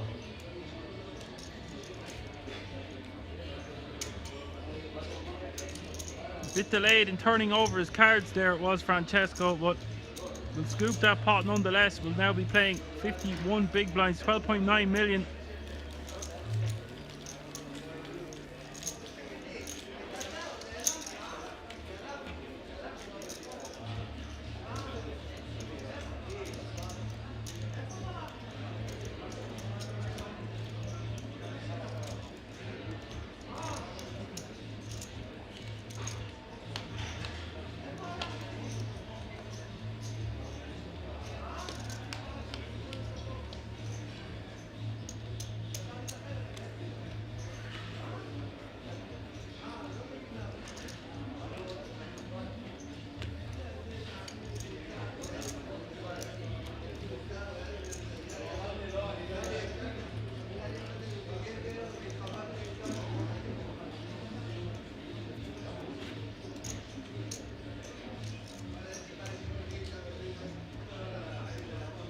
Francesco 9s on the button.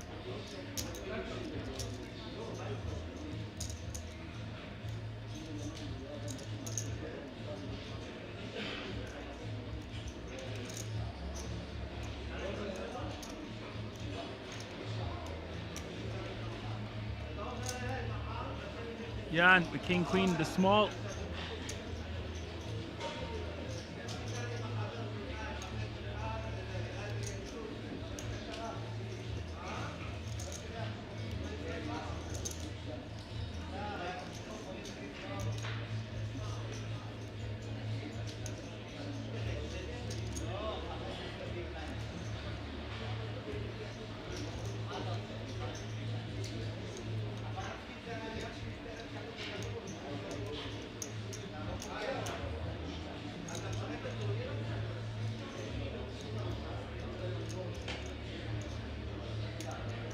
Mikhail piecing out a 3-bet here with 10-8 offsuit from the big blind.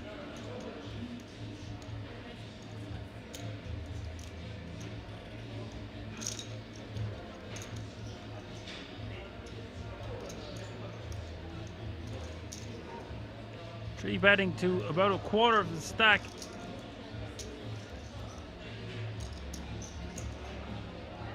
Francesco had enough. He's jamming all in. Mikhail wasting no time in mucking his 10-8 offsuit. Sorry to hear you're not feeling well, Apocalypse. Get well soon, buddy. I'm trying to figure out who came in 8th place. One of the players who is no longer remaining at the table.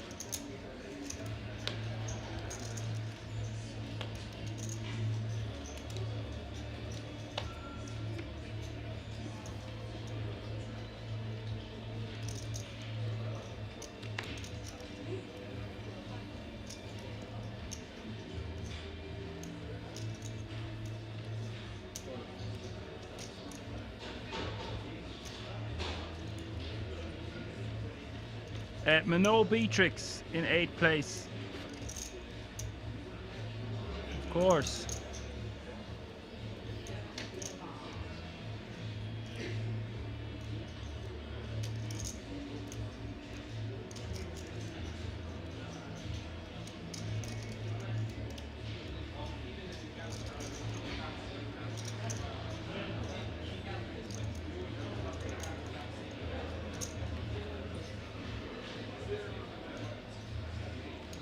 Yeah, we're trying to correct that now, Hackman. Not a bother, thank you.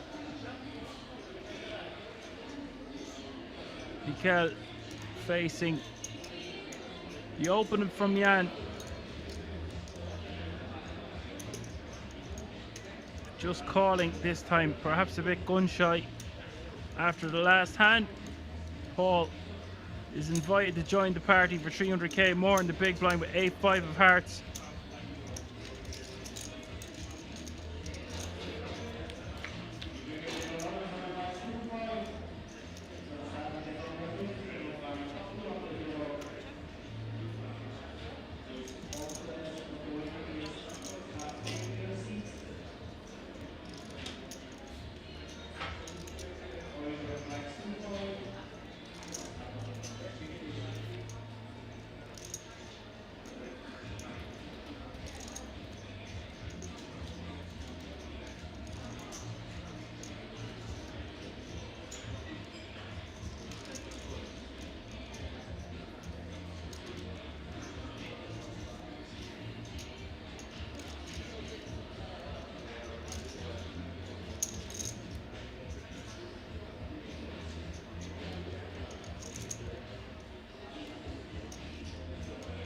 Mikhail betting 1.1 million on the third.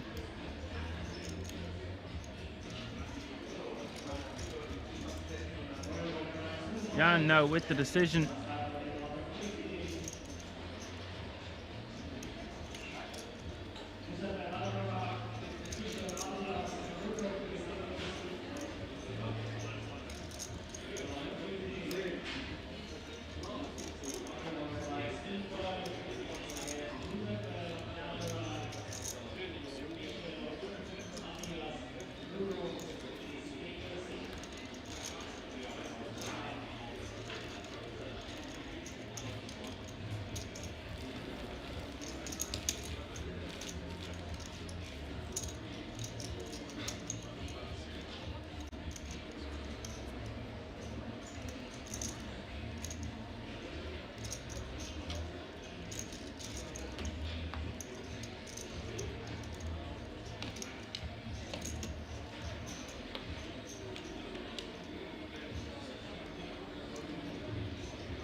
Paul jamming from the small into Zaharagi, who snap calls with ace 8 of diamonds. Paul, the opportunity to knock out a player here. Zaharagi, the opportunity to have 6.65 million. 55-45.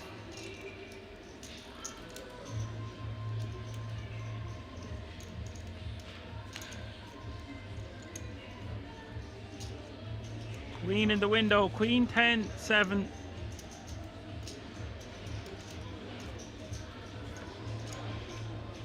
Turn is the jack of diamonds. Zaharagi with additional outs now can hit a straight. River is the jack of spades. Paul, the strongest player at the table, has eliminated Zaharagi in 7th place, which means we are now 6-handed. Zaharagi will take home €7,150 for his efforts. 6 players remain, all guaranteed almost €10,000 minimum. 2 eliminations away from all players being guaranteed €10,350 World Series of Poker Europe main event ticket.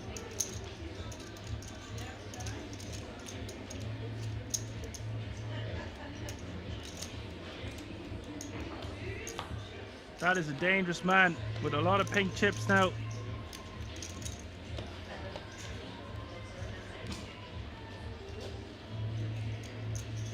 He's coming for all the belts.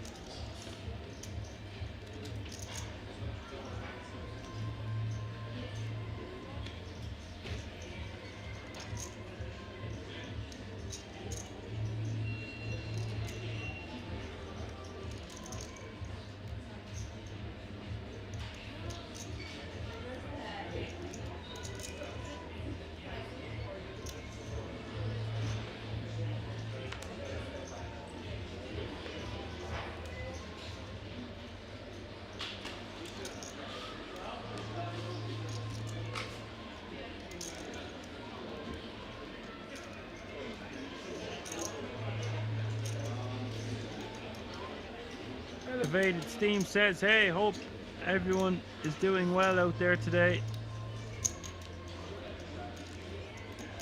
Doing grand, Elevated Steam. Keeping my head above water.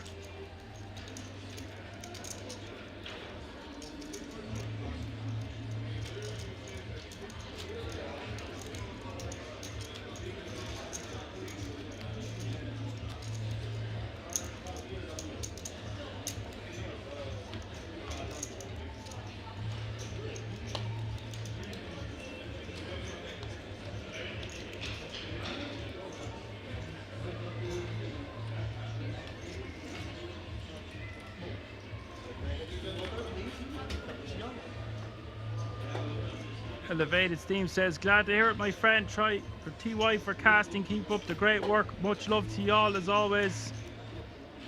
Thank you very much for your kind words. It's shaping up to be quite the finale here. We've got 3 very aggressive players, all with decent, chunky enough stacks now at this stage.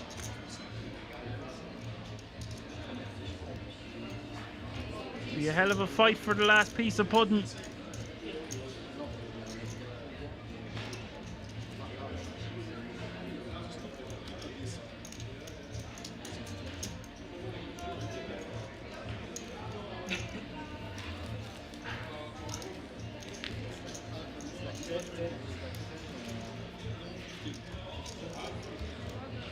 I am not wearing a face mask.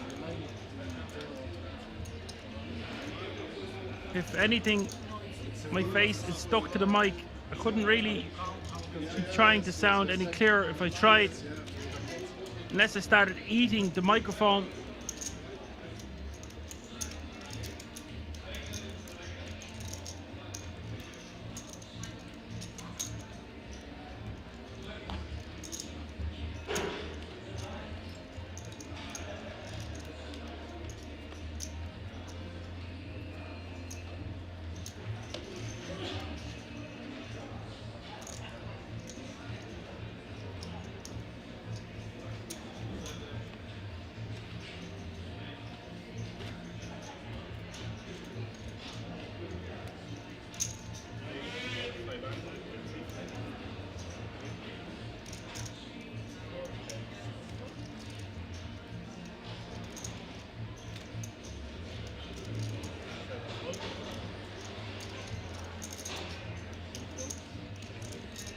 Mikhail scoops the blinds and antes, which are now worth 625k.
And look at this.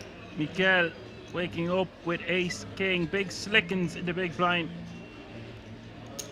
Following Paul's open and Francesco's 3-bet. And this is going to pay dividends to Mikhail's image because he's already seen to be a scallywag for betting and getting called off by the kings with Queen Jack of spades. And he has not been shy about putting chips in the middle. He's done a few other 3-bets and 4-bets and squeezes. And Francesco just doesn't really have the hand to go against him.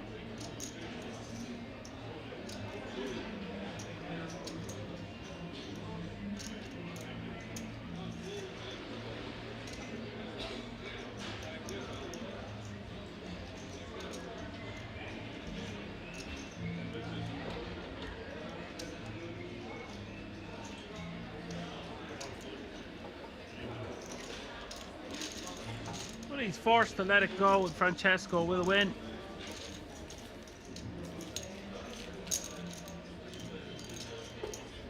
Francesco will concede, and Mikhail will win. My apologies.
Mikhail betting 250k with the 9-5 of clubs.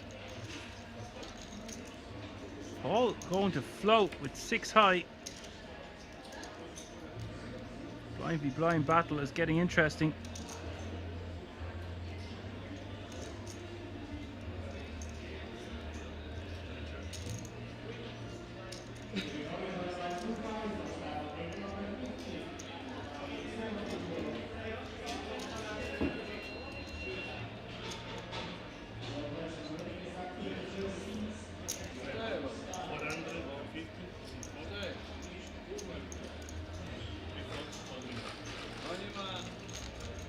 Nice float from Paul.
Mikhail needs to slow down here on the button with 9-5 offsuit. You're against Paul. You can put the pressure on Ibrahim. The action is going to be back on Paul with a dominating hand here. An awesome chance to knock out another player and go 5-handed. Premium 275.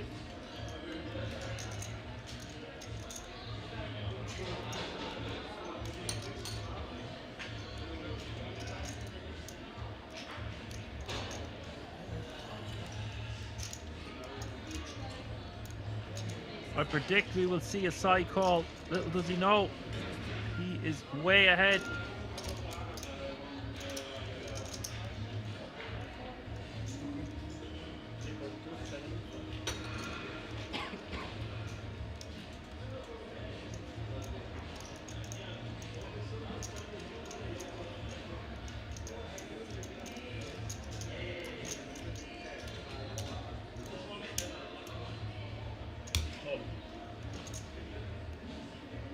He will be delighted to see that he is 70% in the lead here against Ibrahim's ace 10 with 30%.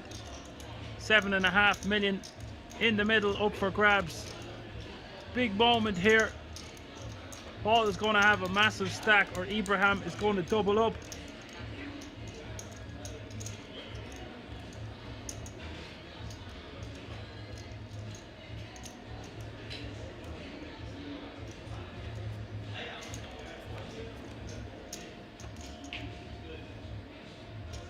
Flop is king, queen, 7.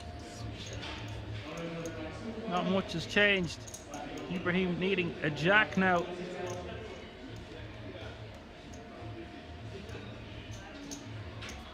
$10 no good. Would give Paul the straight. 10 for Paul. Ibrahim could get a chop with a jack. But it is the king of diamonds. Paul Kovasu, ladies and gentlemen, is on a rampage here. He's now playing close to 17 million, which is good for 67 big blinds. Unlucky Ibrahim, you will take home €9,800 for your efforts. And that means we are on the 10 grand ticket bubble. 5 players remain, all guaranteed a minimum of €13,300. necessarily I was calling, but the guy played 4 hands all day. I really came like everything, but 4 hands only. Really? Yes, that's why, yeah. It's not that you cannot fold that hand. I'm just enjoying the moment. Like this. Damals Problem, wir können nicht mehr als 10.000 Damals Problem, wir können nicht mehr als 10.000 ab.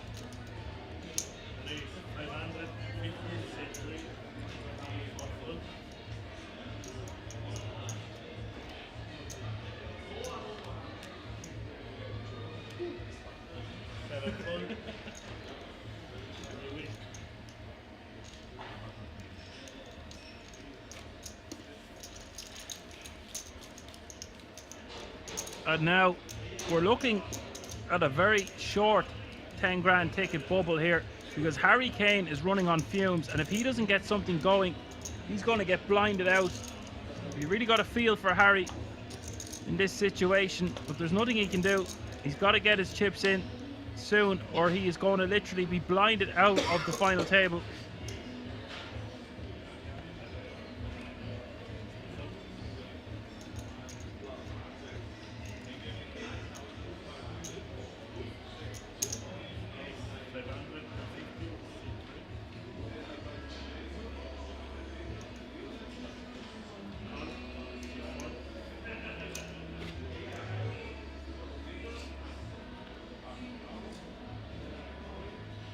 Harry Kane can't even stack off here with Queen 6 offsuit, I don't think. Lets it go. He's going to be on the button. He's going to have a few hands before the blinds hit him again.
Harry Kane is all in for his last 650 in the cutoff. And he's got two decent cards to work with here in the Queen Jack.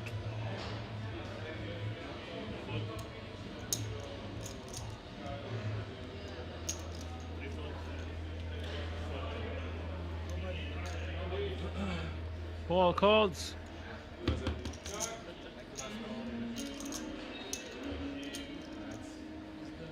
afraid you would be pressure. I know, but I was afraid you cannot pressure. It is a coin flip situation. It doesn't look like that. It doesn't look like that. Looks like So I should have called.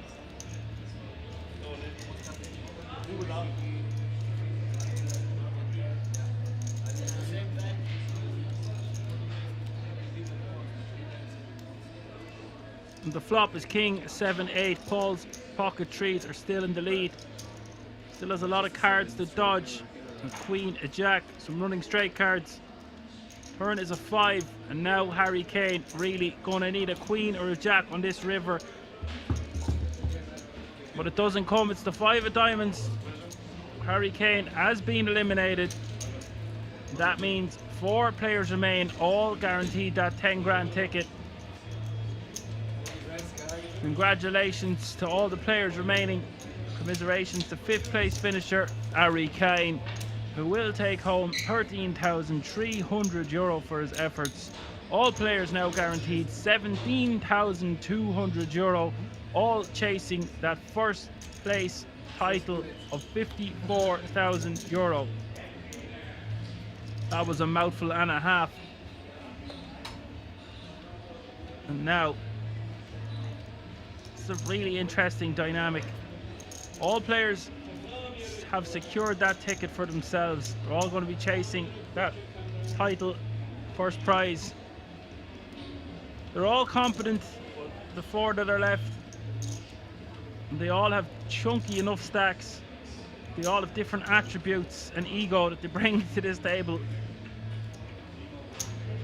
So still lots of poker to come. I expect to see chips flying everywhere, but they are still fairly deep, and the pay jumps are still very significant.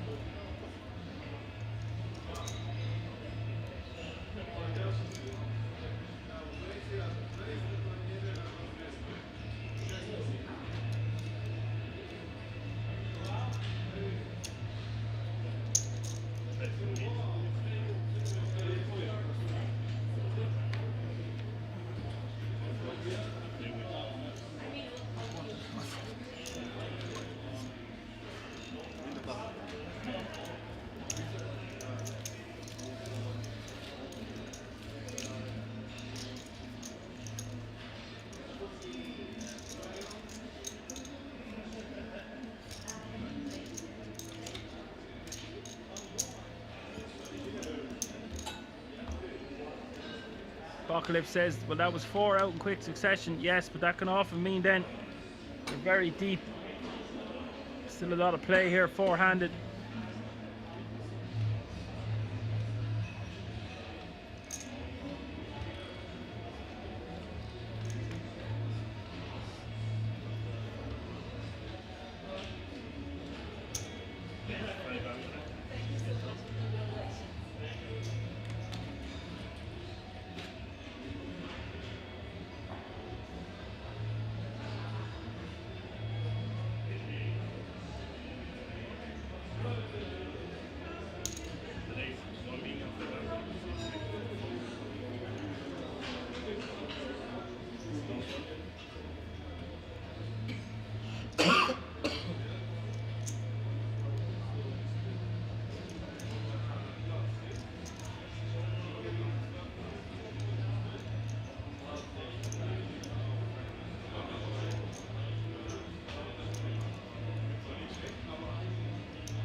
Mikhail 3 betting to 1.5 million, and Jan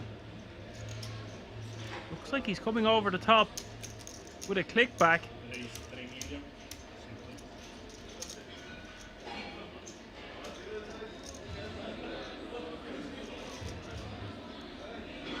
Oh, the 4-bet click back. You gotta love it on a Monday evening at Kings. Mikhail jamming all in with the 5-bet with the King 3 of diamonds. Sexy, sexy stuff here. These boys ain't messing around.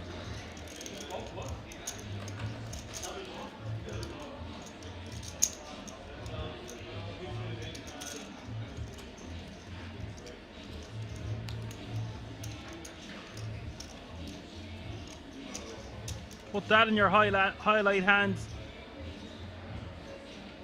Fearless. Fearless is very closely knit to recklessness though.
They are the kind of hands that really excite me.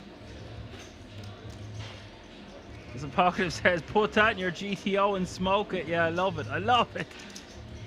I love it. This is the way poker used to be played about 10 years ago. 3-bet, 4-bet, 5-bets. I've done some badass ones in my time, but then players got better and realized you don't need 5-bet. A 5-bet doesn't just mean that someone has aces. People got wise, adjusted their strategy, and here we are.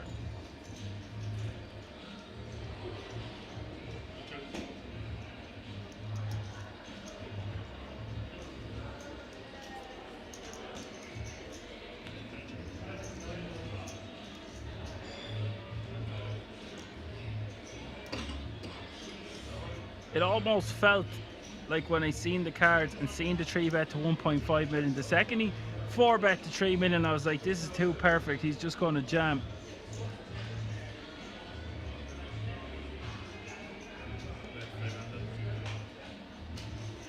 Mikhail betting 500k on the turn.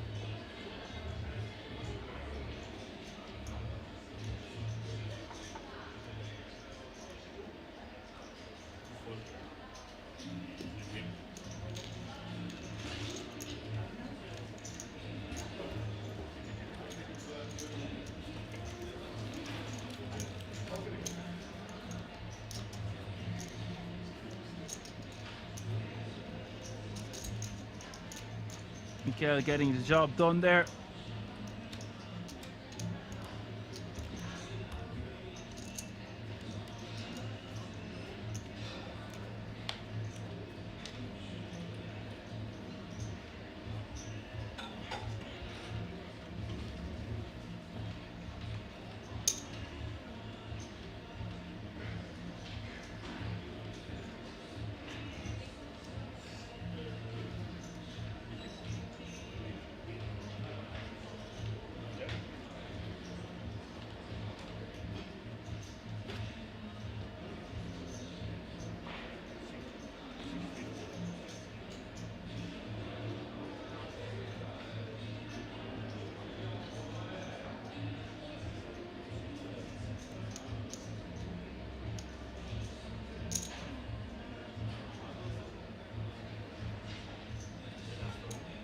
Francesco raising to 600k. Mikhail.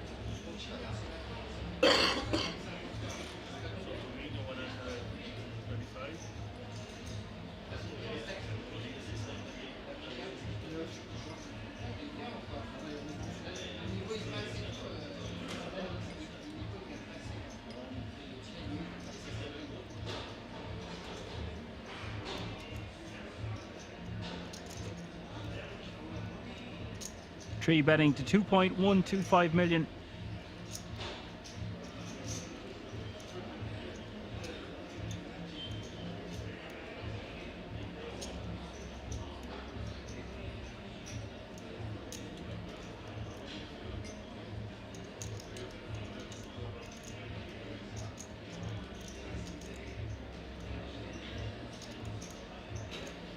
What's going on here?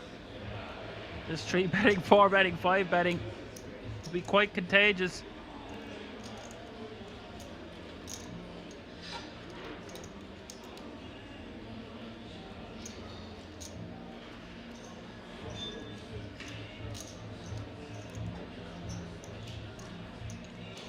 So I do believe the graphics are incorrect here. Francesco has 4 bet jammed all in with the ace-6 and the action back on Mikhail. Scallywag behavior going on out there.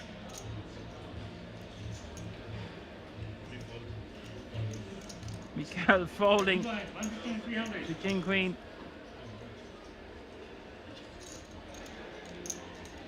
Oh, I love these kind of short-handed action. What's going to happen next? You wanted action, you got action. It's all kicking off here at the King's Resort in Rozvadov.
Jan with the open ender.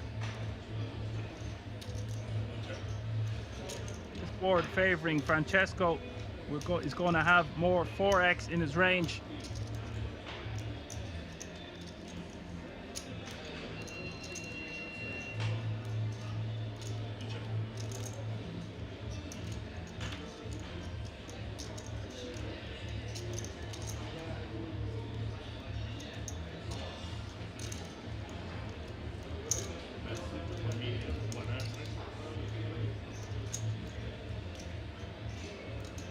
That's 1.1 million with his pair of jacks on the river.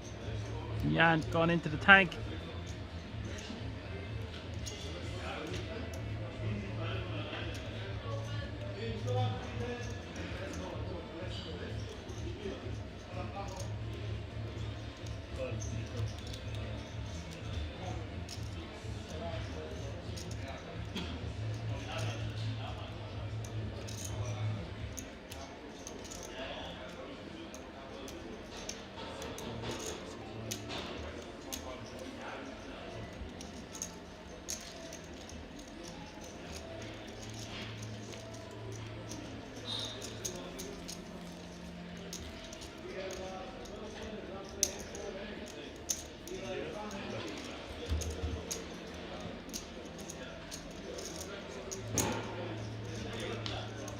And you can see Mikhail 60 bigs out in front.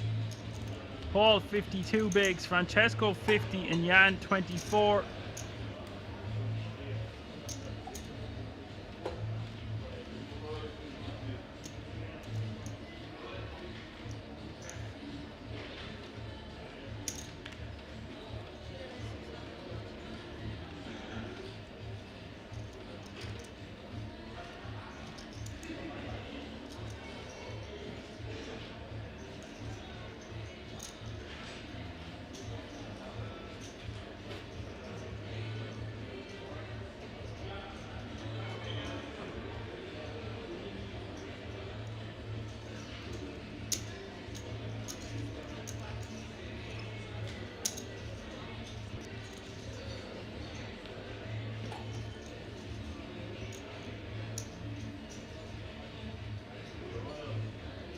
Francesco 3 betting to 2.5 million.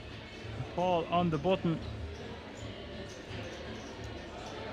And the decision.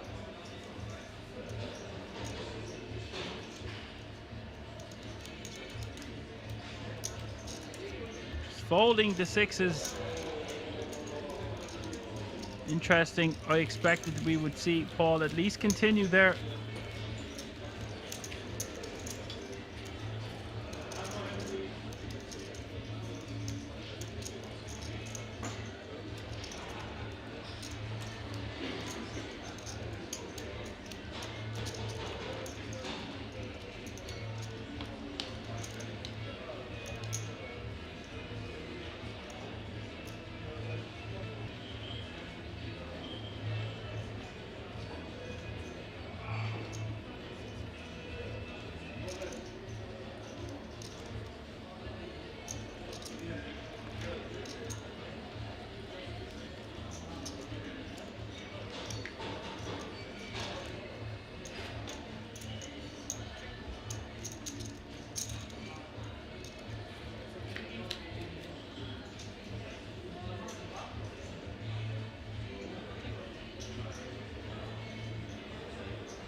Francesco with the min raise with the Queen 10 offsuit.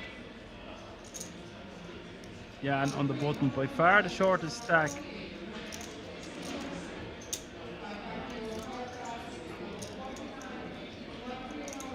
Three betting to 1.6 million.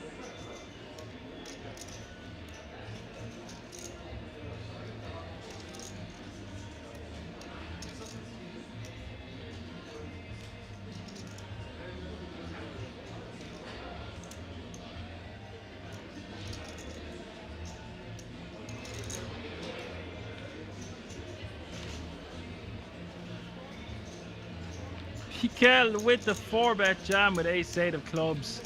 This guy came to win this title. He ain't messing with no broke.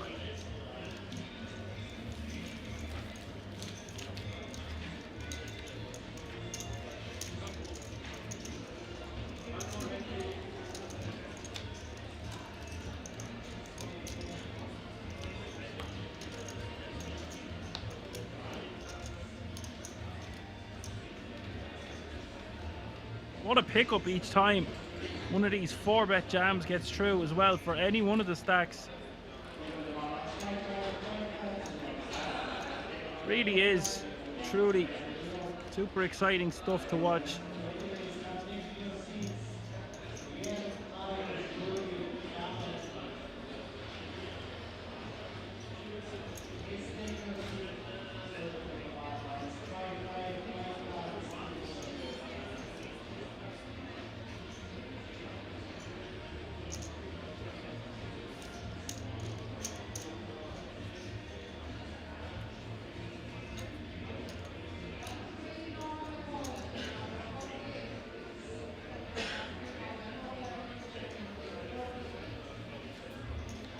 Yeah, letting this one go. I was surprised to see him not 4-bet there again or see a flop.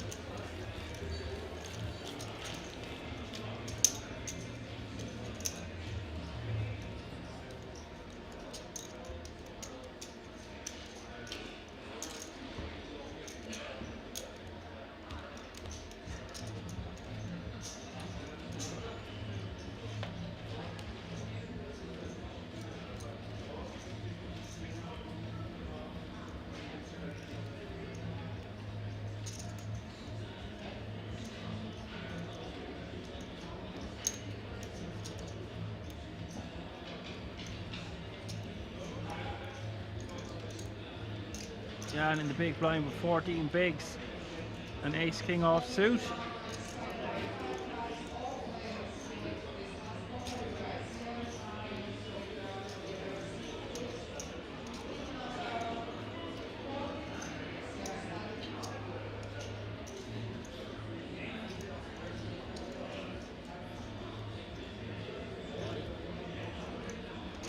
With the rejam.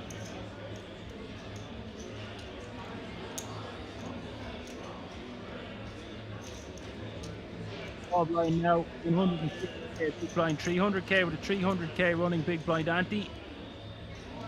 That's 150, 300, 300.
Mikhail with the check mark and the flush.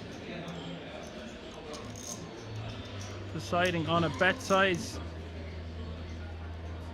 Goes for 1.6 million. It gets quickly called by Francesco. Nothing Francesco can do there. But that does mean Mikhail is playing 21.3 million now.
What a flop for Paul against Miguel's deuces, Jack 9-10.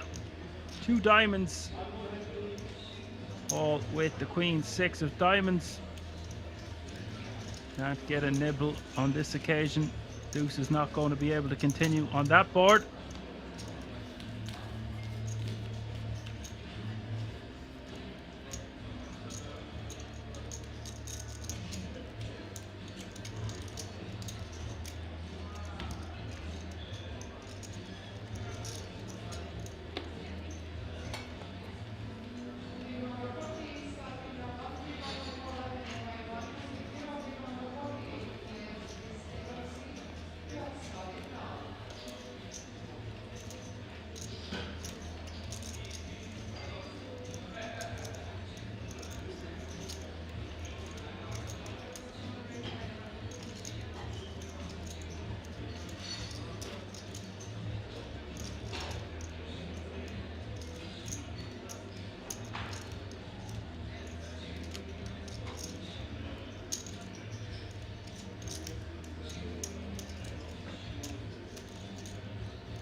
Francesco Polito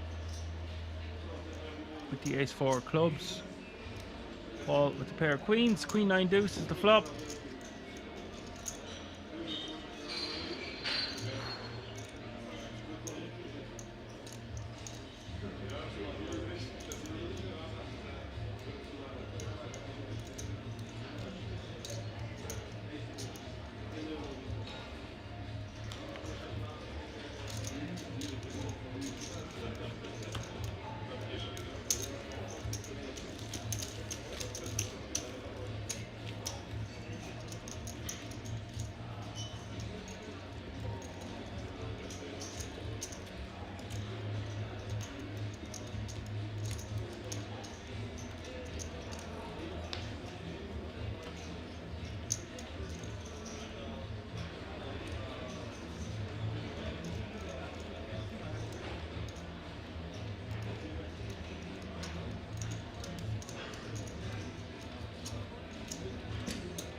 Yeah, and with an inside straight draw.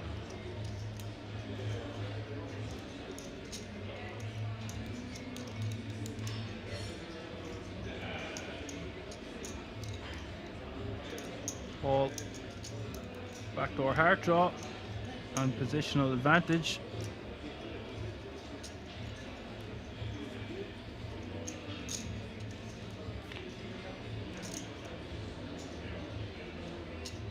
Turn is the 4 of spades. Jan just with 13 big blinds behind.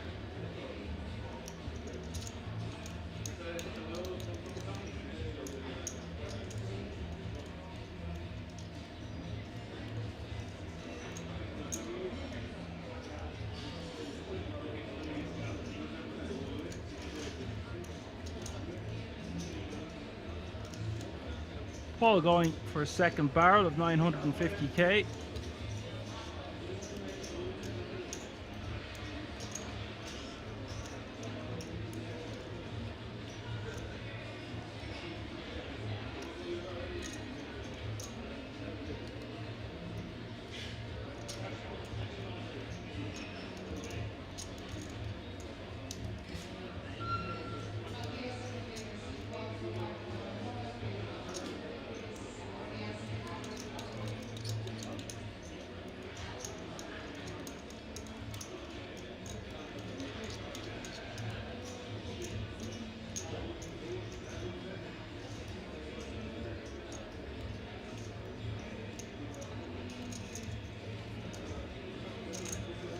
And forced to let it go.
Yeah, going for second barrel here.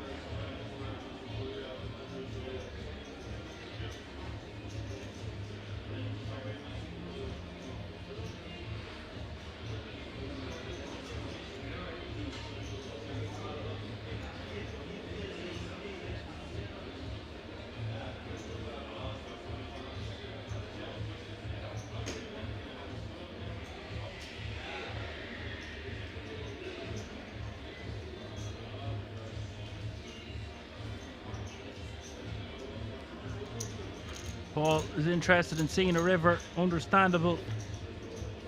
River is the ace of spades.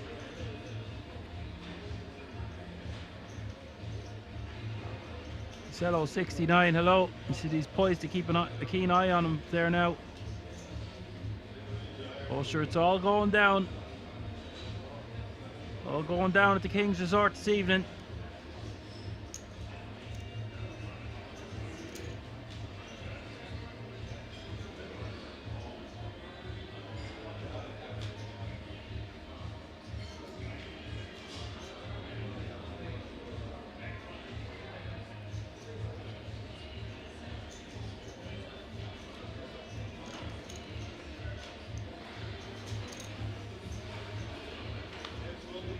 Paul with a better ace, having Mikhail out-kicked.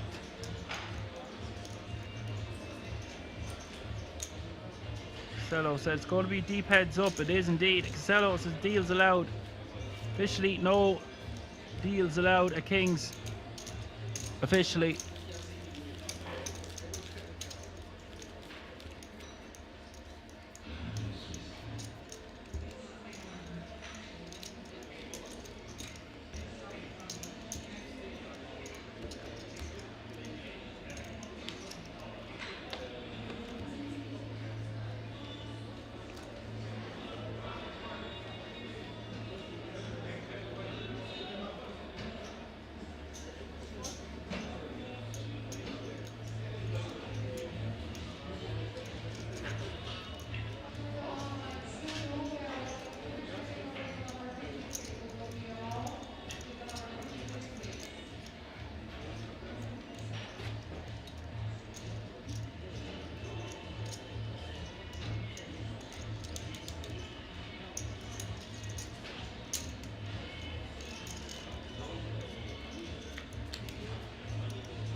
Jack A5 is the flop. Francesco flopping the world here.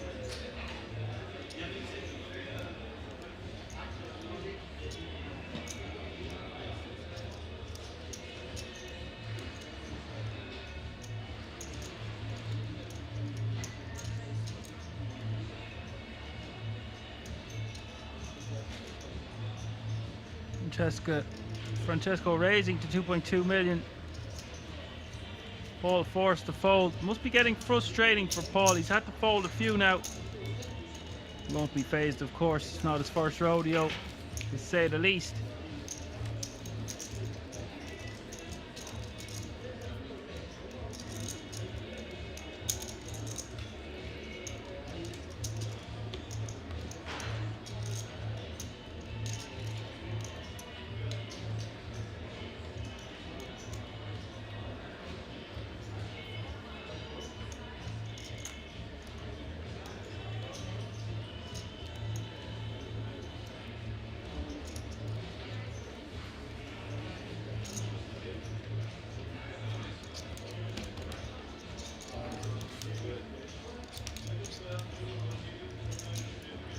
Francesco shoving all in on Jan, blind be blind. Jan waking up with a monster with tens, 7.5 million in the middle.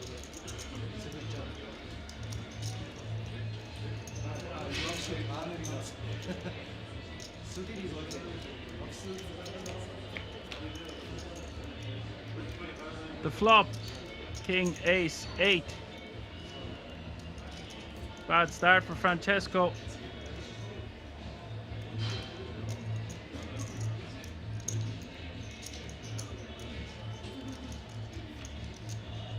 Turn is the 6 of hearts. Francesco gonna need a jack on the river or Jan will double up. It's the king at kings, the king of spades.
Jan will be playing 25 big blinds once more.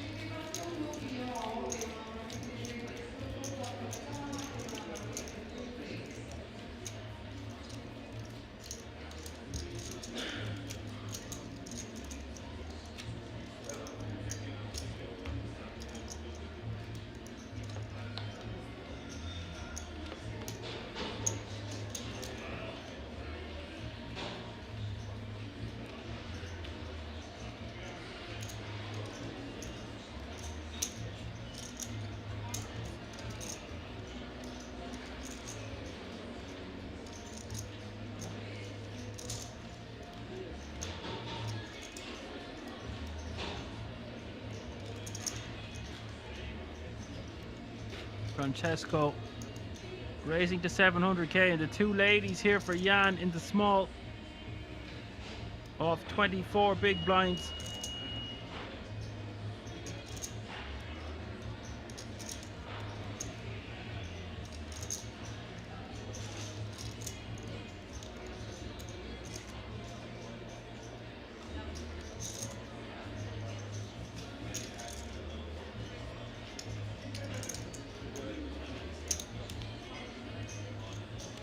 Makes it a cool 2 million. Francesco jams it in his face. Jan snapping him off. 15.5 million in the middle. Over 50 big blinds up for grabs in this one. Jan a 4-1 favourite. Francesco disgusted with himself, but there's nothing he could do really. Jan super aggressive, 3-betting Francesco loads. Francesco took a stand at the wrong time. That's the way she goes.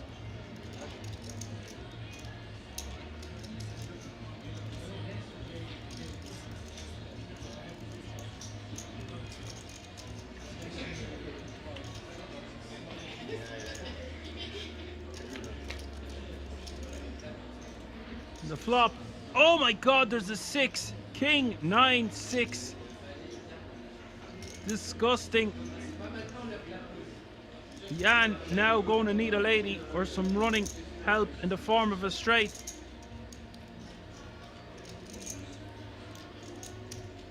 Francesco having Jan covered.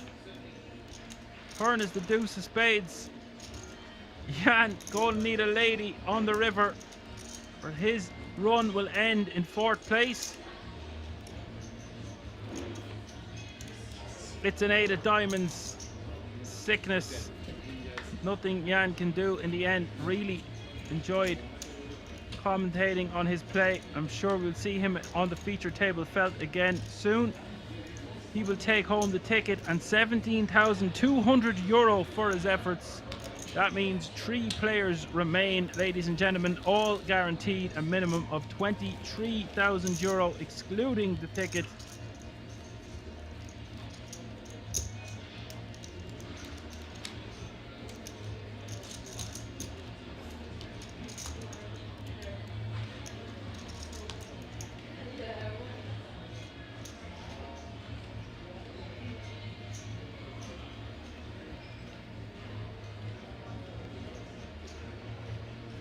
So hand 142 of the Swiss Classic Poker Open.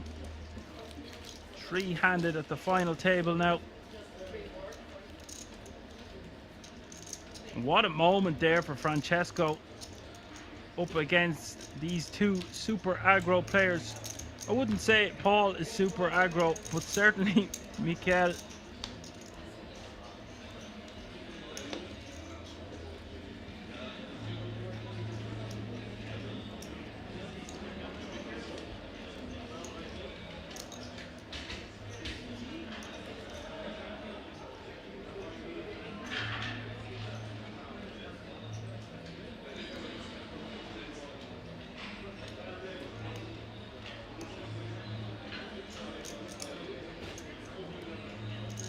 And they're all very evenly matched now. 20 million the chip lead, 17 in second, 17 in third.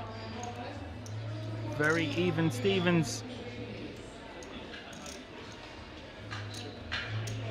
7 deuce, deuce is the flop.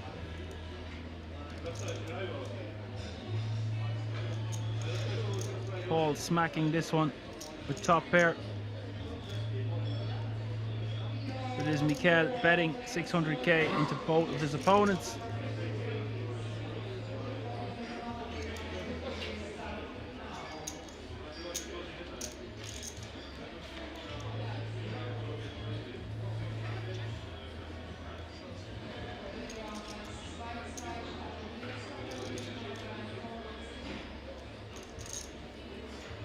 Eight of diamonds pops off on the third, and now Mikhail with top pair. I'd be sizing up, not down here. If I was Mikhail, I'd be betting something around 1.6, 1.7, 1.8 million. Goes for 1.5.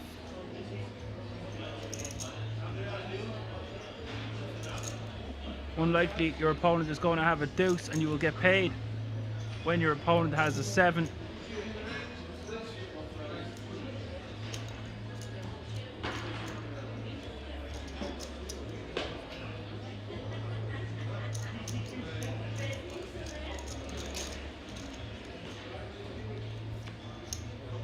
Sliver is the 10 of spades. Now Paul with the best hand. Checking it over to Mikhail.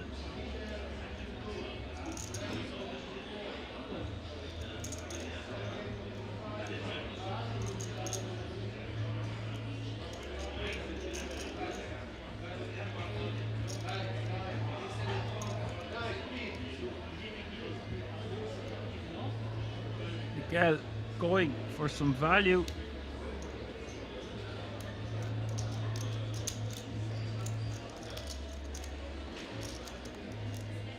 Still thinks he'll get called by a 7.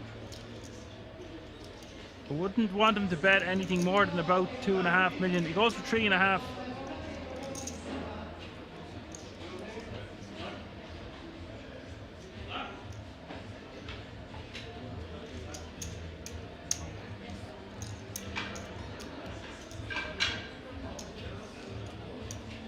This is a big turn of the tides. Paul showing Mikhail the best hand. And Mikhail going to be down to 11 million.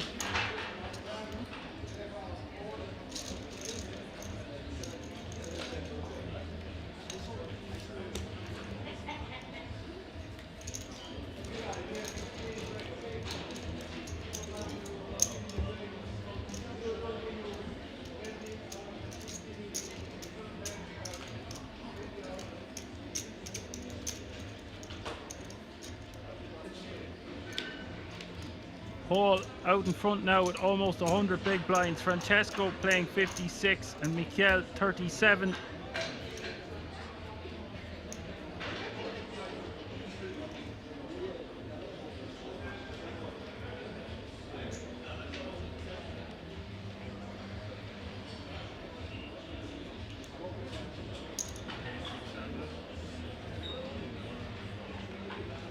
Paul picking up the Jeffries.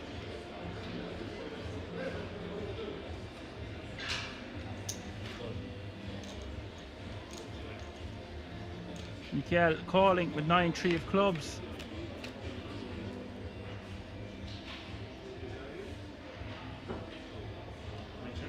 10-7-3 is the flop.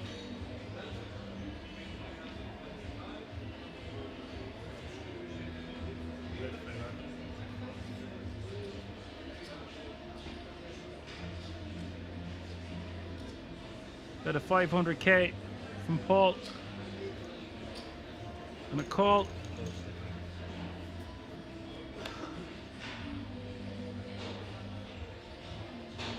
Byrne gives Mikhail an open-ended straight draw.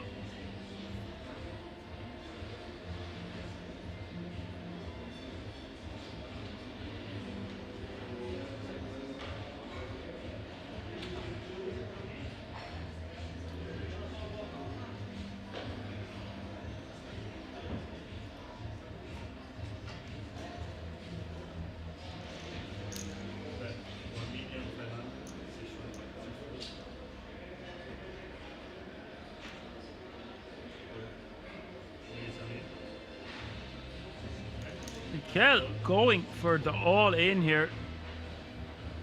Don't really understand that one. Getting super bad news. Perhaps he's tilted. He's going to need big help on this river, or his main event is going to end in third place.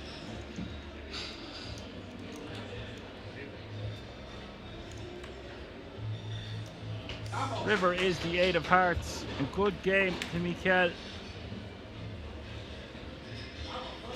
Bit fancy in that last hand. Played very well overall. Really enjoyed some of those exciting hands. And he will take home €23,000 for his efforts, and that means we are going to go on a short break, ladies and gentlemen, and get ready for these two titans to go heads up for the title. 15 to 20 minutes. You heard the man.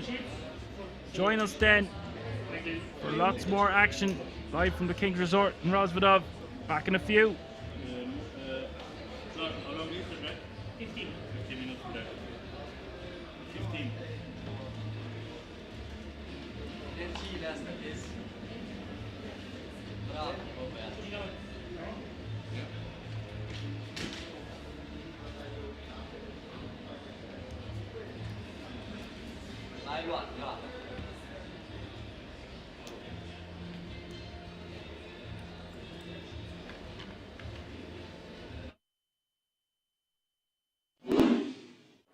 Big fan of all of these 5 players. Have done so much for the game already in their own respective ways. Absolutely. He's not happy. I think Sean Deeb is the main man to go on and challenge Phil Hellmuth's 17 bracelets. Yeah, I've got a bet. Oh, you have? Yeah, yeah. What's the bet? Oh, hold that thought. Hold that thought, guys. 1,000% in the 8 game.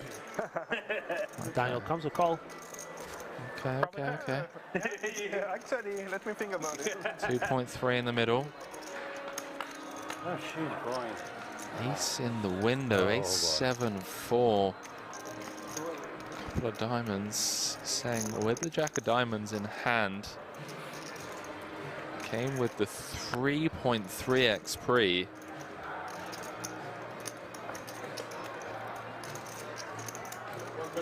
Going to continue for small. Don't really see Daniel doing much other than just call here. 3.5 in the middle. Pourquoi? Jack of hearts on the turn. Would you believe he has turned a set of jacks, and Daniel Negreanu in rough shape here at this stack to pot ratio. What a sick turn card. Henry celebrating that one like never before. Not celebrating, pal. Just sickened at how tournament poker works.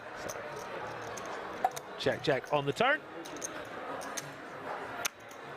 5 of hearts on the river. Backdoor hearts getting there. Daniel has the ace of hearts though. So I think if we see a bet from Foix, Daniel might well have to pay this one off. Sick turn. Running hearts. Especially with the ace of hearts in hand. Negreanu likely to hero here. 2.8. 2.8.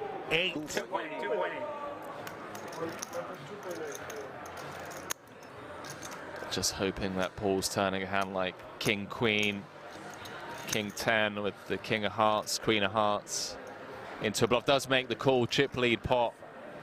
Seng up to 11 million in chips.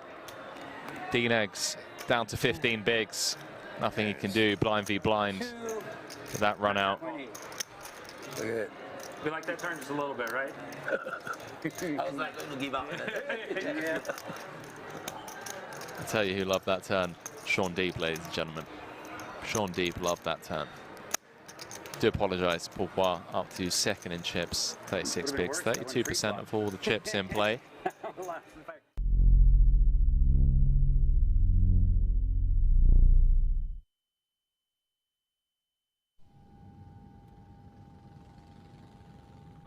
Because there's so many times, man, when I'll come to a series like this and I'll be in the booth and I'll just be like, I wish I was out there playing.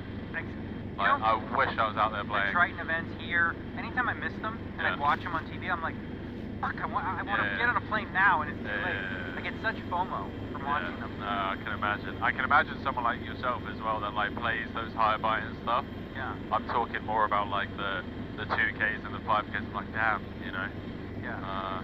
No, for me, because also, like I play at the Poker Go studio, right? And you know, it's limited because the Asians can't come, Canadians don't come. But then you go to these Tritons and it's like the fields are 8 times bigger. Yeah. You know, huge prize pool and stuff like that, and they look really juicy. So I definitely get the FOMO from that. But I want to play whenever the next Triton is. I don't know. Yeah, I don't think anything's been like officially announced yet. I was surprised I came here because I was like sort of a little bit last minute. Leon texted me, showed me a schedule, and all of a sudden I was, this might be fun. And I had the itch, obviously, after winning the Super High Roller Bowl. Yeah. I feel like the meta is in a good place for me right now, and I'm in good control of it. Yeah. In terms of, you know, just controlling the pace of play, if you will. So I want to strike while the iron is hot, so people figure out what the hell I'm doing. That's good, man. No, I'm glad to hear it, because I know it was pretty brutal. I remember watching you get to a point where, especially like the Poker Go tour, Selfie stick. Yeah. Oh, I didn't see that. Oh man, I didn't trashed see that. the selfie stick. You know, that was a 250K. And it was like, that was WSOP. Yeah, I was on my second bullet, you know, whatever, 210s against David Peters. Yeah. Runner, spades, he hit, you know, and I just was like at my peak, and I had this selfie stick, and it sort of half broke, and I just threw it on the ground. And then Justin Bonomo said I beat women. As a result, because I broke a selfie stick, and he's like, well, this is clearly a sign that women are afraid to play. I'm like, have you ever watched sports in your life? Have you never seen a football player throw his helmet, a golfer throws, you know, stick? It's called passion, buddy.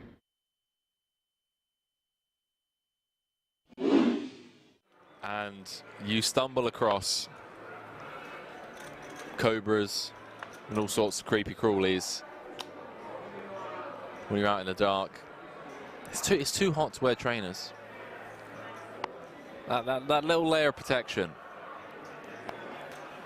I'm talking out my ass. We already know that the socks don't help. If the cobra wants a little snag of a toe. Chat, I'm getting delirious. Okay, we're 14 hours in. I feel like Joey Ingram on one of his deep dive investigations, minus the edibles. Shout out, Pappy.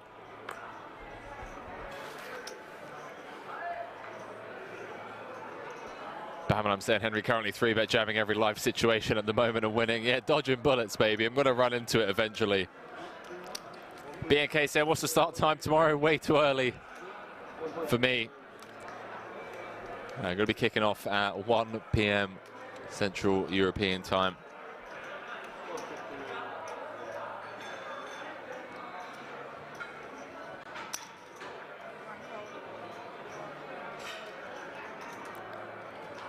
So, 9 hours from now.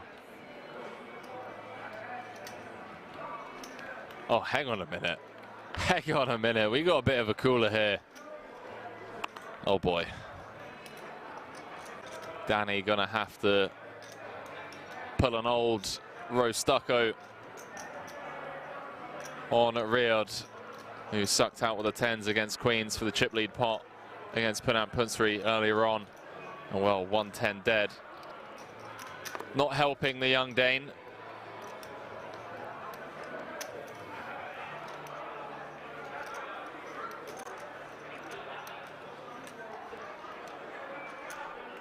.34 big blinds effective.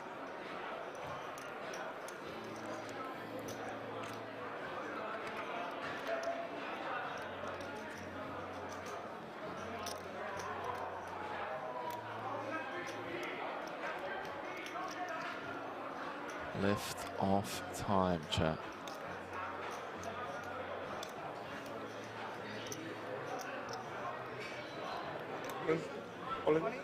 Danny does announce himself, and he is in rough shape. Already seen a 10 dead. Heart's working for him, but he's going to need to pull a miracle out of the hat. 14 hours into the day. 5 cards away from elimination.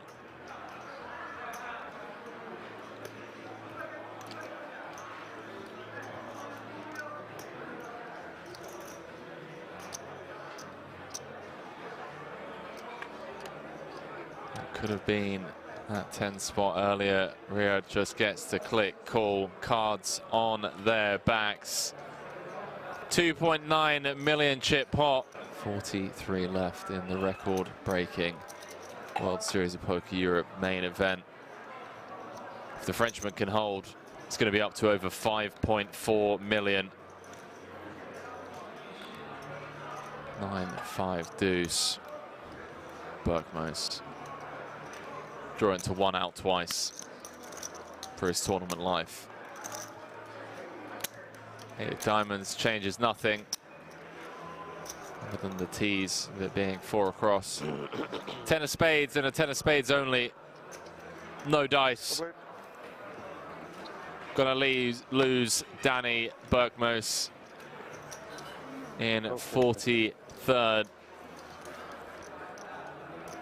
GG's, chat.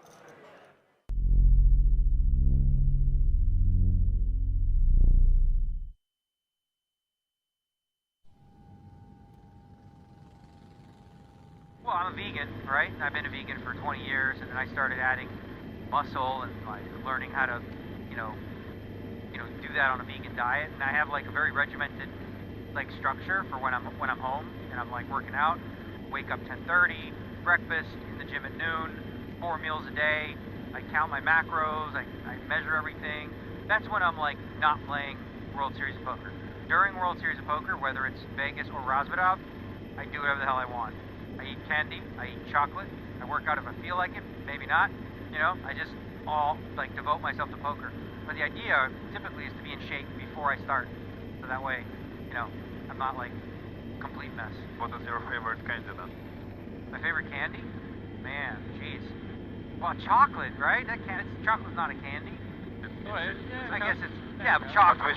Which one? Like just peanut butter chocolate cups, and you know what I mean? Nice. Like, come on, like, they're good. And you can get those vegan very easy, just dark chocolate. Yeah, good protein source as well. Good fat source.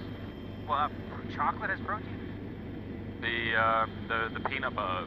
Oh, the peanut butter. Well, yeah, a little bit, not a protein. No, did it not? Oh, okay. I thought a little bit. Peanut butter's like most like you said, it's a fat. Oh, okay. With a little bit of protein. It's got protein. But do you eat like any kind of supplements? Like maybe some like leon mushrooms or maybe something? Well, when I'm working out, like I'll do like usually after workouts I'll do like I'll use protein powder and do a protein shake. But for me, like my main sources of food are like seitan, which is like vital wheat gluten. You can make it taste like chicken, beef, whatever, right? It's like a fake meat, pure protein, no carbs, no fat. And the other one is like tofu, and then also protein powder. I think a lot of people who go vegan, they make a mistake. They just eat a lot of beans, and then you end up farting a lot. It's like too much, so you don't want to do that, right?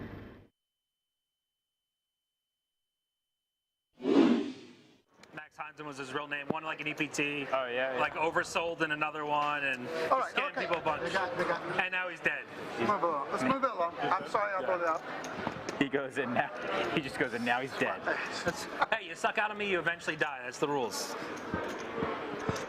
Fair enough. I rarely get in ahead, so most of you guys are safe. That's some brutal table chatter. Not gonna lie.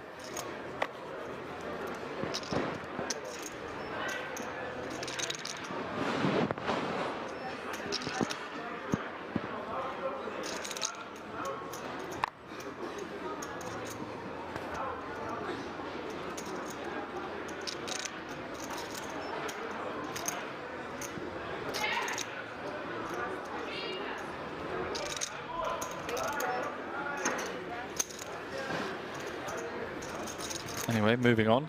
Here we are. Green Dreams, I believe the answer is yes.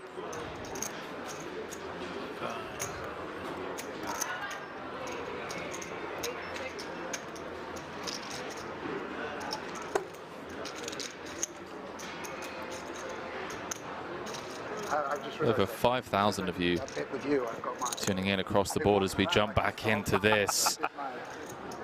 How about that for a flop, ladies and gentlemen? Small blind v hijack could be absolute carnage. King, Jack, Jack, hand number 96 of the tournament. He's got sweats, you know.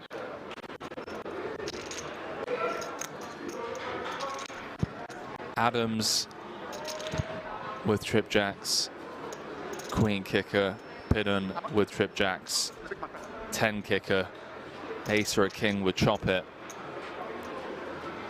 2 to come, 1.9 in the middle. Strap yourselves in, ladies and gentlemen. We could be down to 5 after this cooler.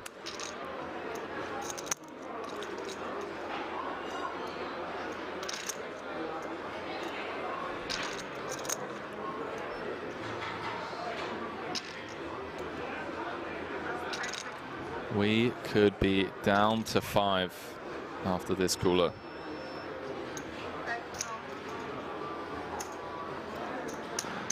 Adams going nowhere.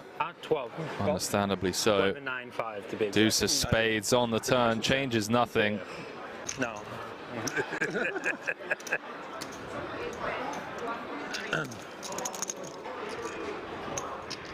Pidden, understandably not slowing down on the turn. 1.3 into 3.4.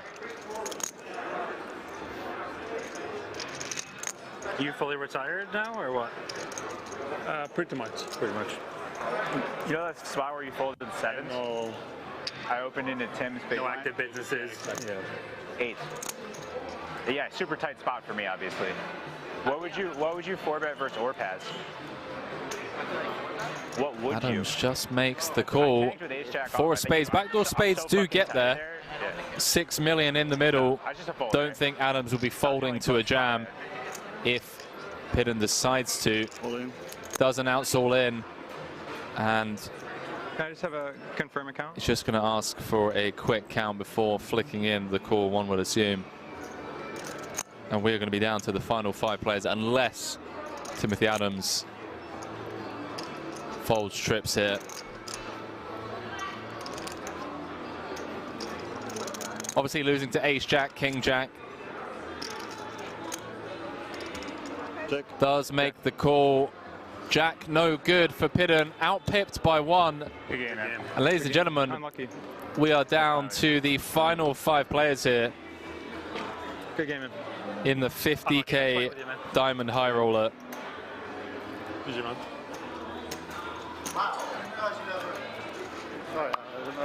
So we lose Daniel Pidden in 6th place, 119,500 euros for his efforts.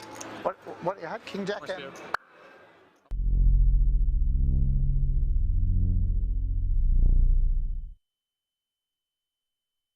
I think also. Start of the day. We will not make it. We can bet. This even way.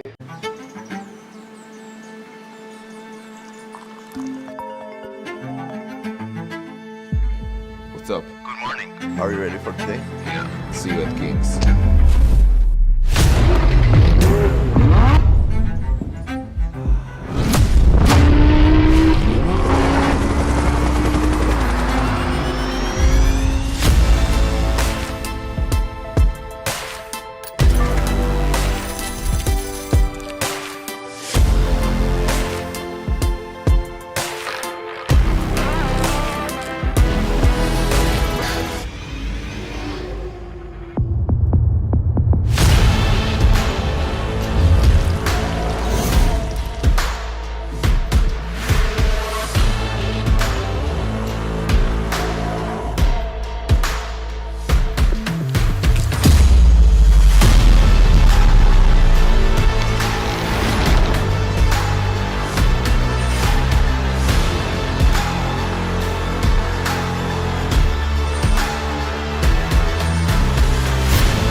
Alrighty, ladies and gentlemen, we are back for the heads-up battle and see which one of these players will be crowned the Swiss Poker Open Classic champion.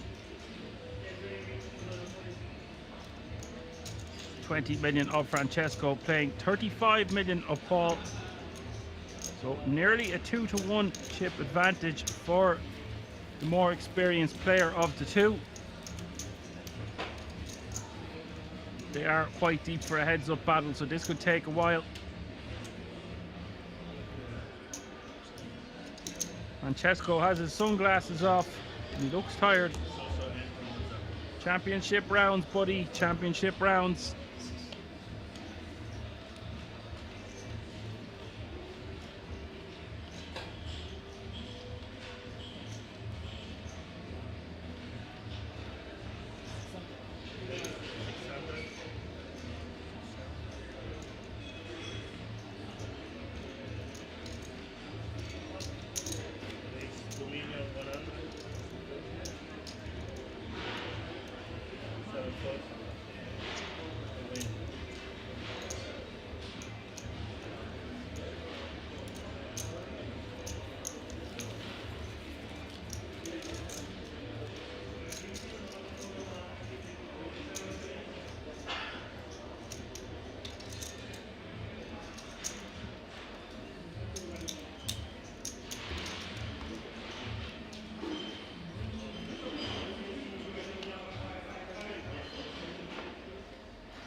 Bit of 800k from Francesco.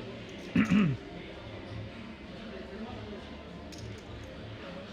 the gutter ball. How much Paul can do here.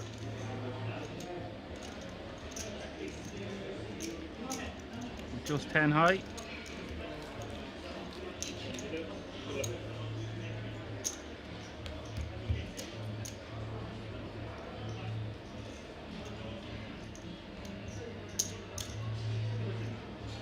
Interesting the way Paul Kovacic sits in his chair. He's very upright, very good posture, but he's very forward in his chair with not much back support. The reason I bring that to your attention is the straighter our spine, the better we are able to concentrate, because blood flow is better. It's better for vascularity. The neurons can work from the head to the toes much quicker. I noticed that he sits like that for most of play that I have seen. I wonder if it can be something to be learned from, something to be taken away from it. Meanwhile, back at the ranch, he's got 2 pair on the turn. Francesco with a pair of 3s, king kicker.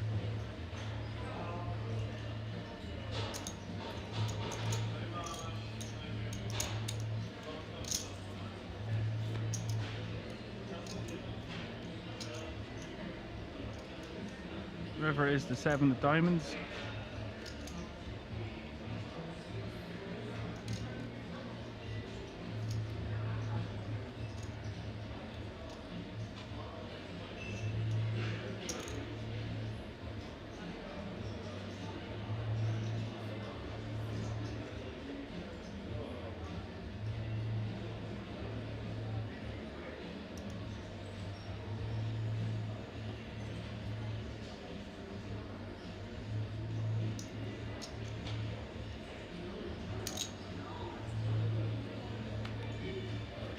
Paul is going to pay the man on the river.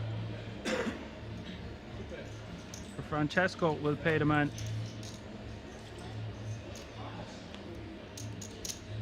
Paul will scoop that one.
Francesco with the 3-bet to 2.1 million.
Queen, Jack, 3 is the flop. Paul with the gutter ball, backdoor clubs working for him. Francesco conceding with 8-4 off suit.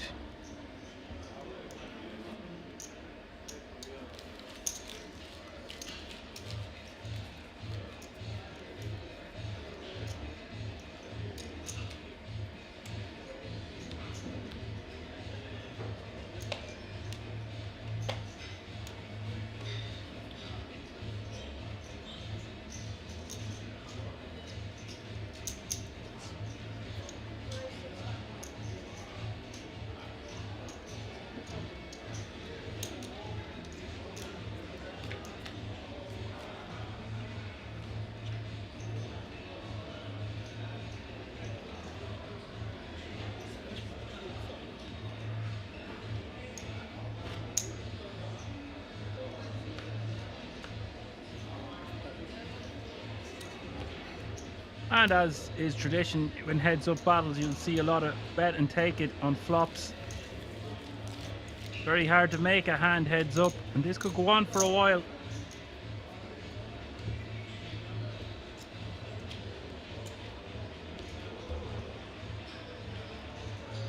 Very deep, 123 big blinds playing 64.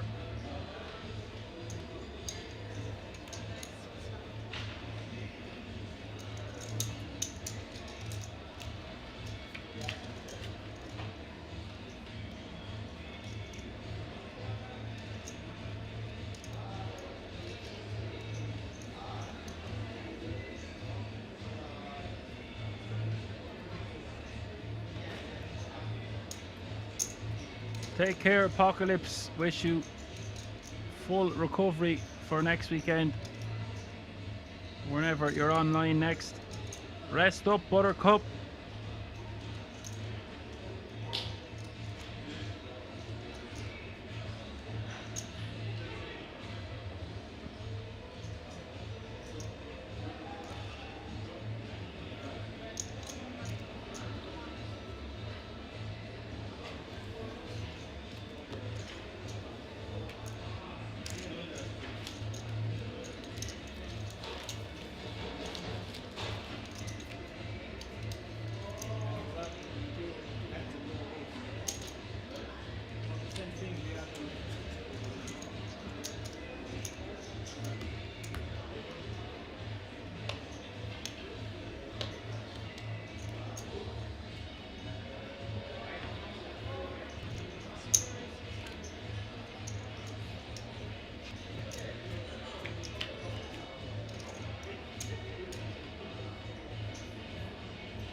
The button is automatic check.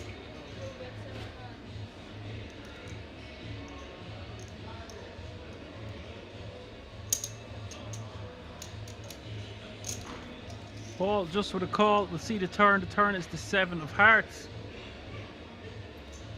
I actually think this is a good card for Paul to lead.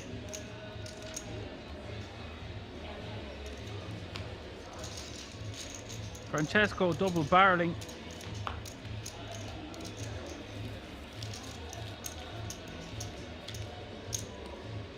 Not sure about the double barrel. Trying to flush out a 4 or a 3 by the river.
Ball folding on the turn.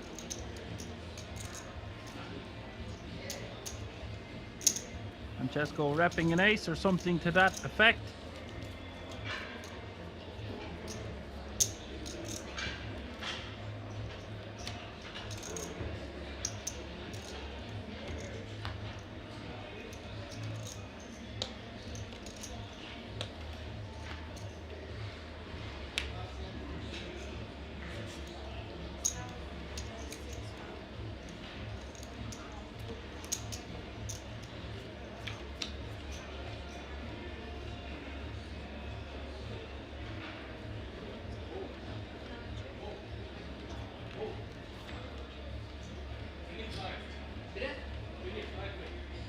2 pair for Francesco, but a 9 would give us straight.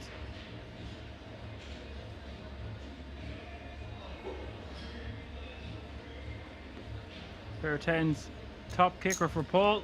We will see a river. River is the deuce of spades.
Francesco with the rockets, heads up.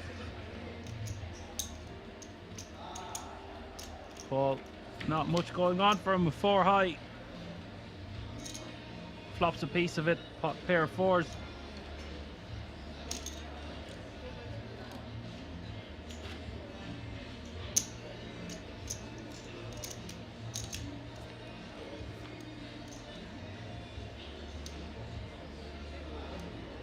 Turn coming to 10 of hearts. Francesco betting 2 million, Paul quickly folding. Both players physically looking tired. And who can blame them? Many days they've fought on the felt to get to this point, so they just need to remain composed now. Stay till the job's done.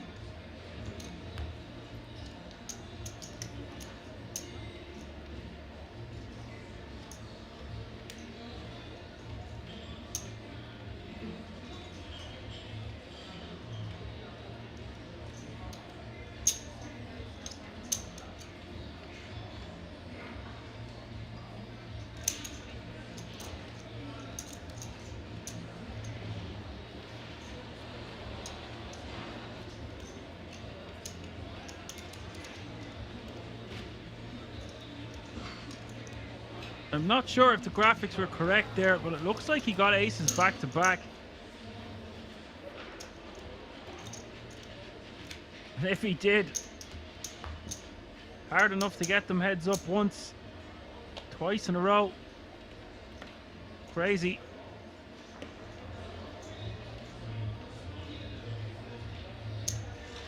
Blinds are up. Small blind 200k. Big blind 400k with a 400k running big blind ante. That's 200, 400, 400.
Well, quickly conceding to Francesco's 3-bet. 50 blinds will play, 87 blinds now.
Quickly goes check, check. The turn is the 7 of spades.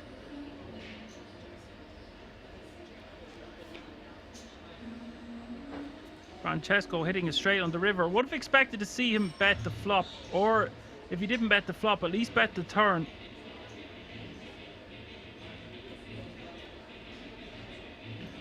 Ball not biting. Francesco betting full pot. And betting full pot quickly.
Looks like Paul is considering a Jack High hero call.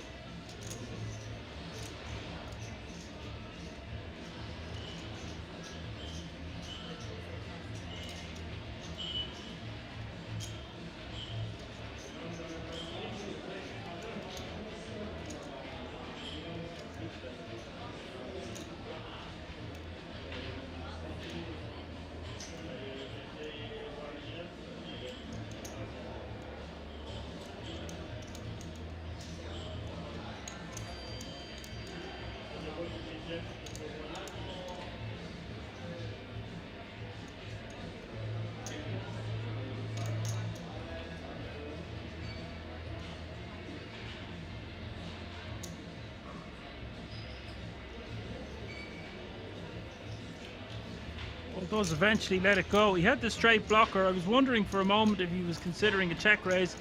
Be a bit ambitious and a bit unrealistic considering the way the action went. Check, check, flop, check, check, turn.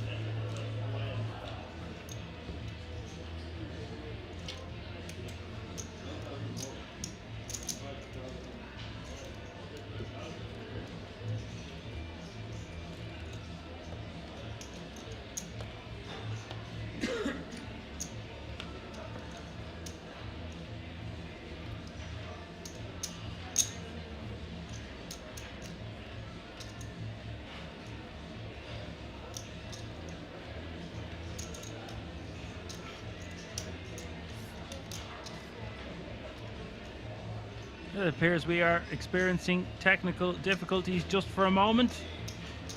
Bear with us and we will get things back online.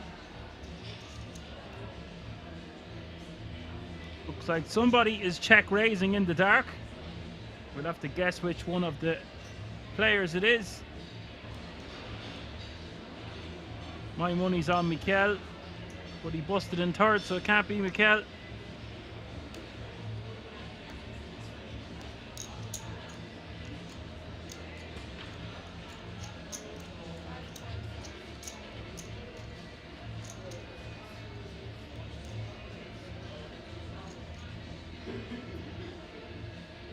Please bear with us for a moment as we are experiencing technical difficulties, and we will get back online immediately as soon as we possibly can.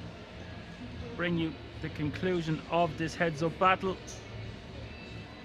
Thank you for your patience.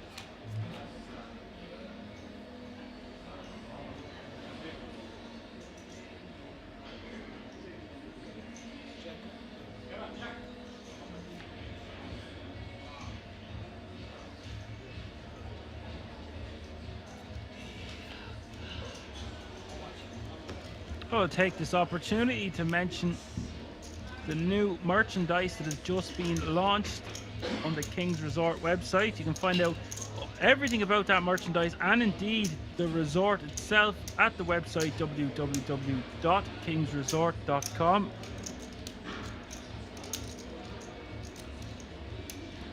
You can find us on all the social media platforms: Instagram, Twitter, Facebook, YouTube especially.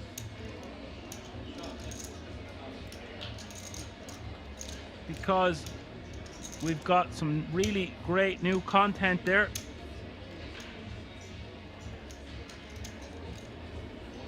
A new video being posted every week. A lot of time, money and effort put into it. We're also up and running on TikTok. You can check us out at the TikTok official. It's the King's Resort official on TikTok.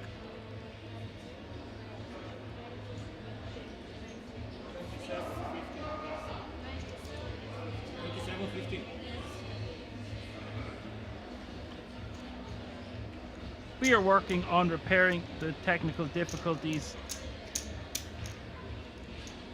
We will have it up and running as soon as we possibly can. Thank you for your patience.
Okay guys, I have just received information that we will be back up and running inside of about 2 minutes.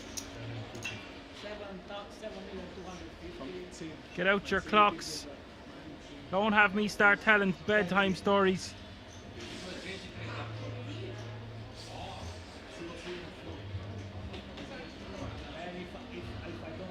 Yes, that's the kind of banter we need by Slim Donkey. Is this the opposite of Snow White in a snowstorm? Yes, it's some form of Darth Vader. Maybe it's a Dementor from Harry Potter. Or maybe it's Bane, who was born in the darkness, molded by it.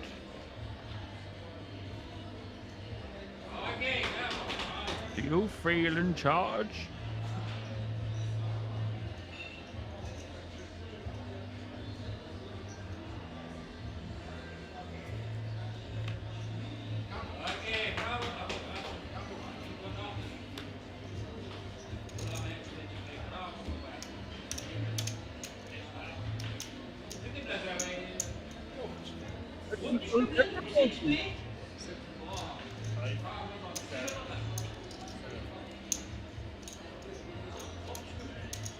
Well, since you're DJing, tell me your most DJing story, and we will see what the barometer is here for DJing stories.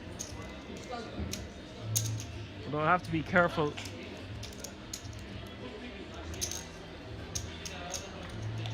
Don't want to be revealing everything about myself.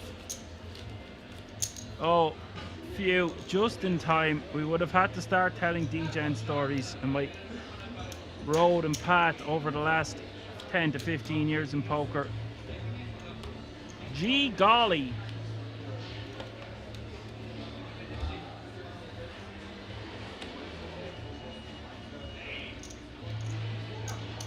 There you go.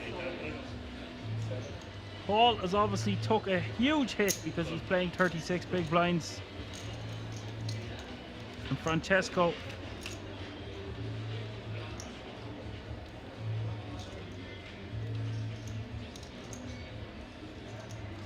basically, before we got the light back there has been a swappage in chips. It is now Francesco who is firmly in pole position to take down this title, but they are still quite deep. Paul playing 40 big blinds, Francesco playing 80. Before things went sour there for a few moments, it was the opposite way around.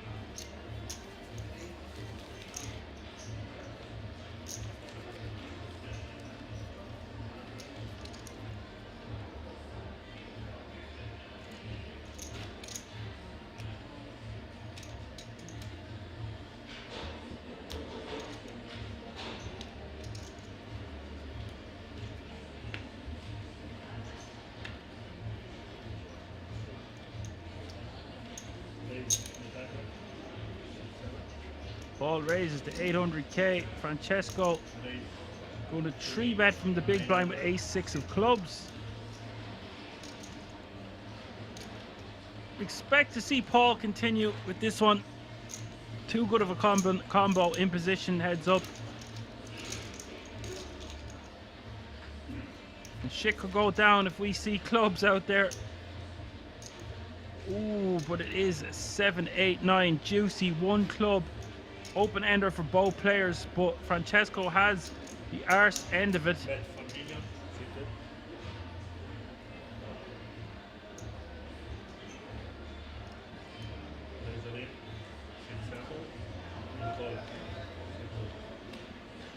And wow, Paul has moved all in for 13.4 million. Francesco calling off for 9.4 million more. And Francesco is a 2-to-1 favorite.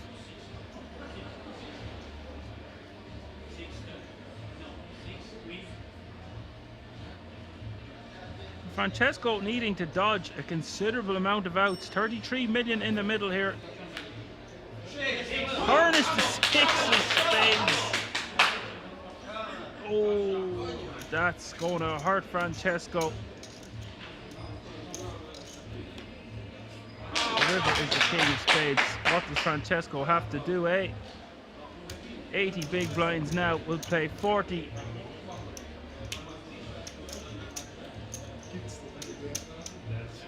You just feel like both players are a bit impatient, wanting to get this over with.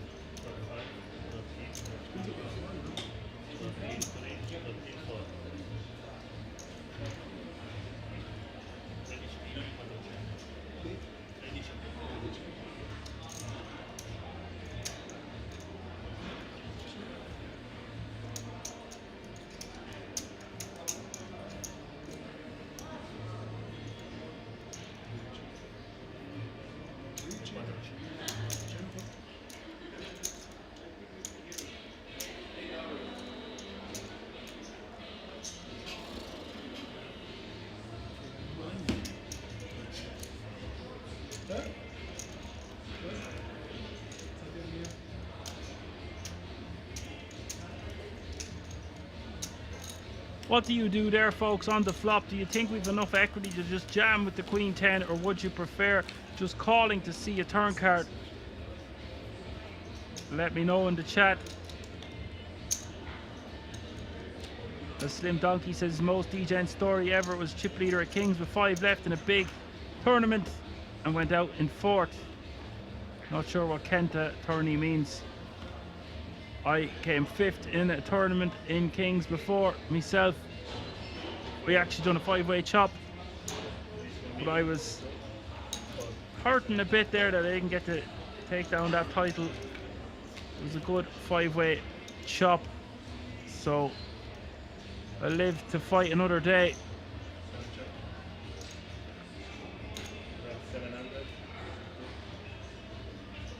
700k is the bet from Francesco. And Francesco needs to remain composed. He's close to taking down the title there. He's lost half his stack. He's playing sub 40 bigs. Paul is back in control.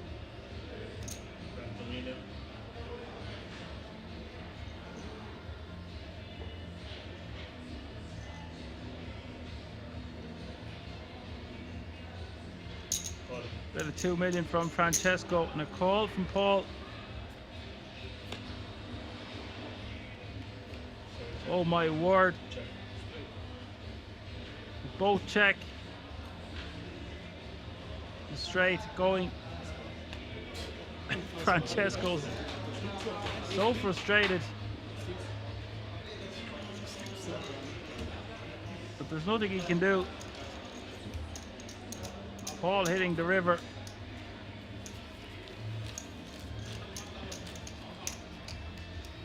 A lot of pink in front of Paul now.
Flop quickly going check, check here. Francesco with ace, king, Paul with pocket threes.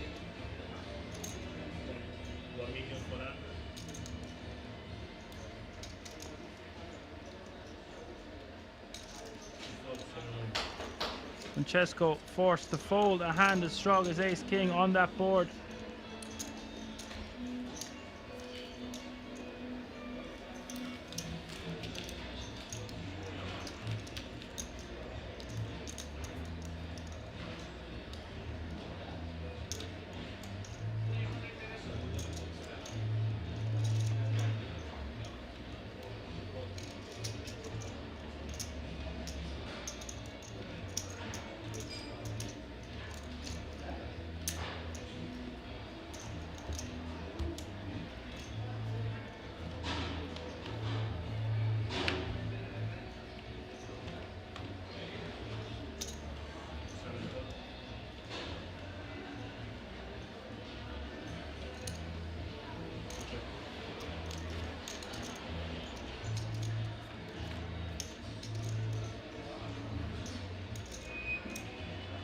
Paul limping with the 8-7 of hearts. Francesco with the decision. 9-8-7. A bet and a call. Best 600 from 7.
Jack, Jack 5, and this could be it, folks.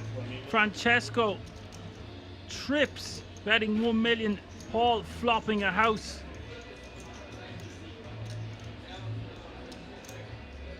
I don't see how all the money doesn't go in here right now.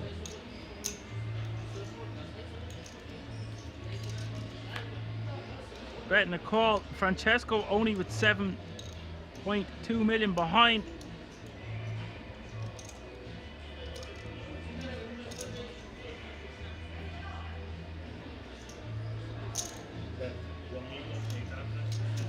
And Paul gonna lead with a full house. Francesco. Nothing Francesco can do here.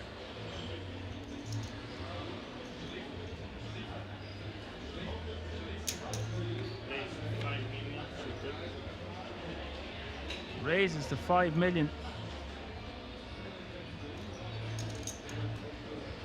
Unconventional. I expected Paul to just check the turn. Francesco to bet something small to set up a river jam, but instead Paul has led into Francesco. Francesco raising to 5 million, essentially putting himself all in. Just 2.1 million behind.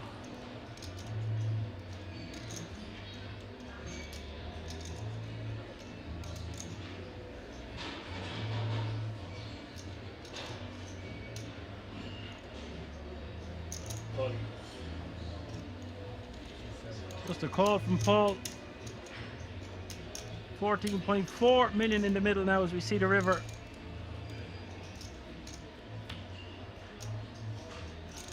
River is the 3 of diamonds, and this hand and tournament is going to be over. In just a matter of seconds, surely.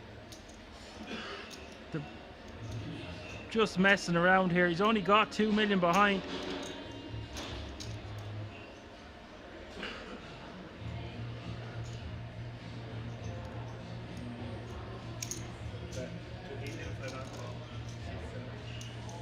That's enough to put Francesco all in.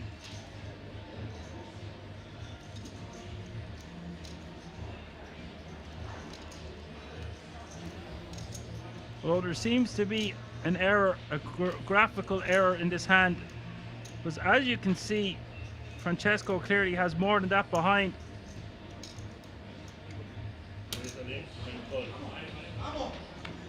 And this game is over. GG. Paul Vassou is your champion of the Swiss Poker Open Classic. Francesco Polito, commiserations, sir. Both would have been a worthy champion, but it is Paul Vassou who steamrolled the FT after tripling up with kings one of the very first hands and eliminated nearly everyone at the FT. Second place will take home €32,700. Really enjoyed watching Francesco Polito play. But that is your champion, ladies and gentlemen, and he will add €54,000 and €10,000 ticket to his Hendon mob, which is already approaching 1 million. I will let you all bask in the glory of that champion. What a 6 months he is having. I don't think it's the year of Romania. It could be the decade of Romania. For now, I'm going to say my goodbyes. Thank you so much to the Action Army, all the people, the moderators, King's staff, the production team. I will see you next weekend, as far as I know. For now, I will say my goodbyes. Catch me if you can. My name is Dan. Sure, I'm your man.